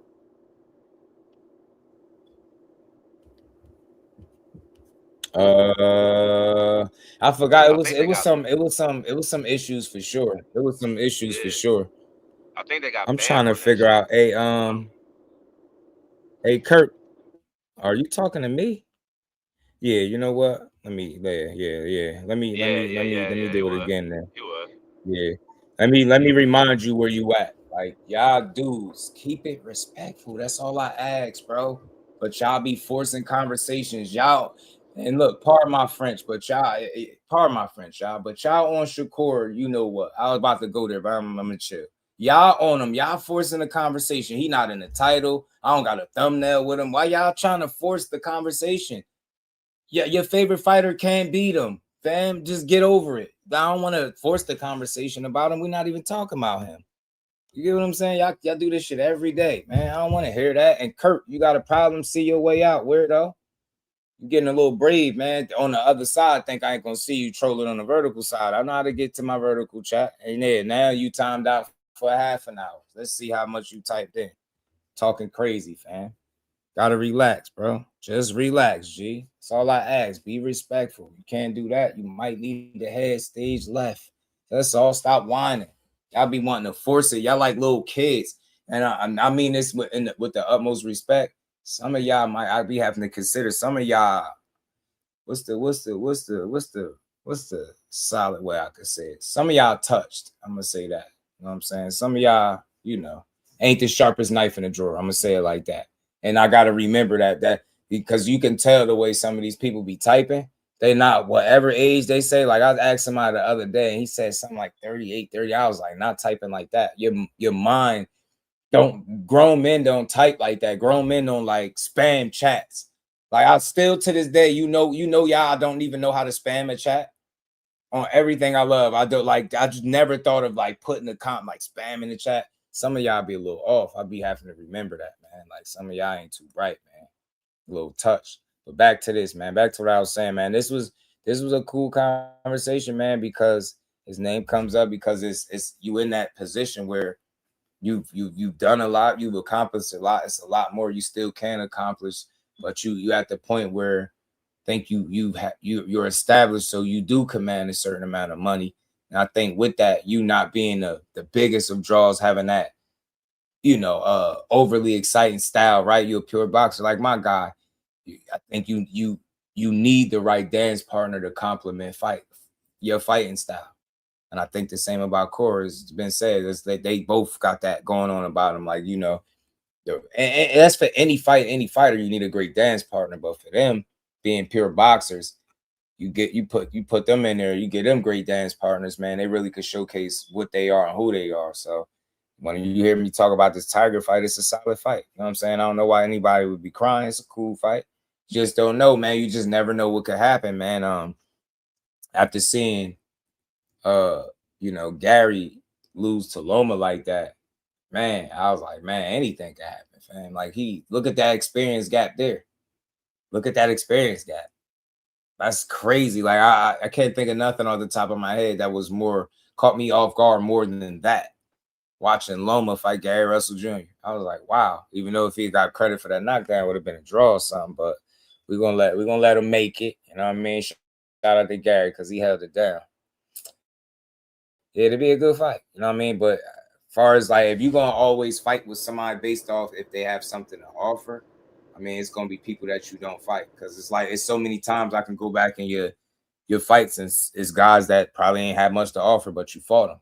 You know what I mean? And it's all about what makes sense at the time, availability, schedule, and like what fights are right there in front of you for the taking. And I'm always gonna be on this. I'm never not gonna feel like they should fight. It's not personal. After seeing if you could jump somebody, you could run them to fade. I don't want to hear no restraining order shit. And they said that ain't true. Absolutely. So I seen that a couple different times. They said that wasn't valid. And now Tiger said he been saying it too. So look, that shit be sounding good, but you had a lawsuit against Ryan, right? And when y'all was talking about rematching each other, you dropped it, right? Same situation here. If my information or the little homework I did is not accurate and it is a restraining order, man, that shit could be you get what I'm saying? Nipped in the bud. But they said that themselves, and this is why it's so hard. Yeah, and then this is why it's so hard to believe. Was like people be like, "Oh, you didn't believe what they said. You wouldn't believe in them, bro." Like, look at this shit. They clearly lying about this shit. Like, how is it that we supposed to believe that this is the truth, find out that they lying about it, and then just keep believing everything else that they say? Like, what's wrong with y'all, bro? Right. They be lying on people, bro. Right. And then when the truth come out, y'all want to What do get he at gain by fighting Catterall? What do he gain by fighting Catterall? We get it. He would have got the belt with Liam Paro, but Catterall, what you get from fighting him? You got the thing is, I think I put it into context perfectly. That's not even the question. I don't even have them conversations, bro. You jump them, you can fight them. That's where I'm at. So you ain't gain shit. You definitely ain't gain nothing by jumping a man. You know what I'm saying? If you could jump somebody outside the ring, you could run him that fade. That's where I'm at with it. So I don't really care about what he could gain and what he can't gain. Don't fight him then. Stay on the sideline. Be inactive. Fight Jack Catterall. I don't care at this point. Just fight somebody. It's all good. I'm gonna watch it. I'm gonna support it. You know what I'm saying? But or don't. Like I said, this is a cool fight. They got a good backstory. They jumped. It doesn't really matter to me at this point. Like if you choose not to fight somebody and sit out for the whole year, Devin, then that's on you. There are a bunch of other fighters that are putting in the work. I'm gonna learn. Yeah, there are a bunch of other fighters that are putting in the work, man. Never said Devin jumped him. You know what I said. You know full well what I said, man. Y'all just, you know what? Slow, Let's bro. keep going. These people Let me slow, play this bro. Tim Bradley video. let's hear what he had to say about it. I like the Hall of Another Famer, form the of way the Hall of duck? Fame TV is talking. I don't give a damn what y'all talking about. Shit, I forgot to say. Hey, you already know the damn rest. Yeah. But man, Fighting anyways, Jose that's a Ramirez at form of ducking. 144 pounds. Not one time did it come up. What did Jose Ramirez have to offer? When he was fighting Lomachenko, who had no belts at 135, not one time did anybody ask what he had to offer. When he fought Jojo Diaz, not one time did anybody ask what he had to offer. When he fought the much older version of Gamboa after Tank knocked him out and he tore his Achilles, nobody asked what Gamboa had to offer. It's just, I feel like when these fights get competitive and people feel like they could be tricky, that's when you start asking these questions and coming up with justifications not to take on a fight. I'm just throwing it out there as a good fight. We having a wrong conversation. Any conversation that's against making a fight is not the one that I care to have. Oh, what do he gain? So he shouldn't fight? Nah, bro, it's a good, y'all, your family, Team Haney, jumped them, building work, and that shit could all be forgiven by y'all fighting a legal, sanctioned bout in a ring. You know what I'm saying? I know nobody want to spar, but shit, I'm just simply saying, if you ain't have nobody else, I know you got bigger plans. I know there's unifications or other fighters that accomplish more than Tiger. So I know he will probably be your last on your list of things to do, but it's still an opponent there that's been very vocal, has came out and said, I'll fight you October 3rd. Like, what's up? Like, you ain't no D. Basically, he ain't with the Debo shit. He don't think you Debo. He ain't feeling it. You know what I'm saying? So, Man, you know what I mean? Devin, All I was saying, Judge. throwing it out there, it's not a bad fight to make. If you can't get nothing else that you plan, if you couldn't get the Bash Brothers back to back, if you couldn't get, none of the unifications, and you just keep going down the line. Nah, Judge, look. I guarantee it, bro. He ain't fighting none of these dudes. They focus on the belts. They focus on being able to snatch up the belts from the weakest champion at that time. They're not going to go get the strong champion. That's why they didn't go get Xander. All them options on the table, and they was talking about when everybody was ducking them, they could have went up there and got Xander. Well, Boots had to handle Xander. Like, they're focused on getting the belts, and they're going to get, just like their resume is from up to now with these weak-ass champions. And I ain't even trying to be like that, but this is my words, not just. It's me. With them weak-ass champions, that's what they focus on.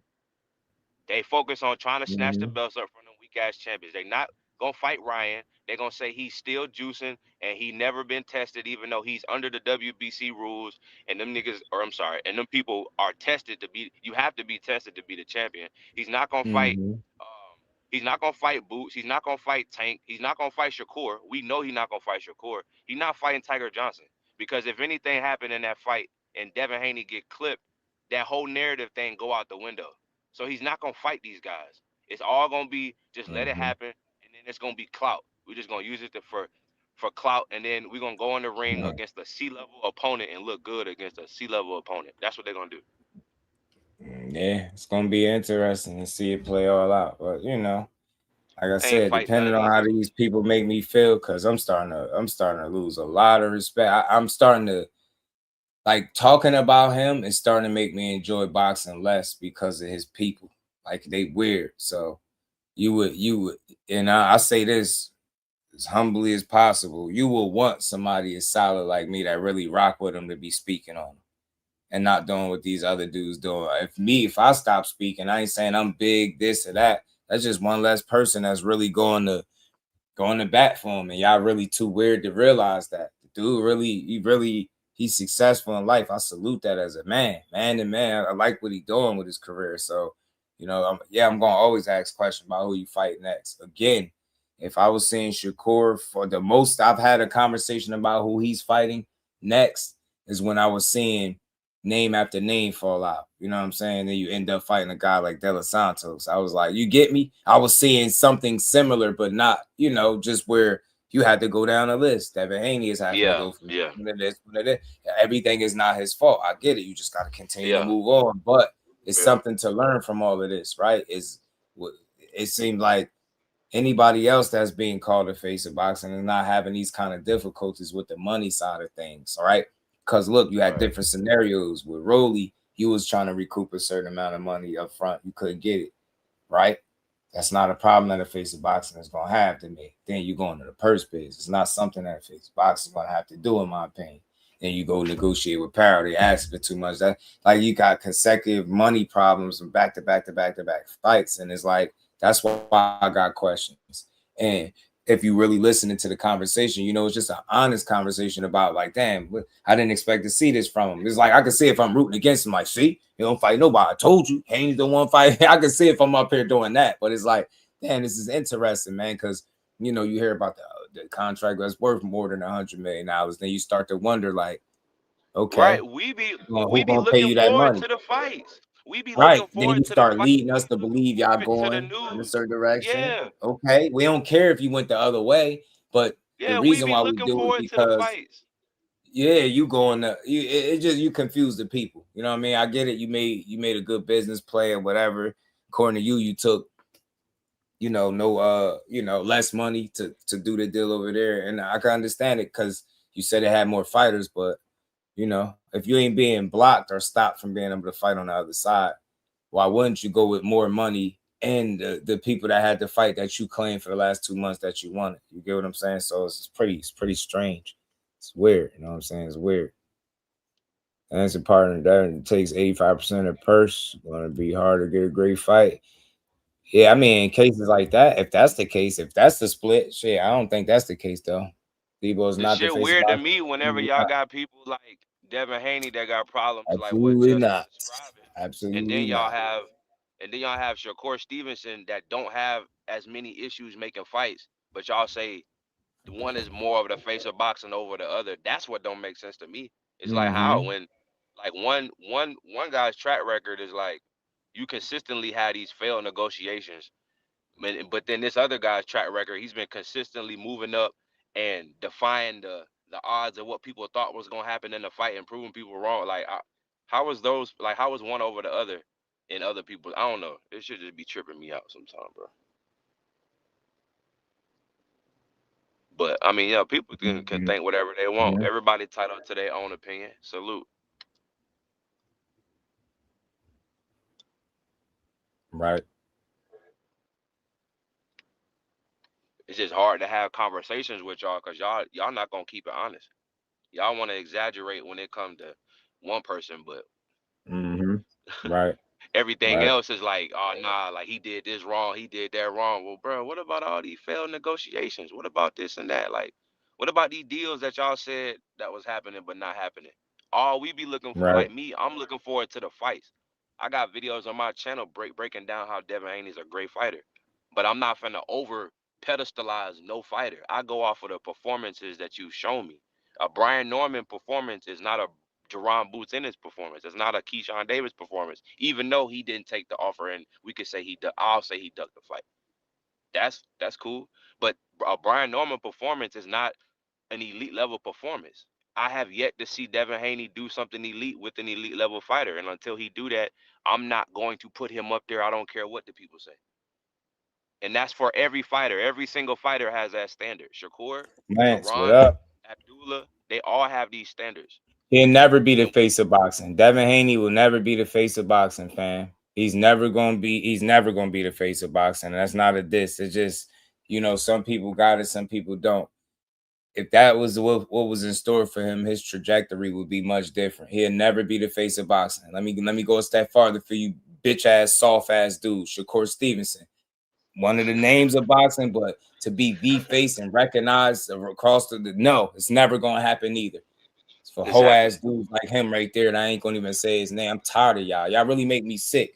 I'm telling y'all got a couple more. Sir, I see another dumbass comment. This might be one of the last Devin Haney conversations I had. We're gonna see how much. Like y'all gonna be begging me to talk about the dude. I'm gonna ignore it, even when he fight all that. Cause my channel don't change, my support ain't gonna change. I'm gonna just stop talking about him because it saves me a peace of mind. Now I see what OG was going through and why he stopped wanting to talk about him. Y'all some fucking weirdos to me, and I don't respect y'all. Y'all make boxing hard to enjoy because y'all get y'all monthly every time y'all hear somebody say anything but Devin Haney's the greatest thing to ever walk. He'll never fucking be the face of boxing. The only people pushing that are super fans with compromised integrity. Facts. And I don't even like talking about because you dudes You dudes are really like y'all sell y'all integrity for a picture, for a handshake or something, acknowledgement, or a fucking Twitter repost or some shit. That's what y'all do. He'll never be the face of boxing. Go cry in a car. Never. And I said my guy too. So what? I'm hating on him too. There'll never be faces of boxing. But I tell you what, the other one is closer than him. Tell you that. That's just my opinion. Neither one of them be the faces of boxing. And I said this before. Shout out to my dog, Behind the Hands TV. We talk all the time. Let's make boxing the face of boxing and stop singling out one fighter. Don't no one fighter make the sport go. No one fighter fights enough to make up for the entirety of the sport. All this good boxing we be getting. But if we just being genuine, the people had anointed Tank as the face of boxing. Right? It's a couple of guys that sell more tickets than him, right? Earl Spence was one of them. But when it came to them people, they love Tank. They called him the face. Right? The people embraced him. You know what I'm saying? I don't think you just get to just wake up and claim that shit. That's what Devin Haney fans do. And that's why you the conversations that they don't like are the honest ones, because they're not honest people. They listen to the fucking mixtape that Bill be putting out, and they memorize the lines and everything he say, and they get drunk. What are the ticket sales? And when you think to yourself, now you a hater. Now you don't like him. I'm tired of y'all. I'm telling y'all, I'm so close to never talking about Devin Haney on this channel again. So fucking close because of you weird ass super fans. Tired of y'all. Y'all some weirdos, man. Weirdos. Always stating the obvious, stating shit that nobody's questioning. Look at him. Devin Haney's the youngest undisputed champion. That's why I say, how old are you? How fucking old are you, fam? And Donnell, I don't know if you talking to me, but you about to get an Uber call because if you talking to me, tell These me dudes one thing. be so damn sensitive in the chat, bro. Let's go. Teachable moment. We almost 4 hours in. We still got over 70 people in the building. Everybody hit that like these dudes be so sub sensitive to the channel. in the chat. Here we go. Then we got one. There we go. Here we go. Here we go. Here we go. Here we go. Boom. Who else? Who else? Yeah. Anybody else want to join the block party? Anybody else? Anybody else? I see one right there. He might want to join. Now I'm gonna just do this to you because he ain't answer my question. Yeah, I think he might be one of those people who was talking about family. He might be one of them. Yeah, we're gonna one of my favorite fighters put him on ice right there. Ennis, we're gonna put him on ice right there. Huh? Bye-bye. Ennis got a little bit more to go. I think he gotta, do a little bit more. Donnell, what's up, homie? About the face. Where you at? I mean, Donnell Austin, he said the hate is real. Yeah, I'm assuming I'm the one talking, so you gotta be talking about me. I don't think nobody else was talking, right? It was me. Said I'm hating. Tell me what I'm hating on, man. And my link is there too for you if you want to come up. Nah, he probably talking about me because like the problem is I don't know what they be talking about. They gotta specify. I'm tired of hearing people. Oh, he hating on Devin. He hating on Devin. I just want to know who you talking about when you don't have a platform. Who you referring to, Donnell? I'm just talking to you. This is me and you talking right now. Who you was talking about? Me? I'm the hater. I'm the hater. I just want to know. I don't want to hear about what when you don't. I asked you who you're talking about. Who's the hater? Huh? Who's the hater? When you don't have your own platform and then you having the same opinions, never been undisputed. That's some other people, motherfuckers want to call you a hater. That's why I be saying, how old are y'all? What kind of conversations y'all be having, fam? Devin Haney is undisputed, and that's dope. And we support him for it. We support him for it. I don't want to hear none of that you talking about, fam. Boop. Shut it up. I don't want to hear it. Not the way Corey's moving. Nah, I don't think you answered my question. But I'm gonna let it slide. I ain't gonna be no a-hole. I'm gonna just keep going. We got a little bit more. We're gonna try to go. Matter of fact, let me get back to this video. And after this week, I'm switching up the way I do my shows. From now on, the people that are like disruptive, I'm not even gonna say, I'm gonna just ignore them. I'm gonna quietly time them out, block them, depending on what they say. Use disrespect, I'm gonna just quietly block you.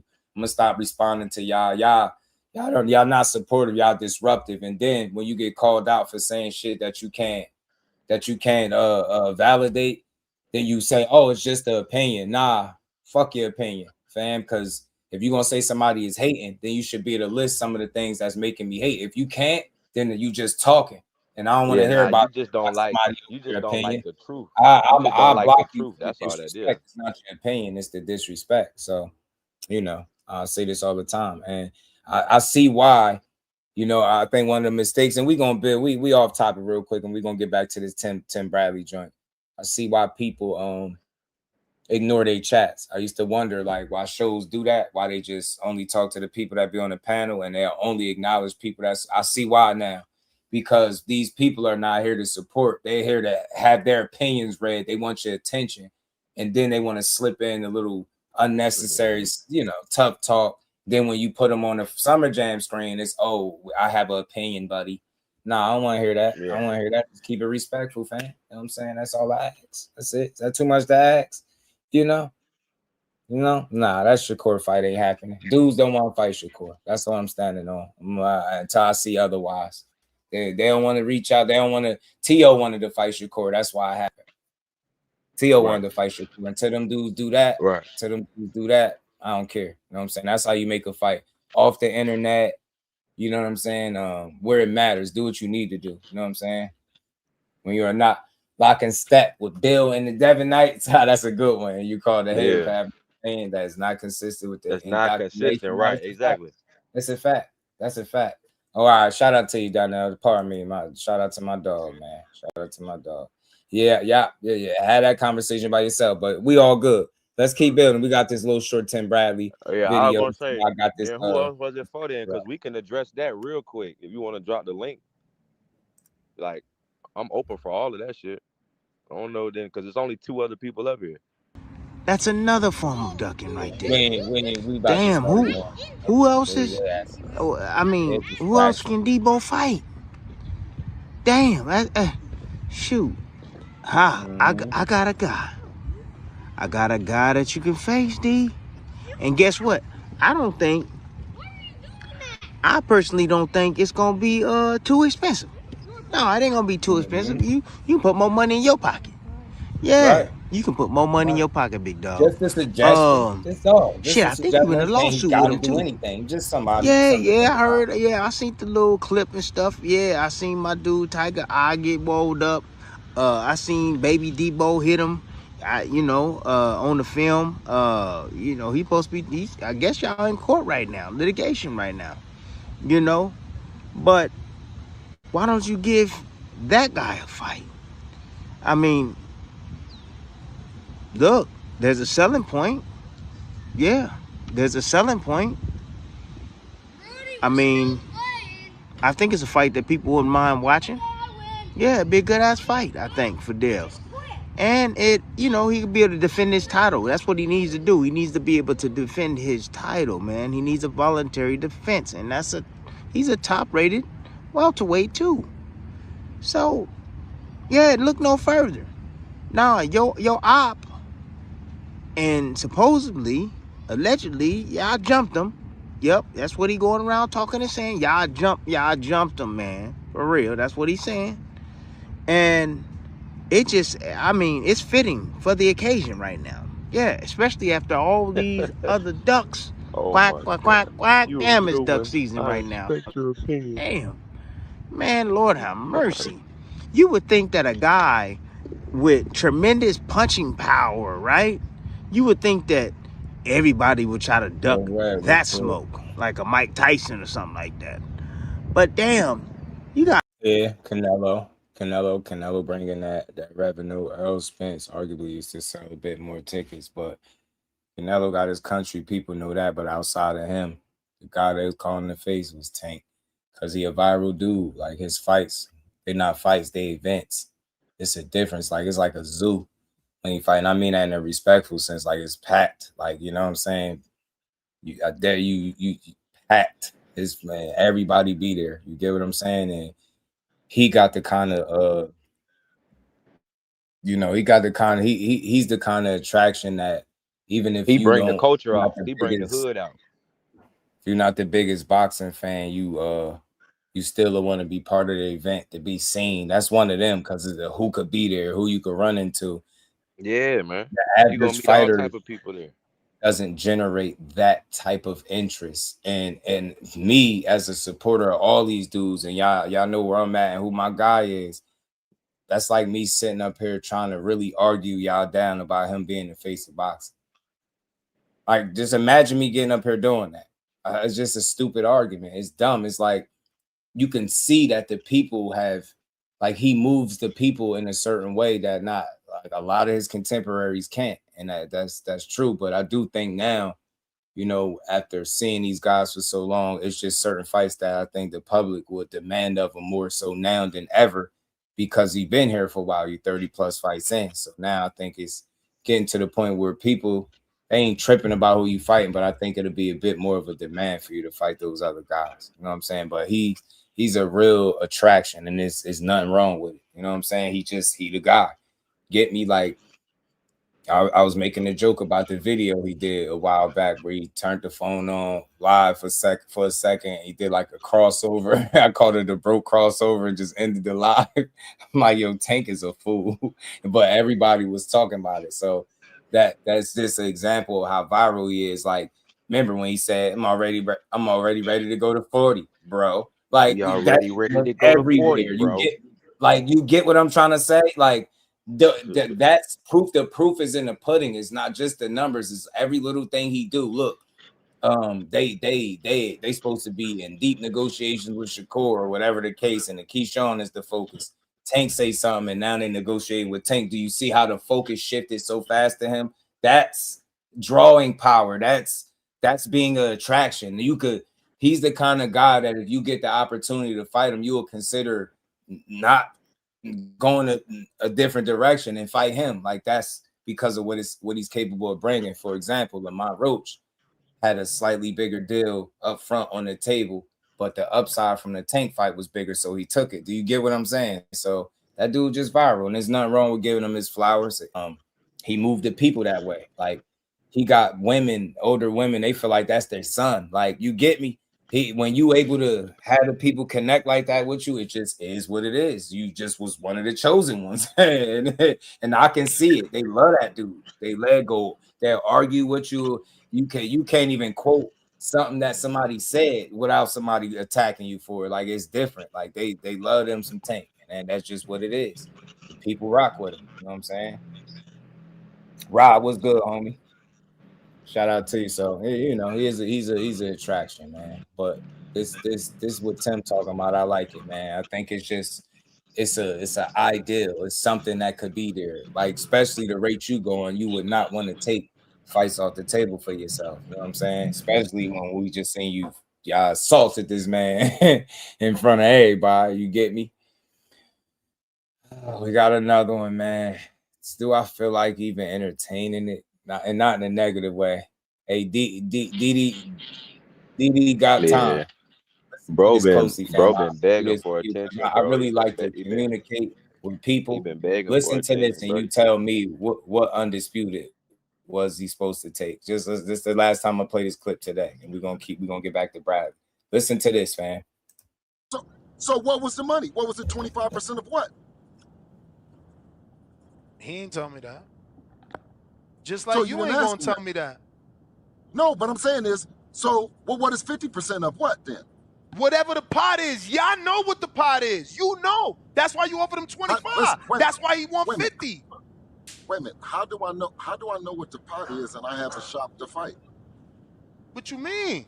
You said it yourself when you first got on here. The promoter gives you the number. Ness, Ness, I don't know what you and Devin is going to get until you and Devin decide behind the scenes that it's about to be a fight. And then I can go shop the fight, right? And see what I can get, right? If I know, Ness, that I got to give you $1,000, well, Devin, how much do I got to give you? Well, I want a percentage of what we get when we go get it, right? What do you mean? So this is even worse, Bill. This is even worse. This means there was never no deal. This means you was trying to get him to agree to 25% to then go to Bob, then go to Eddie, then go to...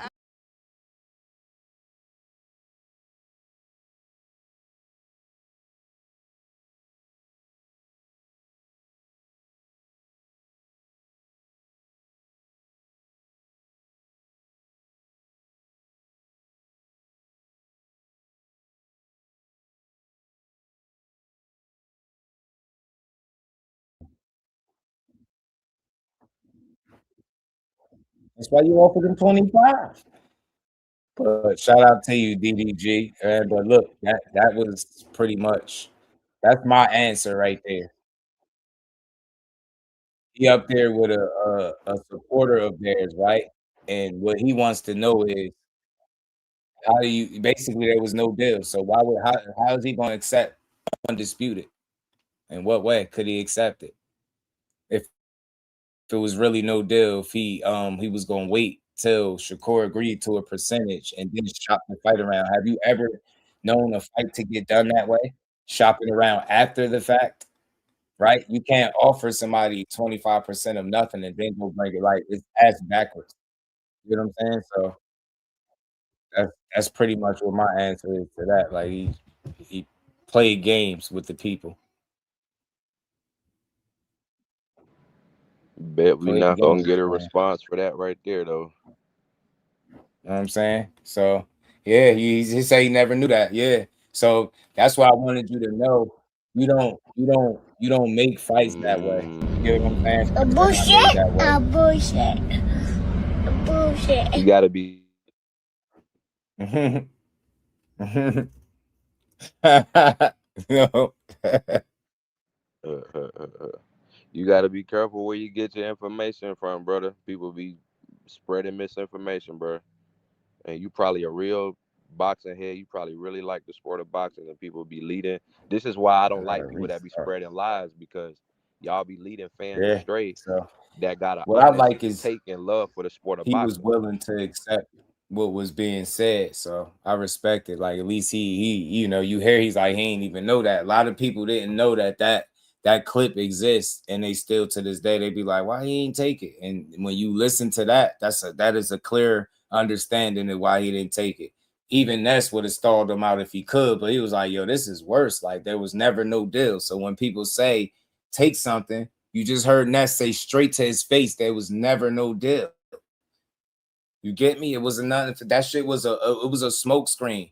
That was only done for PR, because at the end of the day, they knew what if I could offer him a take it or leave it, we know based on how his team move, we know he ain't about to take no bullshit that he don't deserve. We know this.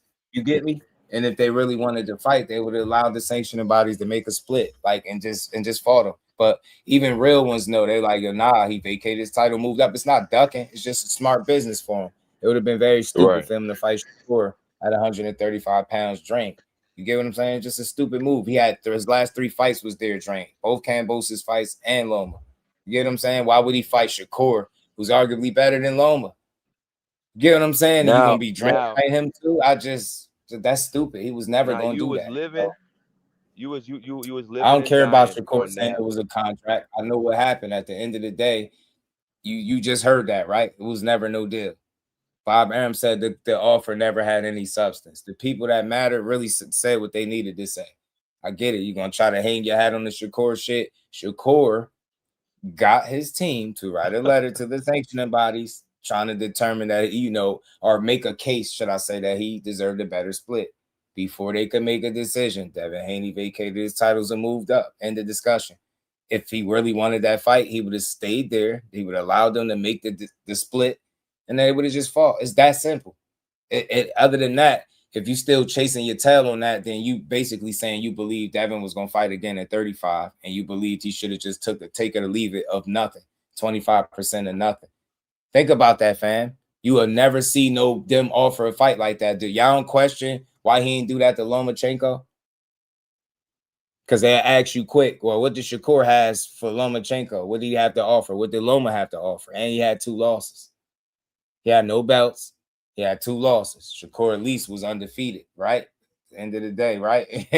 And wanting to fight him. So it just ain't a worthy conversation no more. It deserves none of my energy. I think that hopefully that explained it for anybody that is still questioning why that fight didn't happen there. There you go. You don't offer somebody 25% and then go shop the fight around. That's going backwards. They didn't do it with Loma. They didn't do it with Regis. They didn't do it with absolutely nobody that you've ever seen them fight. But they did it with Shakur. That's the difference, man. That shit is just smoke and mirrors, man. That's all. It was just to say, yo, what y'all do right now. Say, nah, why he didn't take it? See? And then when you break it down like that, you like, oh, shit. You know what I mean? Said, imagine Shakur going into camp with no money a day. Oh, I'm telling you, fam. Official, my dog, told Regis to his face that their fight was happening regardless. The whole shit was Shakur was fake. Facts. Facts. Facts. Facts. I'm telling you, got that propaganda machine. Got that propaganda machine. And here we go. We got another one. Here we go.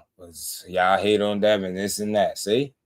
I'm telling you, I'm so close to not talking about this kid no more.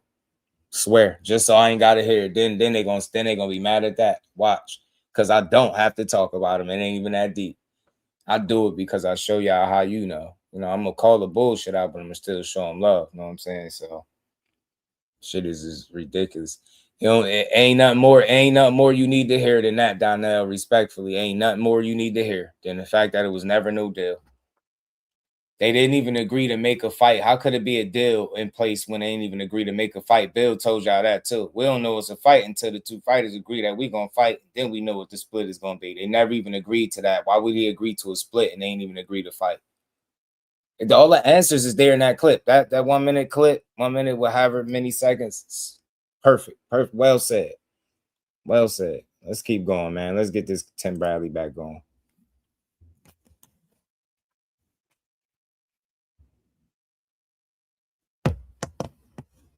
People ducking Debo Dev, who's not the biggest puncher. He can punch a little bit. He'll set you on your ass if you ain't acting right. He'll put you on your ass, right? But he not the biggest puncher. But I guess his boxing skills is what spooks everybody about Debo Dev. You know, but that's crazy. I think to myself, I say, damn, would I be afraid of Debo Dev? Hell no, I wouldn't be afraid of no damn Debo Dev. Nah, not TB. Nope, not me. I would honor that with open arms. Yep, if I was fighting and I was about 10, 15, I would honor that with open arms, no problem. It's not, I mean, shit, if you can get past the spider webs, you home free. You got to get past them damn spider webs. And, he got a nice little, he got a nice little jab on him, too. Got to get past that stick, too. You got a good little up jab he throw. Yeah, but other than that, I wouldn't be afraid. I wouldn't be afraid. Hell no. Nah. Shit'll look probably something like when I fought against Devin Alexander. Yep, same shit. I'll walk straight through his shit. Man, come on now. And let them hands go. Let them go. So, anyways, yeah. Hey, Tiger Johnson y'all got, man. That's what y'all looking for. Y'all looking for something reasonable price, and somebody that want to get that get back, want to kick your ass, Debo Dev. Yeah, you and your daddy. Yeah, he want to put y'all in y'all place. Look no further. Yeah, shit, Uncle T, I got the answers for you, man. Yeah, go after Tiger Johnson. That's the fight. That's the fight that people want to see too now. Yup. Oh yeah. Anyways, Tim doesn't storm Bradley. You already know the damn rest. I can't.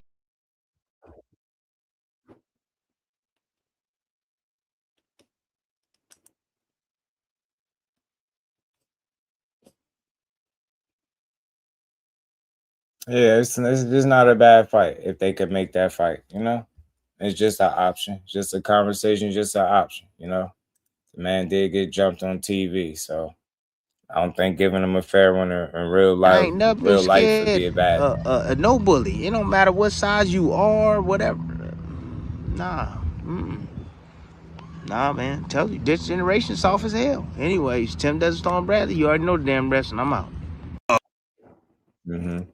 Yeah, he know. And you know what I chalk it up as official? It's the content creator, Tim. You know what I'm saying? It's the content creator, Tim, that you be getting sometimes. That's what that be. But I think he made a good case for Tiger Johnson. Yeah, Chris, they are. You know what I mean? He just made a case for why you know what I'm saying? Why Tiger deserve a fight. He wouldn't cost a lot. He wouldn't break the bank. It'd be somebody you go get paid, go fight. You know what I mean? Fight a young, hungry guy on the come up. You know what I'm saying? Further moving you away from the narrative that you fight the older, smaller guys. Tiger is more comparable to your size, right? got a good skill set on him, not the experience. So maybe he might have some issues there. But there's no doubt in my mind it still wouldn't be a good fight. But see, the thing is, the fact that you even referring to a young successful, and I don't hate to say this because it's the truth, a young successful man, a black man, a coon, is crazy. Nothing that these men are doing is considered coon energy. Like that word shouldn't even be attached in nothing that these young fighters is doing boxing wise. I think that's nasty work. The fact that you refer to him as that because he want to be great. That's pretty much what it is. I haven't seen one single fighter that I watched that everything they said they've done. So if you want to say one guy's a liar, then you're gonna say they all liars. Because I've never, not one single fighter. I've never seen it. The only people that push that stuff is not the fighters in boxing. It's not the people that, put on the fights, sign the fighters. It's not the management, the promotional companies not pushing that type of energy. It's us. It's our community calling these young men coons and like all this weird ass shit. Like that shit is weird. Do y'all even know? Like, go do some research, some history on the word coon, and then you tell me if that applies to any of these fighters in boxing. It just don't. That's just not the way to describe them. I think that's wild. Like, I don't. You could say you don't like somebody, you don't like how they move. Oh, he wasn't honest here. Oh, he contradicted himself there. Cool. But when we start calling these young men coons for being successful and doing shit the way they see fit, it's nasty work, bro. Nasty work. Meanwhile, was it coon energy when Tiger Johnson was getting jumped in front of everybody? Get what I'm trying to say? It's just good. I don't know. I'm just a different breed. I've never been took too kindly to that word. I always thought it was crazy. I always thought that coon word was wild when it cut. Because the first time I ever heard it, they was referring to Shakur. I'm like, coon for getting in the ring with another fighter. So Shakur's a coon for getting in the ring with Devin Haney, but Devin Haney is a warrior for getting in the ring with Loma. Make it make sense. Getting in the ring with Loma is considered wanting all the smoke and being a dog. But getting in the ring with Devin Haney is considered to being a backstabber or a coon or a snake or something like that, right? You just can't make this shit up. Can't make this shit up. So I don't know, man. I don't know. It's tough. It's tough being an athlete in today's boxing, bro. And we gonna keep pushing. Shout out to Tiger Johnson, man. I hope you get your fade. I think you deserve it. Anybody jump me, I definitely gonna want a fair one, bro. And I hope you get it. If you don't get it soon, hopefully you get it in due time. At some point in your career, I think it could be a good fight stylistically, man. Maybe especially with Tiger Johnson, if he was to get some more experience, right? Could be a good fight. You know what I'm saying? Another possible opponent for Devin Haney. You know what I mean? Somebody solid. You know what I mean? Good opponent that I think he could build his name up to be, you know what I mean? Somebody real. So we'll see. We'll see. Shout out to Tiger, man. I like ever since he made his move to 147, he's been sharp. He's been looking good there. So just keep working, keep beating asses, man.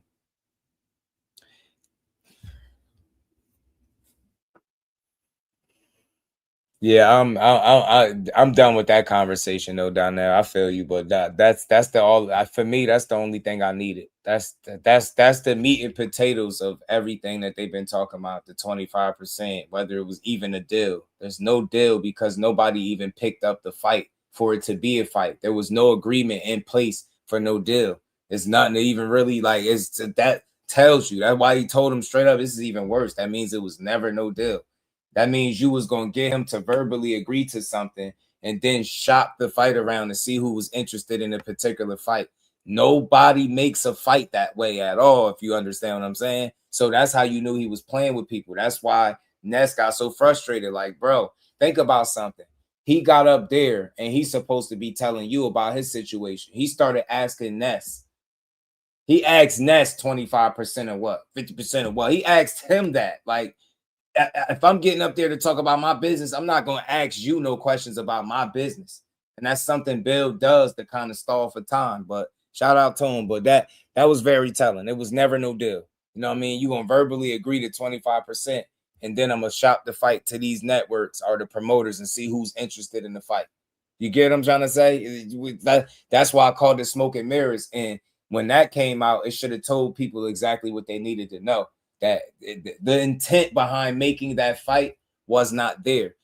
Not because of fear or ducking, but because of business-wise, it wouldn't have been smart to spend another fight at a weight class depleted while this guy just coming up and he fresh, right? Just think about it. Today, they saying at 44, he would be so drained. So think about it after fighting 3 fights at 35, drained, and then fighting that 4th one. You get, it's just a lot to ask for Devin. He was cooked at that weight class. That's why he said his goal was to beat Lomachenko at 35 and move up and become a world champion. And that was fighting Regis, and that's exactly what he did. It's like he wasn't fighting there no more. But that's that bravado, that's that pride. When he said there ain't gonna be another champion or undisputed champion or whatever in the division, Shakur says something, and then that opened up that can of worms. And you know, it was a competitive thing at this point. Oh, you want to fight me? Well, here, take this. And if you don't take it, then you really don't want to fight me. So at the end of the day, Devin can always say, well, we offered him 25%. He didn't take it. You see? So it's just games, man. It's games at the end of the day. Games.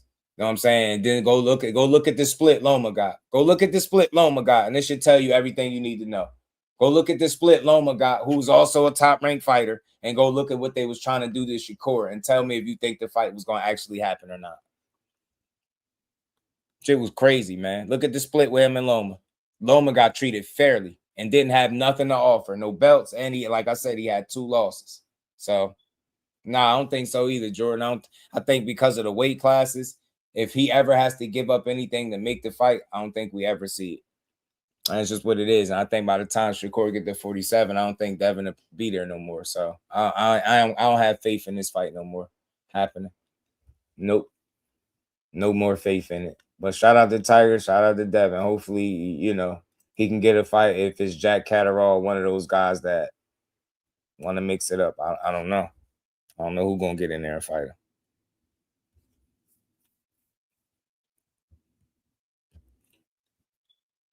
Oh, man. I had seen a little clip. Cecil, my dog, was good with it. I had Tim Bradley up. Seen a clip from his from Keyshawn's coach. I think he was talking about Tim Bradley's take on this situation.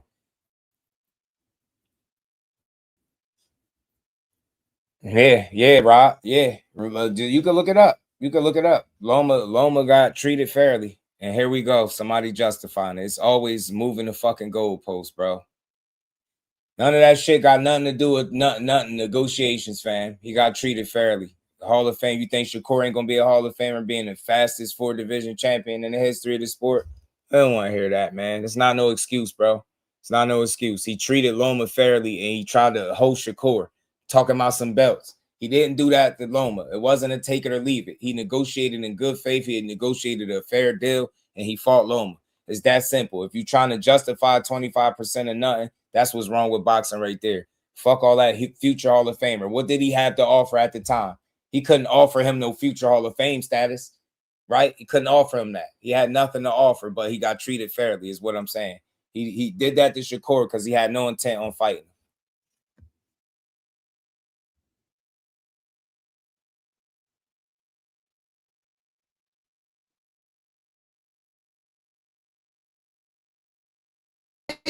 Of boxing. Of course, I'm talking about Tim Bradley, or as he would like to call it. Tim Desert Storm Bradley, you already know the damn rest. Tim Bradley has historically given the utmost respect, biggest praise, glorifying his styles, calling them the best in the business, all to turn around and become their biggest haters. Quack, quack, quack, quack, quack, straight up duck. Some people would say, how is he a hater if he's just calling like it is? He's just keeping it real. When are we supposed to believe that he's keeping it real? He's bigging them up. And one thing about Keyshawn Davis is just he don't get enough credit for his defense. Superb defense. You're gonna get hit off of. Should we believe this version? This is the biggest, probably one of the biggest ducks in boxing history. If you believe this version of Tim, you actually believe that this is the first time in boxing history that a challenger has turned down a fight with a champion for the lack of money. More importantly, I actually believe that they did it because they were scared. Devil's advocate. He never wanted this damn fight, bro. I want to play devil's advocate. Does anybody remember Vernon Forrest? He was once offered $1 million to fight Shane Mosley, and he turned it down. Mind you, at that time, his highest payday was only $200,000. But he stood firm on knowing his worth. He eventually got the fight and beat Shane Mosley. So would Vernon be considered a duck? Come on, Mr. Desert Storm. You convinced the people that Keyshawn has no negotiating power. Skills pay the bills, man. This is after you said that Keyshawn was going to be on the pound-for-pound list, that everybody else was going to avoid him. As a matter of fact, you called Keyshawn Debo before Devin. He got knocked out by a 135-pounder and Keyshawn Davis. He got Debo tonight. Debo. Now, if you claim that Devin has all the negotiation power and the leverage going into the Keyshawn fight, so why aren't you telling Devin the same thing you told Keyshawn at the Lamos fight?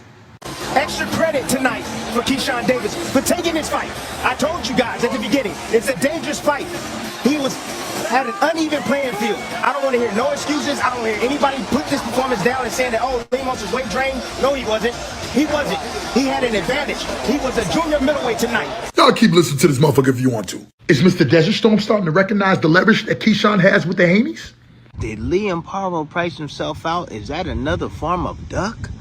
Damn, who else is? Who else can Debo fight? Now it's Liam Paro, who had a belt, who turned down the unification fight against Devin Haney for money, now at the top of your list? One of the biggest ducks in boxing history. Now, although Liam Paro turned down the unification fight for the same reasons as Keyshawn, I don't see the world talking about that. Because nobody's waiting to see Devin Haney versus Liam Paro. They want to see Keyshawn. Mr. Bradley. Oh, I'm sorry. I'm Desert Storm Bradley. You already know the damn rest. You need to shut your hating ass up. And mind you, like I said before, this is not the first time that Mr. Desert Storm has done this. So look, everybody's seen it. There's been a lot of back and forth. I gotta ask you, what's going on with Tim Bradley? Why do you think there's so much flip-flopping between Tim, where he stood with you before versus now? Because I'm not signed with Top Rank no more, so he changed his opinion now that I'm not with his company no more. So when I get my big fight, he won't be able to sit there and commentate, and he don't like that. Yeah. Now you're all on board with Team Haney. You won't always speaking like that. Who poses the greatest danger to Tank. Not Haney. Not Tank. Not Haney or anything? Tank. I believe Tank does. Because Haney is not a big puncher. This is the inconsistencies that you deal with this man. This is why I'm going to use this next video that I personally recorded at Keyshawn's homecoming in Norfolk, Virginia versus Lemos. Hey, Tim Bradley, 5-time world champion, Hall of Famer. Want to give a big shout out to DB3 Boxing Gym.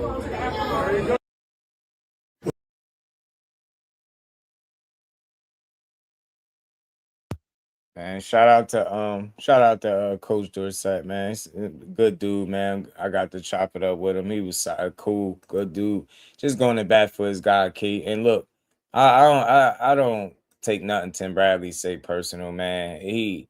When you do well, he definitely show love. When you mess up, bump your head, he gonna hold your foot to the fire. And you got to keep in mind, he create content too. So, it's an entertainment value that you trying to bring to the space. And doing so, you're gonna be unapologetic with your approach, right? That's how he coming, right? He ain't gonna bite his tongue, but he'll flip-flop from time to time. You know what I'm saying? Depending on the climate. And I'm not just saying like a bad thing, but that's how it go. Boxing is very like situation to situation. You can win 25 fights straight in dominating fashion, and then have a bad fight, and people will talk about you like you never did anything. It's just come with the game. It's like boxing is very situational. As fans are fair weather, they switch up on you just like that. The drop of a hat. Nowadays in boxing, you don't even gotta lose. You can get injured and have to pull out a fight, and fans would be, ready to give up on you, right? You lose a fight, they be ready to give up. Go through something personally, they be ready to get. It's like it's tough being an athlete in today's boxing, man.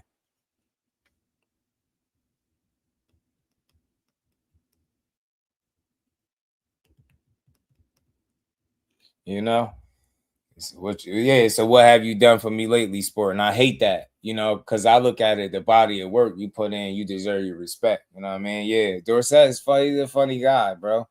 I like him. I think they was getting on him because I got a shorter clip with him in here. I think he was talking to Bill because he said something about Keyshawn should wear the duck stuff to the ring. This is a whole process that we're waiting for, so y'all can see exactly what our worth is. Okay, can you explain the process to us? The process is, after y'all try to lowball us, because everybody's going to try to give you what people, everybody's going to try to give you the lowest amount possible. That's his business. Okay, did we get No, ain't going. You asked me you asked me what I believe the process was. You asked me what I believe the process was. Okay, we'll go Now, more. okay, let me just elaborate. Now, Okay. after y'all turn us down for what we believe that we deserve, now y'all got to see the cause and effect of turning a good fight down. Okay, now That the people don't want to see those boring ass fights that y'all talking about. Okay, so did we give the offer to you, or did the company that you guys are signed to give you guys the offer? Once, you couldn't negotiate a lower price for that? You couldn't have negotiated more money? You couldn't have negotiated more money for Keyshawn in order to make that fight happen?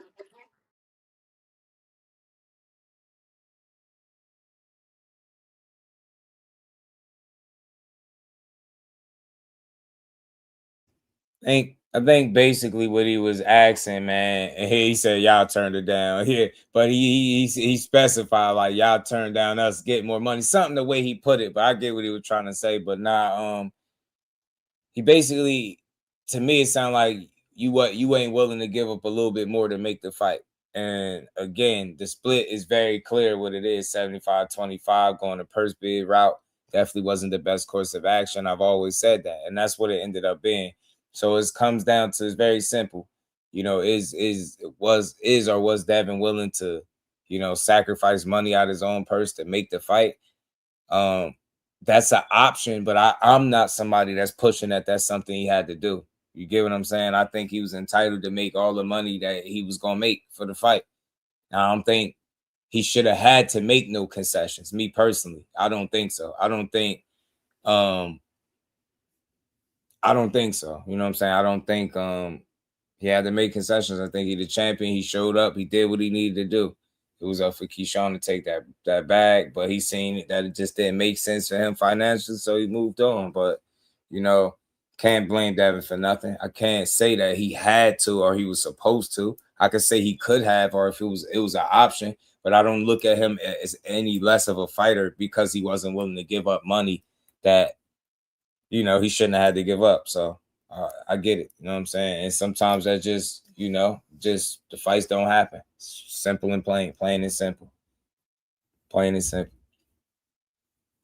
For me, I feel you. For me, I don't think it's as cut and dry as not believing in yourself. I think it's a matter of what I seen was you wasn't willing to just take the 25%, like you said, because that shit ain't make sense to you when you probably thought about it. You know what I'm saying? So I wouldn't say he don't believe in himself though, but I get why you would question it, and I understand it. I get it. You know what I'm saying? They could never get me. Like I said, DD, I talked to Bill Haney a couple times, man. I ain't doing no shit like that. You know what I'm saying? I ain't doing that. That's me. What's good with it? I mean, coach was right. At the end of the day, DHP let Top Rank make Devin make less, coming out of purse bid worth $6 million. Nasty work. Yeah, it's just a tough situation, man, that they wasn't able to work it out without the purse bid being necessary. You know what I'm saying? But yeah, he said, I ain't paying you more to come take my belt. Nah, I feel you. I mean, I get it. That's why I said I don't. It's an option or avenue that he could have traveled, but I don't think it's something that he had to do. I don't think it's something that he had to do. You get me? I don't think it's something that he had to do. Hold on. Did I see my baby girl in the building? Where'd she go? There she go. Shout out to my baby girl. Miss Just Do is in the bed. I know I seen you sliding back though. I mean, $3 million is life changing. Yeah, but he wasn't. You know, he wasn't gonna take home $3 million though. Nowhere near, to be honest with you. But that's neither here or there. He should have took the fight. You know what I'm saying? In my opinion, but I understand it when them funds ain't right, when that math ain't math, and when them funds ain't doing what supposed to be done. You get me? Well, let's keep rolling, man. What? You know, it's a teachable moment. Teachable moment, y'all. Hold on. One of the last things we're gonna cover before we get out of here, man.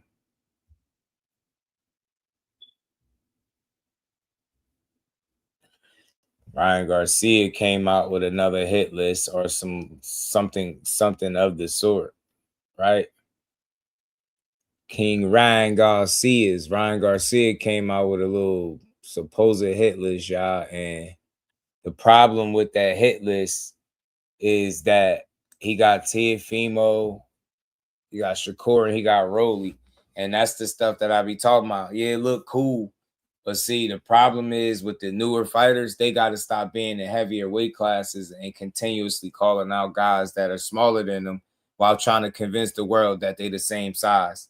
Knowing that the guy that you're trying to call out can make a couple different weight classes that you can't make no more, but you'll try to call them out and, you know, confuse the people. So what I want to see for this era of boxing is guys just focusing on their weight class, man. You get me, stop with all the back and forth games and I don't know, the BS. You know what I'm saying? But I play this Conor Benn joint, man. Conor Benn went in on Ryan a little bit. You already know. Shout out to you, DD. You already know. Boxing World thought the Devos was worth more. I think what's been on display too, to a degree, is the market value or what's potentially perceived as their market value, however you want to look at it. I think that purse bid was telling. I think the Rolly Romero fight was an indicator. You know what I'm saying? I think that was telling some stuff as well. Oh man. I think so. You could learn from them situations, man. It don't be easy to recoup that money, man, when you asking for a lot. You get paid a lot. It's cool to get paid like a boss and all that, but it just don't be the easiest, I'm guessing, to recoup that money. You get what I'm saying? Be kind of hard to recoup. Especially when you established and people feel like they seen you get your ass beat before. I swear I still think that impacts him to this day. There's people that's never going to let the Ryan Garcia fight be the cheating ass fight that it was. They're going to always feel like, oh, well, that happened. But we'll see. Same day weigh-ins. Shit. All right, let's pull this up, man. Let's see what Conor Benn had to say about Ryan. Ryan zesty ass, man. Ryan Zest Garcia.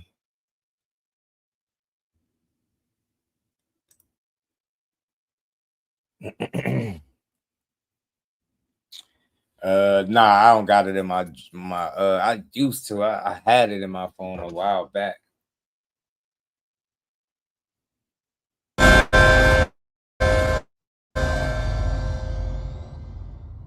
Loose Art for Ring magazine here today with Conor Benn, who challenges Ryan Garcia for the WBC welterweight title on September 12th, Las Vegas. A massive fight for yourself, but yeah, here lovely little settings in the home. But first things first, how are you? How are things? Yeah, I'm good, mate. Just finished training now. Second session of the day. Just jumped out of the sauna, so yeah, it's been a good day, and the sun's shining. Yeah, can't complain, mate. Yeah, and yes, yeah. I mean it's some facility there as well that you've built for yourself. It's pretty incredible. You know, I had a good team. Built one of the best gyms. Cut no corners with the gym. It's got all the best equipment. Hyperbaric chamber, ice bath. You know, a custom designed sauna from Finland. You know, so it has the best equipment in the gym. Yeah. How does that feel to literally have like a gym within walking distance? You know, it only takes 30 seconds to get it. Like, you know, I'm sure throughout your career, you're so used to driving here, driving there, and now it's, you know, right on your doorstep. Like, it make a difference. Every house I've ever lived in has been near the gym. Yeah. Every house I've bought, I've made sure it's near the gym. Yeah. This is only 10 minutes from the gym. And then I have my own gym here. Mm-hmm. For me, it's just the life I live. Yeah. You know, I wake up in the morning, even when I'm not in camp, and the first thing I do is train every morning without fail. Yeah. That's my daily non-negotiable, is wake up and train. Yeah. Sets me up for my day. Yeah. How much of a difference does it make, like just being in that environment, would you say? I think it's my dad who set the bar for me, but it's also the example I want to live to my son. So my son's just there now. I see that, yeah. It's the example I want to give to my son.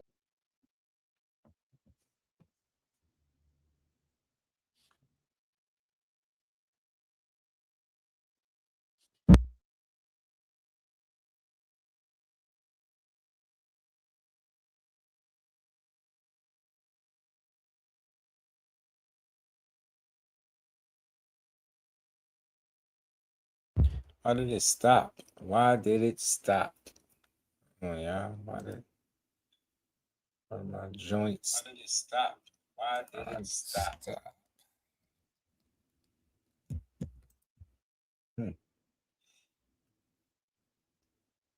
That was weird.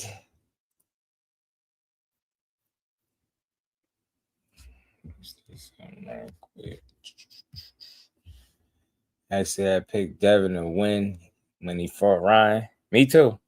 Me too. I definitely did. 100%. 100%. I picked King Rod to win.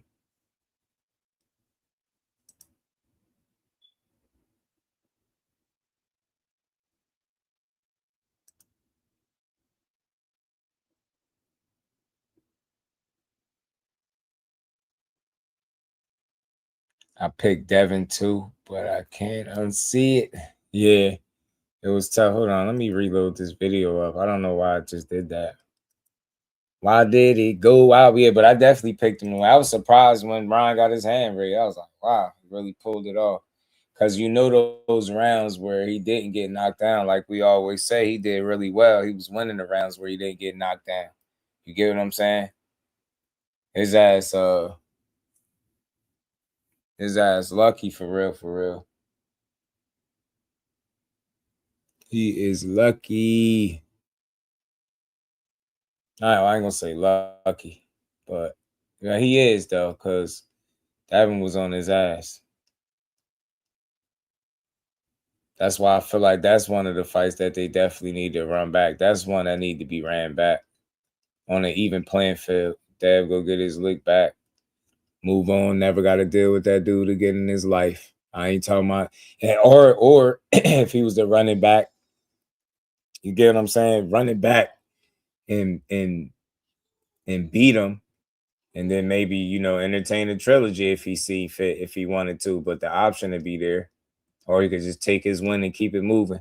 That's always going to be a fight that I want to see him get. Like, you know what I'm saying? Go back and get, because did I delete? What the hell?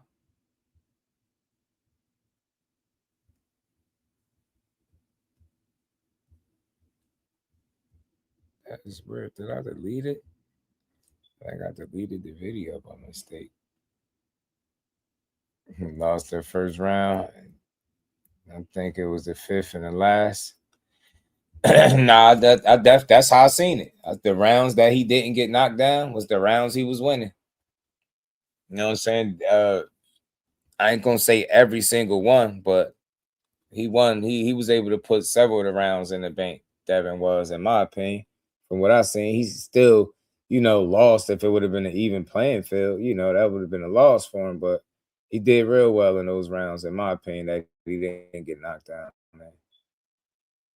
I mean, because remember, he boxed well in some spots. You know what I'm saying? He did some things well, but overall, he just wasn't able to cut it.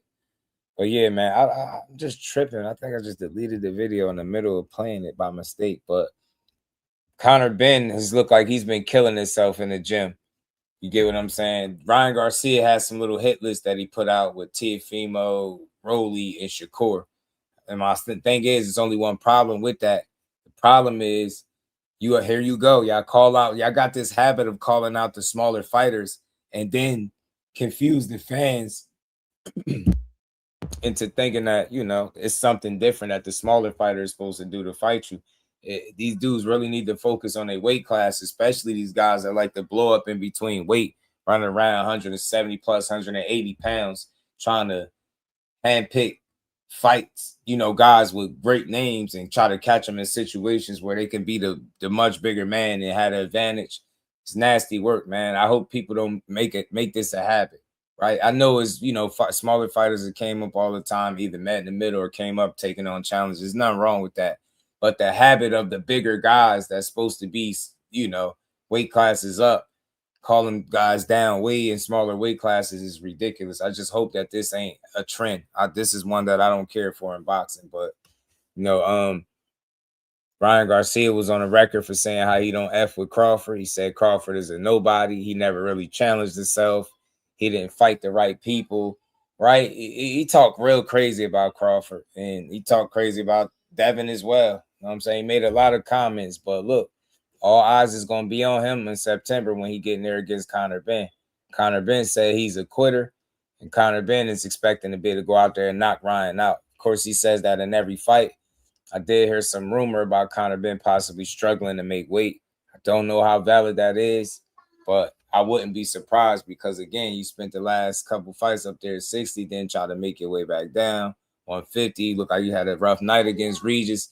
Now you're getting in there with Ryan. That's a lot fresher, younger, got more in the tank, faster, he punching.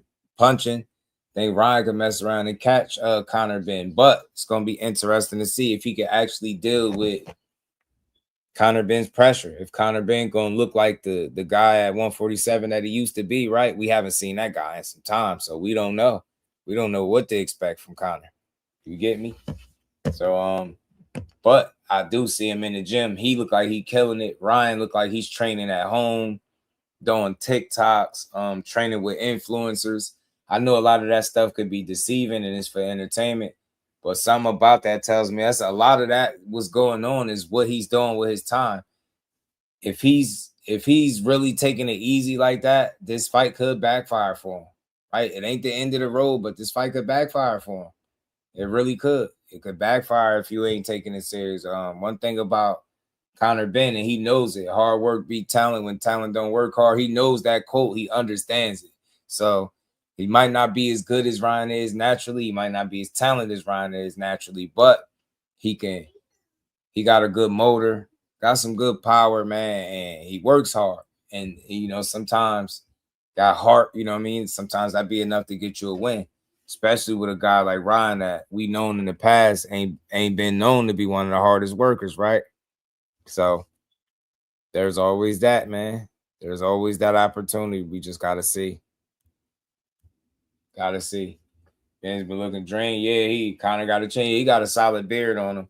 But something tell me, big dog, like, I don't know. I wonder if there's any truth to the weight thing. I'm going to see if I can find out anything solid about it. But I heard some talks about him possibly struggling to make the weight. If that is the case, he could be in trouble.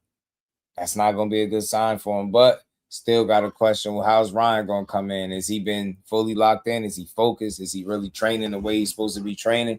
Or is he pussyfooting, right? Like, is he playing games? That's what we're going to find out. Because when I see them training photos and it look like Conor Benn going nuts and, you know, he just, you know, just working hard as hell. And then you look at Ryan shit and it's like Ryan over here working with TikTokers. He playing with Gorlock and streamers and shit. But yeah, that's what he said his hit list. He said he about to beat up Conor Benn. He won Teofimo Lopez, Rolando Romero, and Shakur Stevenson. That's his new hit list. That's Ryan's new hit list. Rolly, Teo, and Shakur. But you got to get through Conor Benn. And you got to find a way to stop trying to trash Terrence Crawford. Terrence Crawford to beat the hell out of you. You way too undisciplined. You rely on your speed and your power way too much. That's not enough creativity or versatility to deal with an apex predator like Terrence Crawford. Terrence Crawford will stop you however he seen fit if a fight ever happened between Ryan Garcia and Terrence Bud Crawford. I don't know what it is about fighters that make them talk so crazy about the rest of the fighters, but Terrence Crawford deserves his flowers, man. He's one of the ones, generational talent. He'd beat the absolute hell out of Ryan Garcia if they ever fought. I'm telling you, Ryan and Rolly said that, yeah, that I was talking about that earlier. It's going to be hard for Debo to get to undisputed because these dudes seem like they don't want to play ball. Either it's a money issue or it's going to be them just saying they ain't fighting them. Rolly said they tried already. He ain't interested. Said if he had to lose his belt, it'd be to somebody like T.O. T.O. already turned him down in the past. So it's funny, like, is he going to fight him? You know what I'm saying? You got Ryan, Rolly, and T.O. like that. You got to rely on them dudes actually wanting smoke. I don't know how easy it's going to be. So we'll see, man. Catterall, I think, is going to be the next guy up on the docket for them, though. That's the direction it seemed like it's going. Seemed like Lynn Paro's out. If you in here and you didn't hit that like button, make sure you do. Make sure you do, y'all. He calling them the Debos, man. The Debos, man. That's gonna be an interesting fight to watch. But Conor Benn, He got his work cut out for him. Ryan seemed like he's confident. He is the more naturally talented guy. Let me play this video from Ryan. So he was talking crazy. Crawford got offended that you said that Earl has a better resume, so he said Ryan has to take this fight seriously and get knocked out. He doesn't know what you do every day. Nobody knows because you don't show them that part. There's no point of showing your training. I mean, isn't that the whole point of keeping your skills hidden and everything hidden? I mean, I don't have to validate myself. I don't have to prove to me I can hit fast. Do I always got to post videos where I'm fast, I'm sharp, I'm strong?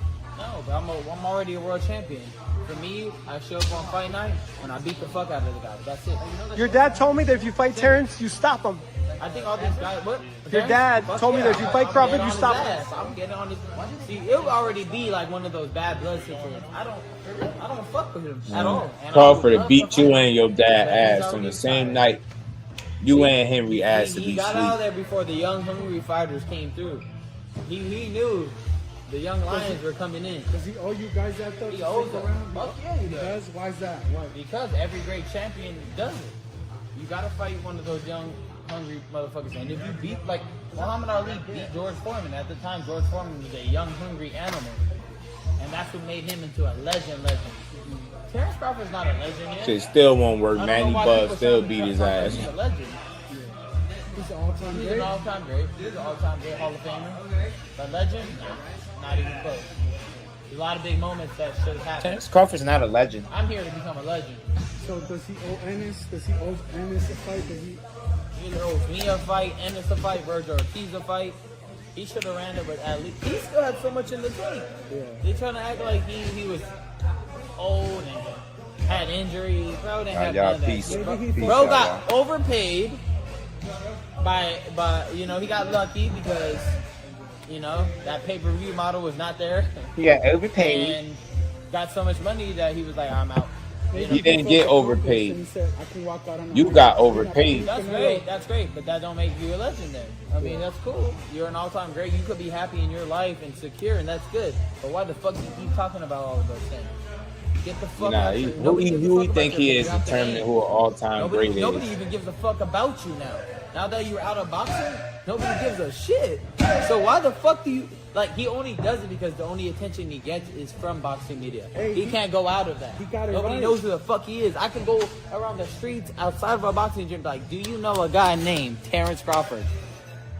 They won't fucking know. Hey, he got it right though. He's a boxing analyst now. He was one of the few who said Cepeda was gonna win. Yeah, I didn't William think that. Cepeda won. Yeah.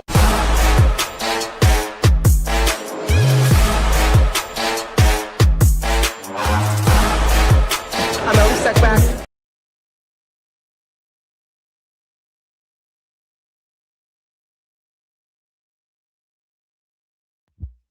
Rick Crawford, man. You said Ryan needs to stay focused. Now he do. All that talking about Crawford gonna get him hurt. Tell me, I don't know when these dudes gonna learn that Crawford is Mr. Focus on your fight, but you not make it to your fight. I'm trying to tell you, bro. That's not the guy to play with. But I think it's safe though at the same time. And what I mean by that, it's only safe because they know he ain't boxing no more, fam. They know he don't box no more. So it's like the low-hanging fruit. Let me just keep saying his name. You know what I'm saying? Let me say Crawford name. Let me talk about some stuff I really want to do. You know what I'm saying? Yeah, he'll really beat his ass, man. Black Friday was good, fam. Fire was good, fam. Yeah, he cheated. He cheated for sure. Cashing out for that Ryan fight. For the Benn 3 at 160. Yo, if he do that, I think Benn is just capitalizing off the last name. He's worked hard enough, put himself in position to be able to reap the benefits off some fights now. I think that's what he's doing. Ryan should be a good money fight for him. It's a good opportunity. I did see a poster recently, a couple days ago with Eubank.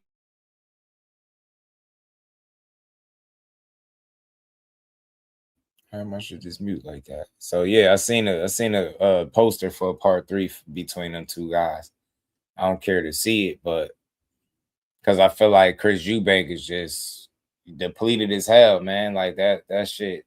Nah, that second fight was hard as hell to watch. He looked depleted, bad. Yeah, facts, Black Fire, facts. Yeah, he do. He need to give Ryan that treatment, pull up on him, put his arm around him. You see, the thing is, when they be seeing Bud in person, they be super respectful. They don't be talking crazy like that. Bud might come back just to put out some smoke. Irvin Mack, I wouldn't be mad at him if he did. I know the boxing world has been kind of clamoring for Bud to come back. Some good, some I think just want to see Bud take an L, but I don't see him coming back. I think he good where he at. I think Bud good where he at. And as a result, you know what I'm saying?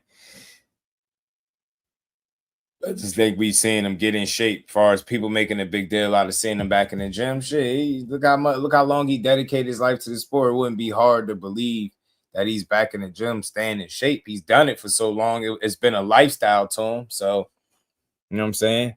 But I wouldn't mind seeing him come back. I know people feel like he's coming back, but I don't think so. I think he's chilling. Just think he's shaking loose, man. I just think he's shaking loose. You know what I mean? Said Lester Martinez was putting the hands on him a little bit, you know?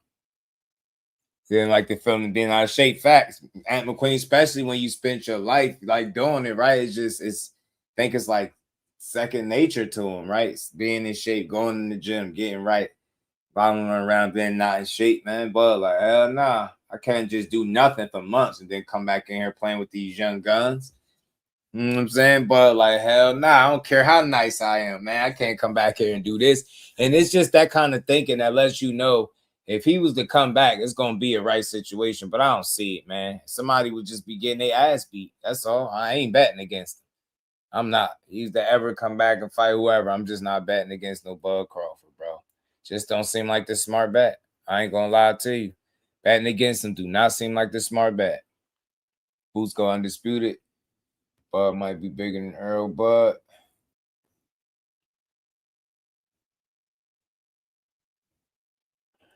Yeah, I mean, shit, anything is possible because of what will be on the line and Bud still being undefeated. So, yeah. Yeah, Manny, but I think it's less than likely to see. And I think the longer it takes, the less, know what I mean? Bud's just only going to get older.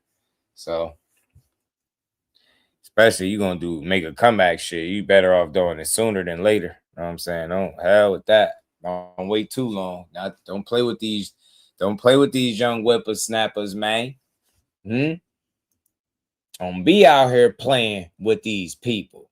You know what I mean? Don't get your ass kicked playing with these folk.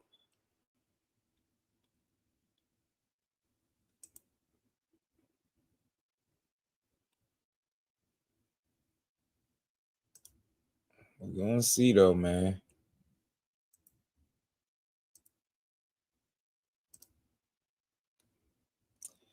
So just a quick recap. We got about 4 minutes left in the show. Look, man, Team Haney, salute. We would just want to see it fight. Jack Catterall and company said they in all systems go. They want that fight. They ready. If it don't happen, it's ya. You know? Just want to see the fight that's coming up next, fam. That's it. That's all. Know what I mean? All these negotiations and no fight is starting to get spooky, y'all. Feel me? Getting real spooky out here, man. Gotta make a fight, baby. Said, Ant, you want some Haney Catterall film study? Haney Catterall. I think Catterall gonna be too slow for Haney. I ain't gonna lie to you. He got that off against, who was that? Echo Usman, or what's the dude name that he knocked out? I thought he was losing that fight until he got that. So I think Haney just be too fast, too sharp for him. Same thing for Paro right now. I just think ultimately sharper, faster boxer. I think Dev will cook both of them. Not even gonna lie. I think he'll cook them both. Know what I'm saying? And let's see when we get any type of update on Boots and Josh Kelly. It's a cool fight for him.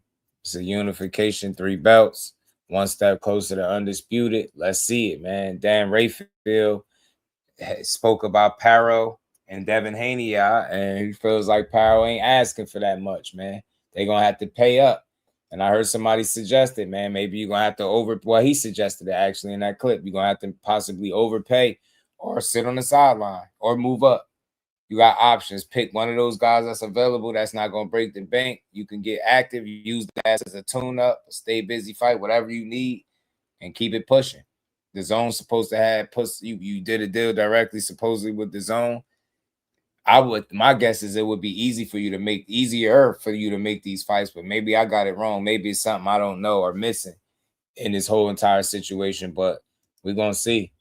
Because coming off a big win and going on into a year of inactivity is nasty work. That's something that's definitely not planned for sure.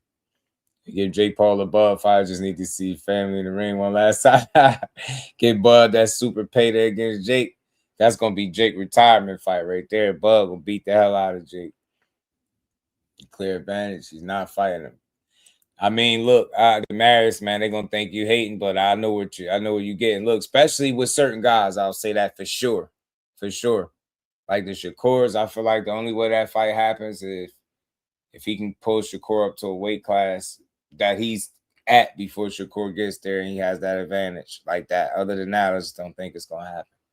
But if I'm wrong, cool. I would love to be wrong about it. You know, I would love to be wrong about it, but I doubt if I am, you know what I mean? But look, shout out to everybody, man. We just spent 5 hours giving boxing its just due. I appreciate all the love. We still got 60 people in the building. Everybody, make sure you hit the like button. If you have not, double tap the screen. If you're on the vertical side, make sure smash that like button, sub to the channel. We're going to be back tomorrow to build on this boxing like we always do, man.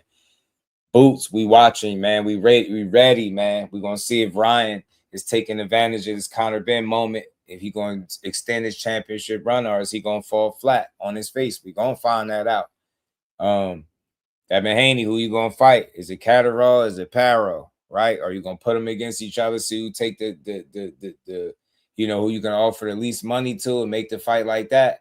And I think one of the reasons why he could have a holdup too. It's not just his fault. He gets paid handsomely, right? Is the word I'll use. And if these guys are also looking to get paid to fight a guy that's like Debo or the Boogeyman or whatever the case, then that might create a situation, because not only do you got to think about the main event, but you got to think about the undercard as well. So I think it's obviously some type of holdup there money-wise, where I think the fact that he requires what he does and certain guys want what they want, those two things combined are not necessarily the best method in getting these fights done, right? It just seems like it's a lot of money, and we only talking about the main event. You don't even get to the rest of the card. So it's going to be a little tricky, I think. But just like they always do, they'll figure it out. You know what I'm saying? But it seemed like Jack Catterall and company have agreed to everything. They tagging them. They shaking hands. They like, look, it's on y'all now. The ball in y'all court. So we'll see what materializes. Debo being in the ring with Jack, we're going to see. But I like this Boots and Kelly fight. I see what Ryan and Conor Benn look like in September. We got Rolly and T.O. in August later this month. We're going to enjoy boxing. We got the GOAT this weekend. So with that, that's my time. I'll see all of y'all tomorrow. Peace to the fan. Representing Brick City, Shakur! Finding those levels too. Look at that 4-punch combination. It's a masterclass right now from Shakur Stevenson. That's what you're seeing. A masterclass. And Shakur meeting them with straight left hand. Oh, and there's a knockdown score with the left hand.